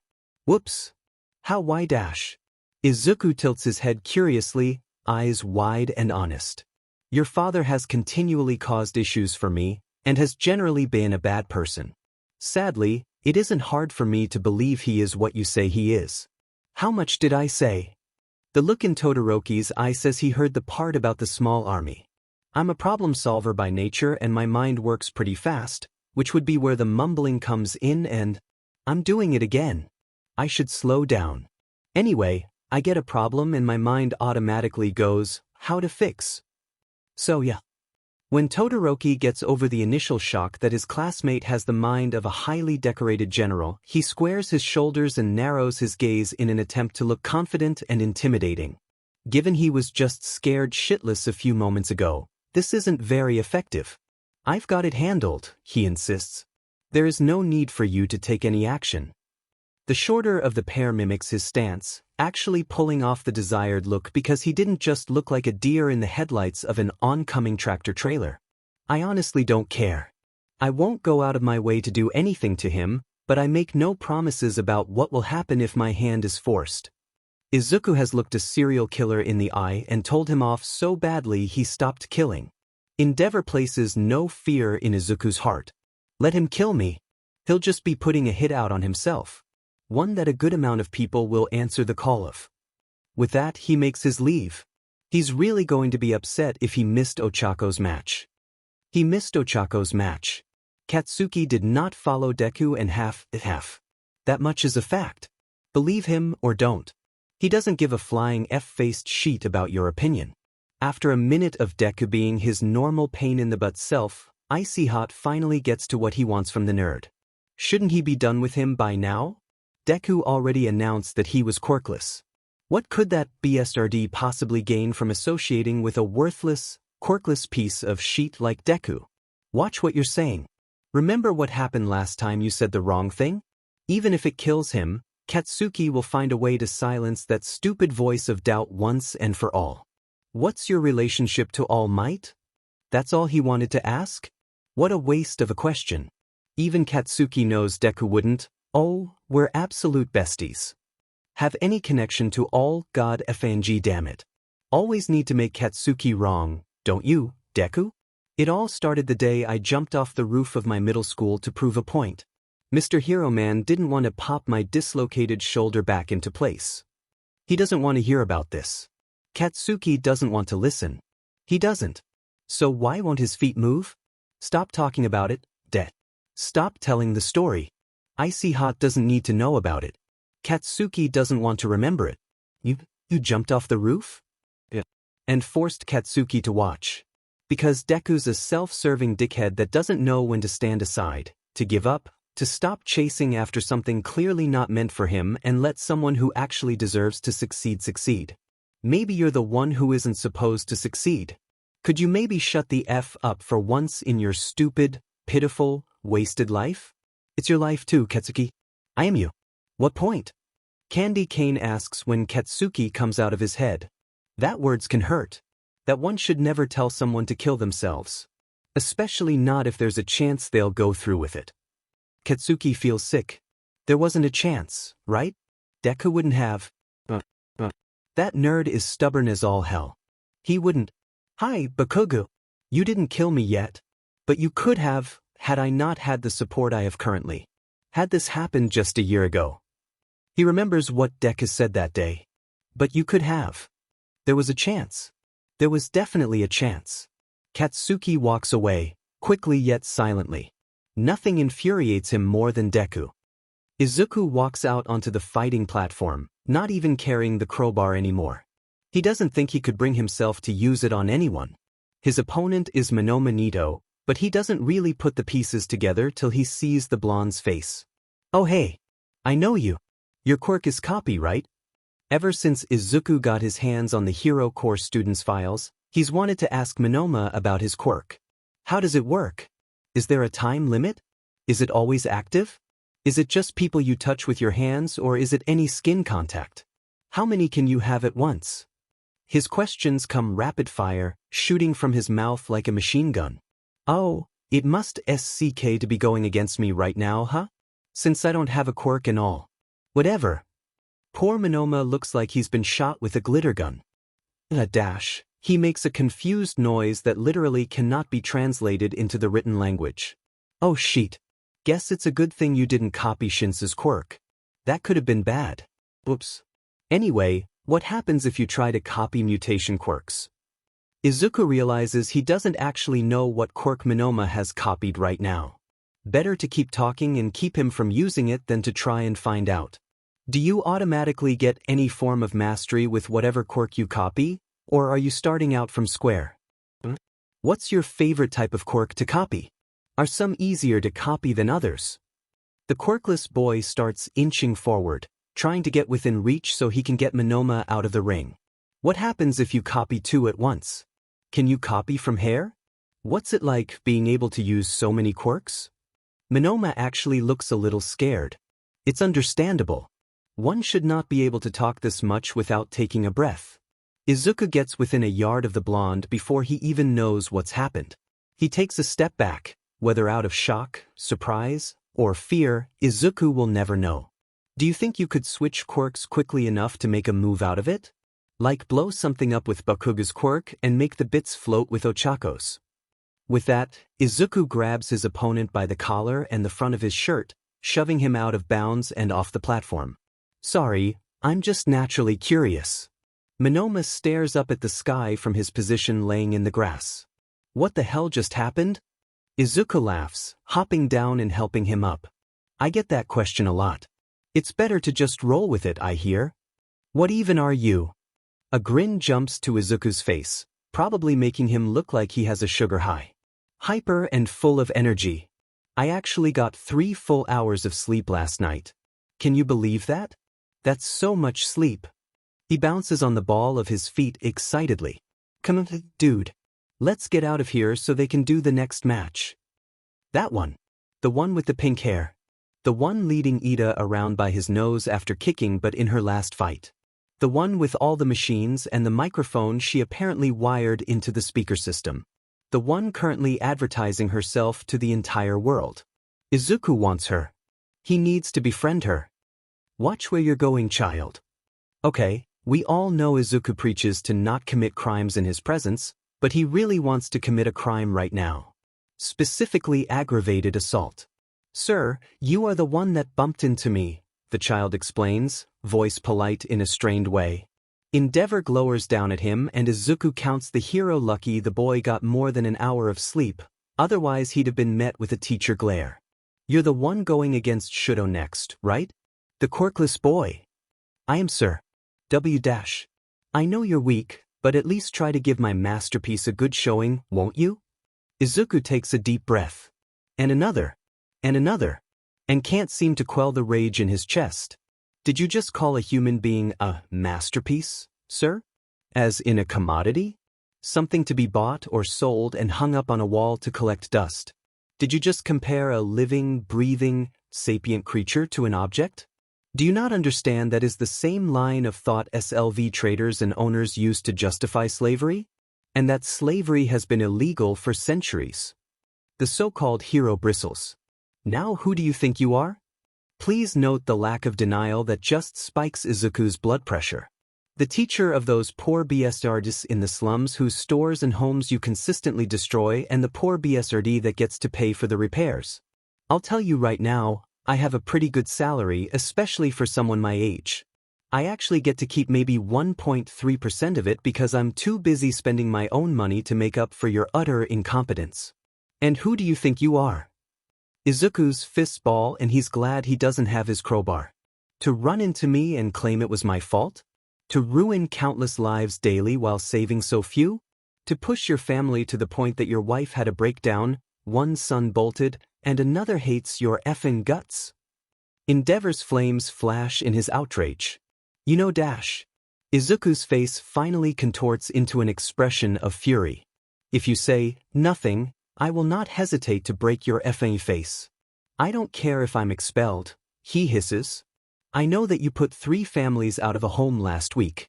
They're now living with 2 other families in an apartment that should really only hold 4 at most.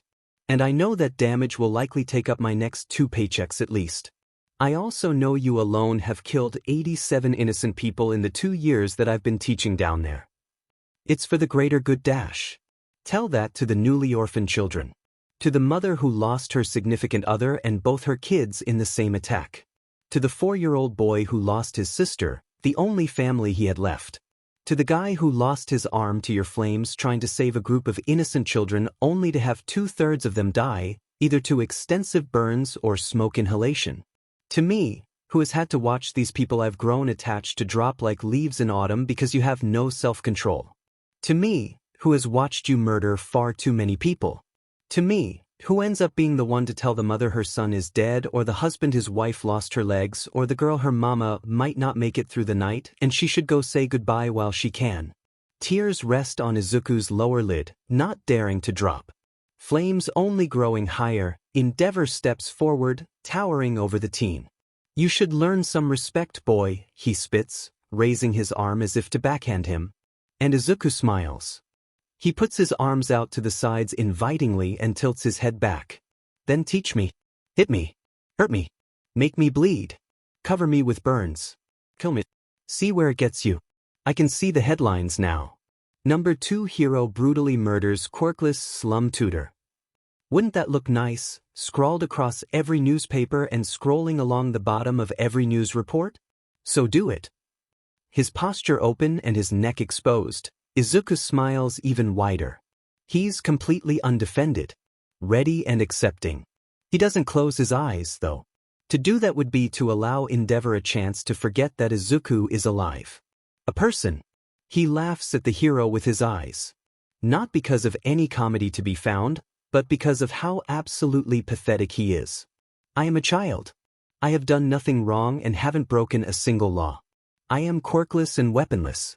I am a teacher to those who can't afford an education and I can often be found solving conflicts without a drop of blood being shed. To harm me would be to kill your career. All Endeavor can do is snarl, slowly lowering his hand. Better, Izuku grins, dropping his arms to his sides. I should ruin you. Tank your career and reveal your evils to the world. Sue you for all you're worth and then some. I won't not yet, at least. You have until I graduate. To get your sheet together. No more needless destruction or deaths. No more leaving the damages you wrought unpaid for. And if I hear once that you laid a single hand on any of your children, you're dead. Socially and physically. Am I clear? You little dash. Am I clear? Todoroki NG, this is a simple question, even one with as fed up a brain as the one you're hiding behind your ego can answer. No one ever calls Izuku. They always text. He should have assumed something was wrong when he got a call in the first place. Hi. Hey, Sora pauses every syllable and does nothing to make Izuku feel the warm, fuzzy feelings. Ingenium's little brother is in your class, right? Yeah. His friend hums, sounding uncomfortable. Our Iki saw Stain attack Ingenium earlier. Izuku's blood runs cold and his jaw clenches. I take it Ingenium wasn't fine? Ricky ended up having to call an ambulance. His eye twitches. That's why I should find him. You are not lecturing a serial killer again. Not on my watch. Then don't watch. Besides, I'm an Ida. Bye, Sora. Don't be an idiot. It takes Izuku a good deal of time to calm down after his confrontation with Endeavor, but it was definitely necessary. He'd hate himself if he snapped at his friends because a dumpster fire set him off. Just as he decides he's cooled down enough, Ida walks out of the audience section, seemingly oblivious to his surroundings. Before the greenette can say anything, he answers his ringing phone, forcing Izuku to watch his expression go from neutrality to confusion to abject horror. He's shaking by the time he hangs up, and the tutor already knows what he was just told. Hey, he greets gently, which causes Ida to quickly spin to see who's there. He doesn't bother wiping his wet eyes. Izuku doubts he even notices them. You're not okay. I'm fine, the taller of the two objects, though his voice crack doesn't support his claim in the least. I'm fine. This second one sounds more like he's trying to convince himself. Izuku would rather not fight him on it now. I assume you're going to the hospital now? He receives wide eyes followed by a stiff nod. I can come with you. You shouldn't be alone right now, in my opinion. The blue-haired boy shakes his head. It's all right, Midoriya. You're still in the competition. And you're more important than the competition. I've made my mark already anyway. I'd rather see you get to your brother safely than win some stupid medal. In the end, despite any protest given, Midoriya drops out alongside Tenya and sits next to him on the train.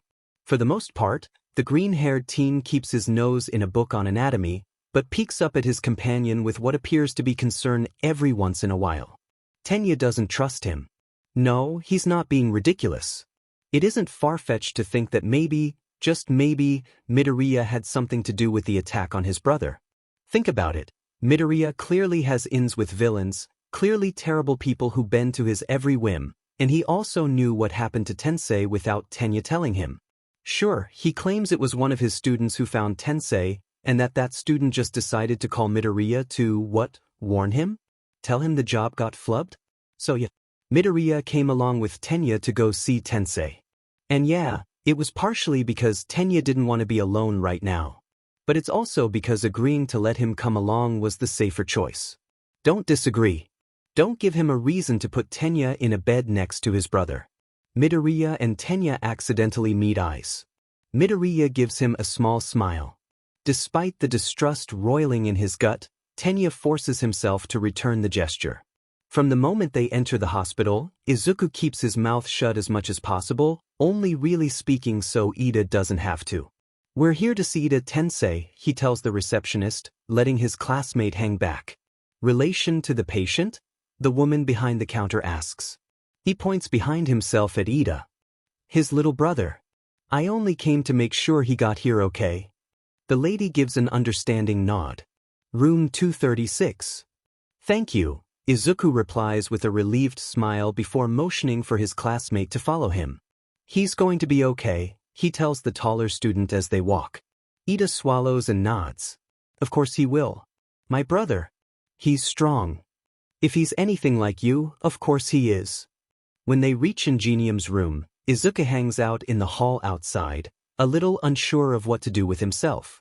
Sure, he got them here all safe and sound in one piece, not actively having a complete breakdown whatever, but what is he supposed to do now that that's been achieved? Lesson plans? Yeah, lesson plans. He hunkers down on the floor across from the Ida's door with his phone to reorganize his classes, trying to separate them more by skill level than they previously were. How he has them currently is just causing him hell. That seems to be a recurring theme in this life. He wonders who he effed over in a past life to give him this kind of karma. Excuse me? The boy's head whips up and his wide eyes lock with red-rimmed ones. Blue hair. Ida's mom or something? Are you lost? Izuku shakes his head. Are you Mrs. Ida? The woman nods. I'm one of your. He realizes he has no idea if Ida has any siblings apart from his older brother. Of Tenya's classmates. That given name feels weird in his mouth and he doesn't like it. Oh, you dumb beach, you could have said your sons. I was with him when he got the call about his brother. Didn't really want him coming alone. That alone causes her to start crying again. With his already wide eyes going impossibly wider, the tutor scrambles to his feet, unsure what to do. Mrs. Ida suddenly hugs him, making that discomfort a bit stronger. Thank you so much, she whimpers into his shoulder. Not a problem. My pleasure. Holy Mother of Gumdrops. I am so not suited for this sort of thing. It's official. Izuku's being avoided. By Ida, of all people. You know, the class rep who will stick his nose wherever he feels it's needed, even if that's the receiving end of one of Bakuga's temper tantrums, makes everything his business, and sees no reason not to talk to anyone? So yeah. Izuku's feeling wonderful about himself. It's probably nothing, just him being upset over what happened to his brother. He reminds himself as he looks over his internship offers for Experience Week. Experience Week. Surprisingly enough, Izuku got a good amount of offers. Not nearly as many as Todoroki or Tokoyami, who came second and first respectively in the sports festival, but still a decent number, especially given his quirklessness and the fact that he dropped out in the semifinals. Even more surprisingly, there's a hero's name on his list he doesn't recognize. Some guy called Gran Torino. Izuku definitely doesn't have his phone under his desk during math as he tries to dig up literally anything about the apparent cryptid to no avail. It's almost as if the man doesn't exist. Now I have to intern with him just to satiate my curiosity, don't I? That answer is yes.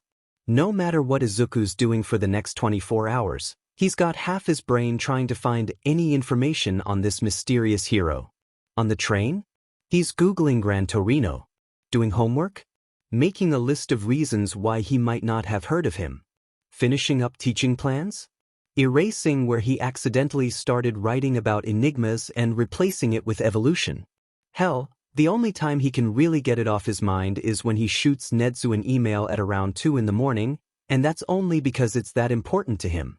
From midoriya@ua.co.jp to nedzu@ua.co.jp. Subject: Experience Week. Good morning. Please forgive the stupid hour, but I didn't want to wait until a more decent time and risk forgetting. My main concern right now is Ida Tenya. After his brother got attacked by the hero killer, he's been pretty out of it if that makes sense. I'd like for him to talk to Hound Dog, but I don't think it's my place to do anything with that. The main reason I wanted to email you is about keeping him out of Hosu. If Stain sticks to his pattern, he won't leave the city until he attacks 1 or 2 more heroes, which means he'll probably still be in Hosu during our Experience Week. I'd worry about Ida running into him and doing something stupid or completely freezing up. In all reality, we should probably be keeping all students out of Hosu until Stain moves on or is captured, just to be safe. Thanks for your time. Midoriya Izuku. He relaxes into his chair, basking in the moment of empty mind that comes oh so rarely. He's not thinking about his next lesson or doing his homework, or what he and All Might are supposed to do for his next class, or. Instead, he watches the night sky, trying fruitlessly to count the stars. Sometimes it's nice not being busy. A ping from his computer brings him back to the screen, back to every single thought that vies for his attention at this so pleasant hour of the morning. From nedzu@ua.co.jp to midoriya@ua.co.jp. Subject: Experience Week. You bring up a good point, Midoriya, though you're not the first to mention keeping students' agencies away from Hosu. It was already being spoken of. However, should a student intern with a hero attempting to hunt down Stain, there's not much UA can do to keep them from participating in the search. As for getting Ida in to see Hound Dog, I'll see what I can do. Now go to sleep. I won't be happy if you fall asleep in tomorrow's staff meeting. Principal Nedzu. That's pretty damn good. Izuku goes to sleep content. Mr. Aizawa? Shuda's eyes drag open, lifting to meet Ida's with a slight hint of annoyance. He was just about to fall asleep, damn it. Could I have a word? What is it? The boy's eyes shift elsewhere, openly displaying his discomfort. I was a bit, worried about Midoriya? Dear God, what did the gremlin do this time? He was really friendly with the villains at the USJ. Shoyuta has an idea of where this is going. And he knew my brother was hurt before I did.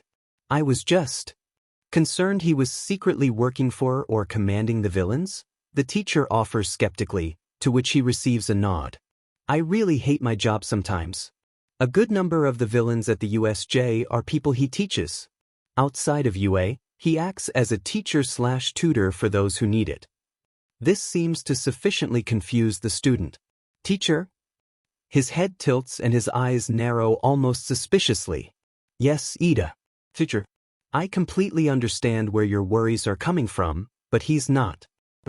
Just know. Confusion and suspicion shift to straight frustration before disappearing altogether to an oddly emotionless expression, considering which student this is.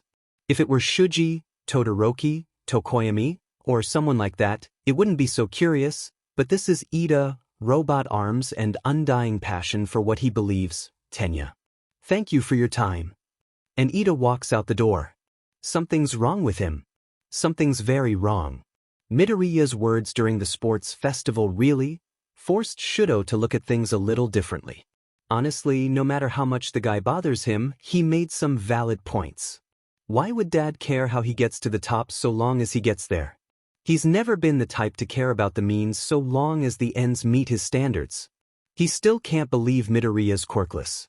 And that he ran out on their fight. Fucker. No, Yagi. I have to catch my train and I'm not going to be the a-hole yapping the entire train ride and bothering everyone else in the car. Speaking of Midoriya, the other student walks at the same pace as Shudo toward the train. Guess they're taking the same train? We'll talk more about it at the end of the week. Midoriya tells whoever's on the other end of the phone in exasperation.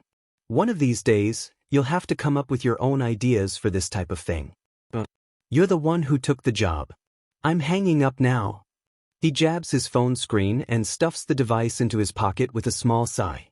That didn't sound pleasant, Shudo comments as they walk, unconsciously falling into step beside his classmate. Midoriya rolls his eyes. Sadly, he's not the most difficult person I have to deal with. Would that be Bakugo? That gets a surprised snort out of the greenette. He is a pain, isn't he? He grins. What hero are you interning with? Shudo gets the feeling his companion isn't going to like his answer. My father, he replies anyway. Midoriya gives him an incredulous look, basically questioning his sanity. Don't look at me like that. Green hair bounces as the shorter of the pair shakes his head derisively. If he pulls any sheet, castrate him. Shudo trips in his surprise. Just F him up. Once the taller recovers, the conversation becomes much easier. Neither party is overly hostile, quite the opposite, really. Midoriya actually smiles and makes jokes like he does with most everyone else in the class. Was it really just Shudo's attitude that made him close himself off so heavily? At least the train ride isn't awfully boring like it usually is. Color Izuku impressed that Todoroki is actually tolerable when he doesn't have that stick so far up his but he's spitting out splinters. It's enough to keep his mind occupied for the whole walk from the train station to the place he's supposed to be staying this week. He's not calling it an agency. He refuses. Agencies don't look like this, all old and decrepit, ready to fall apart, covered in graffiti and hazard tape. Honestly, this place looks more like somewhere Izuku would teach rather than learn. Regardless, he walks in the front door, sighing when he sees the dead body of an old man surrounded by what might be blood. One normal day. It's all I'm asking for. Why is that too much to ask? Maybe he's not dead? As he drops his belongings and gets his phone out, the boy reaches for the possible corpse's neck to check for a pulse. The next few seconds are kind of a blur. First the corpse uncorpses, which means Izuku goes flying back, both out of surprise and a soul-deep desire not to get his face broken by the not corpse. He doesn't think his insurance covers the undead, and the phone he was about to use to call emergency services on. The pulse check was going to tell him if he wanted an ambulance or the coroner. Goes flying out of his hand and into the wall before landing face down on the ground with a less than pleasant crack. The clearly not dead body rockets around the room at an incredible speed, one Izuku would probably be marveling at if he weren't too busy wiping the splatter of, is that ketchup? He licks his finger and confirms it is, indeed, ketchup. Ketchup off his face and going for his phone. Don't be broken. Don't be broken. Don't be broken. He ducks a close encounter a la Mr. Not Dead's deadly little feet and flips his phone over to reveal. I'm getting tired of replacing the screen on this thing, Izuku mutters to his spiderweb reflection in the shattered glass. At least glad the wretched device still turns on. Who are you? At least the guy stopped bouncing all over the place. Izuku does, however, continue pointedly ignoring him, opting to inspect his poor phone instead. He can probably keep using it without repairing it. The sharp jab at his shoulder makes the old man a bit harder to ignore. Hey brat. I asked you a question. The boy doesn't even dignify the guy with a glance his way. You broke my phone screen, he deadpans with a sigh, putting his phone in his pocket a moment later. Every once in a while, he wishes he weren't so desensitized to shit like this. A normal person would have been scared or angry or something, but honestly, Izuku's just done. I'm Midoriya Izuku.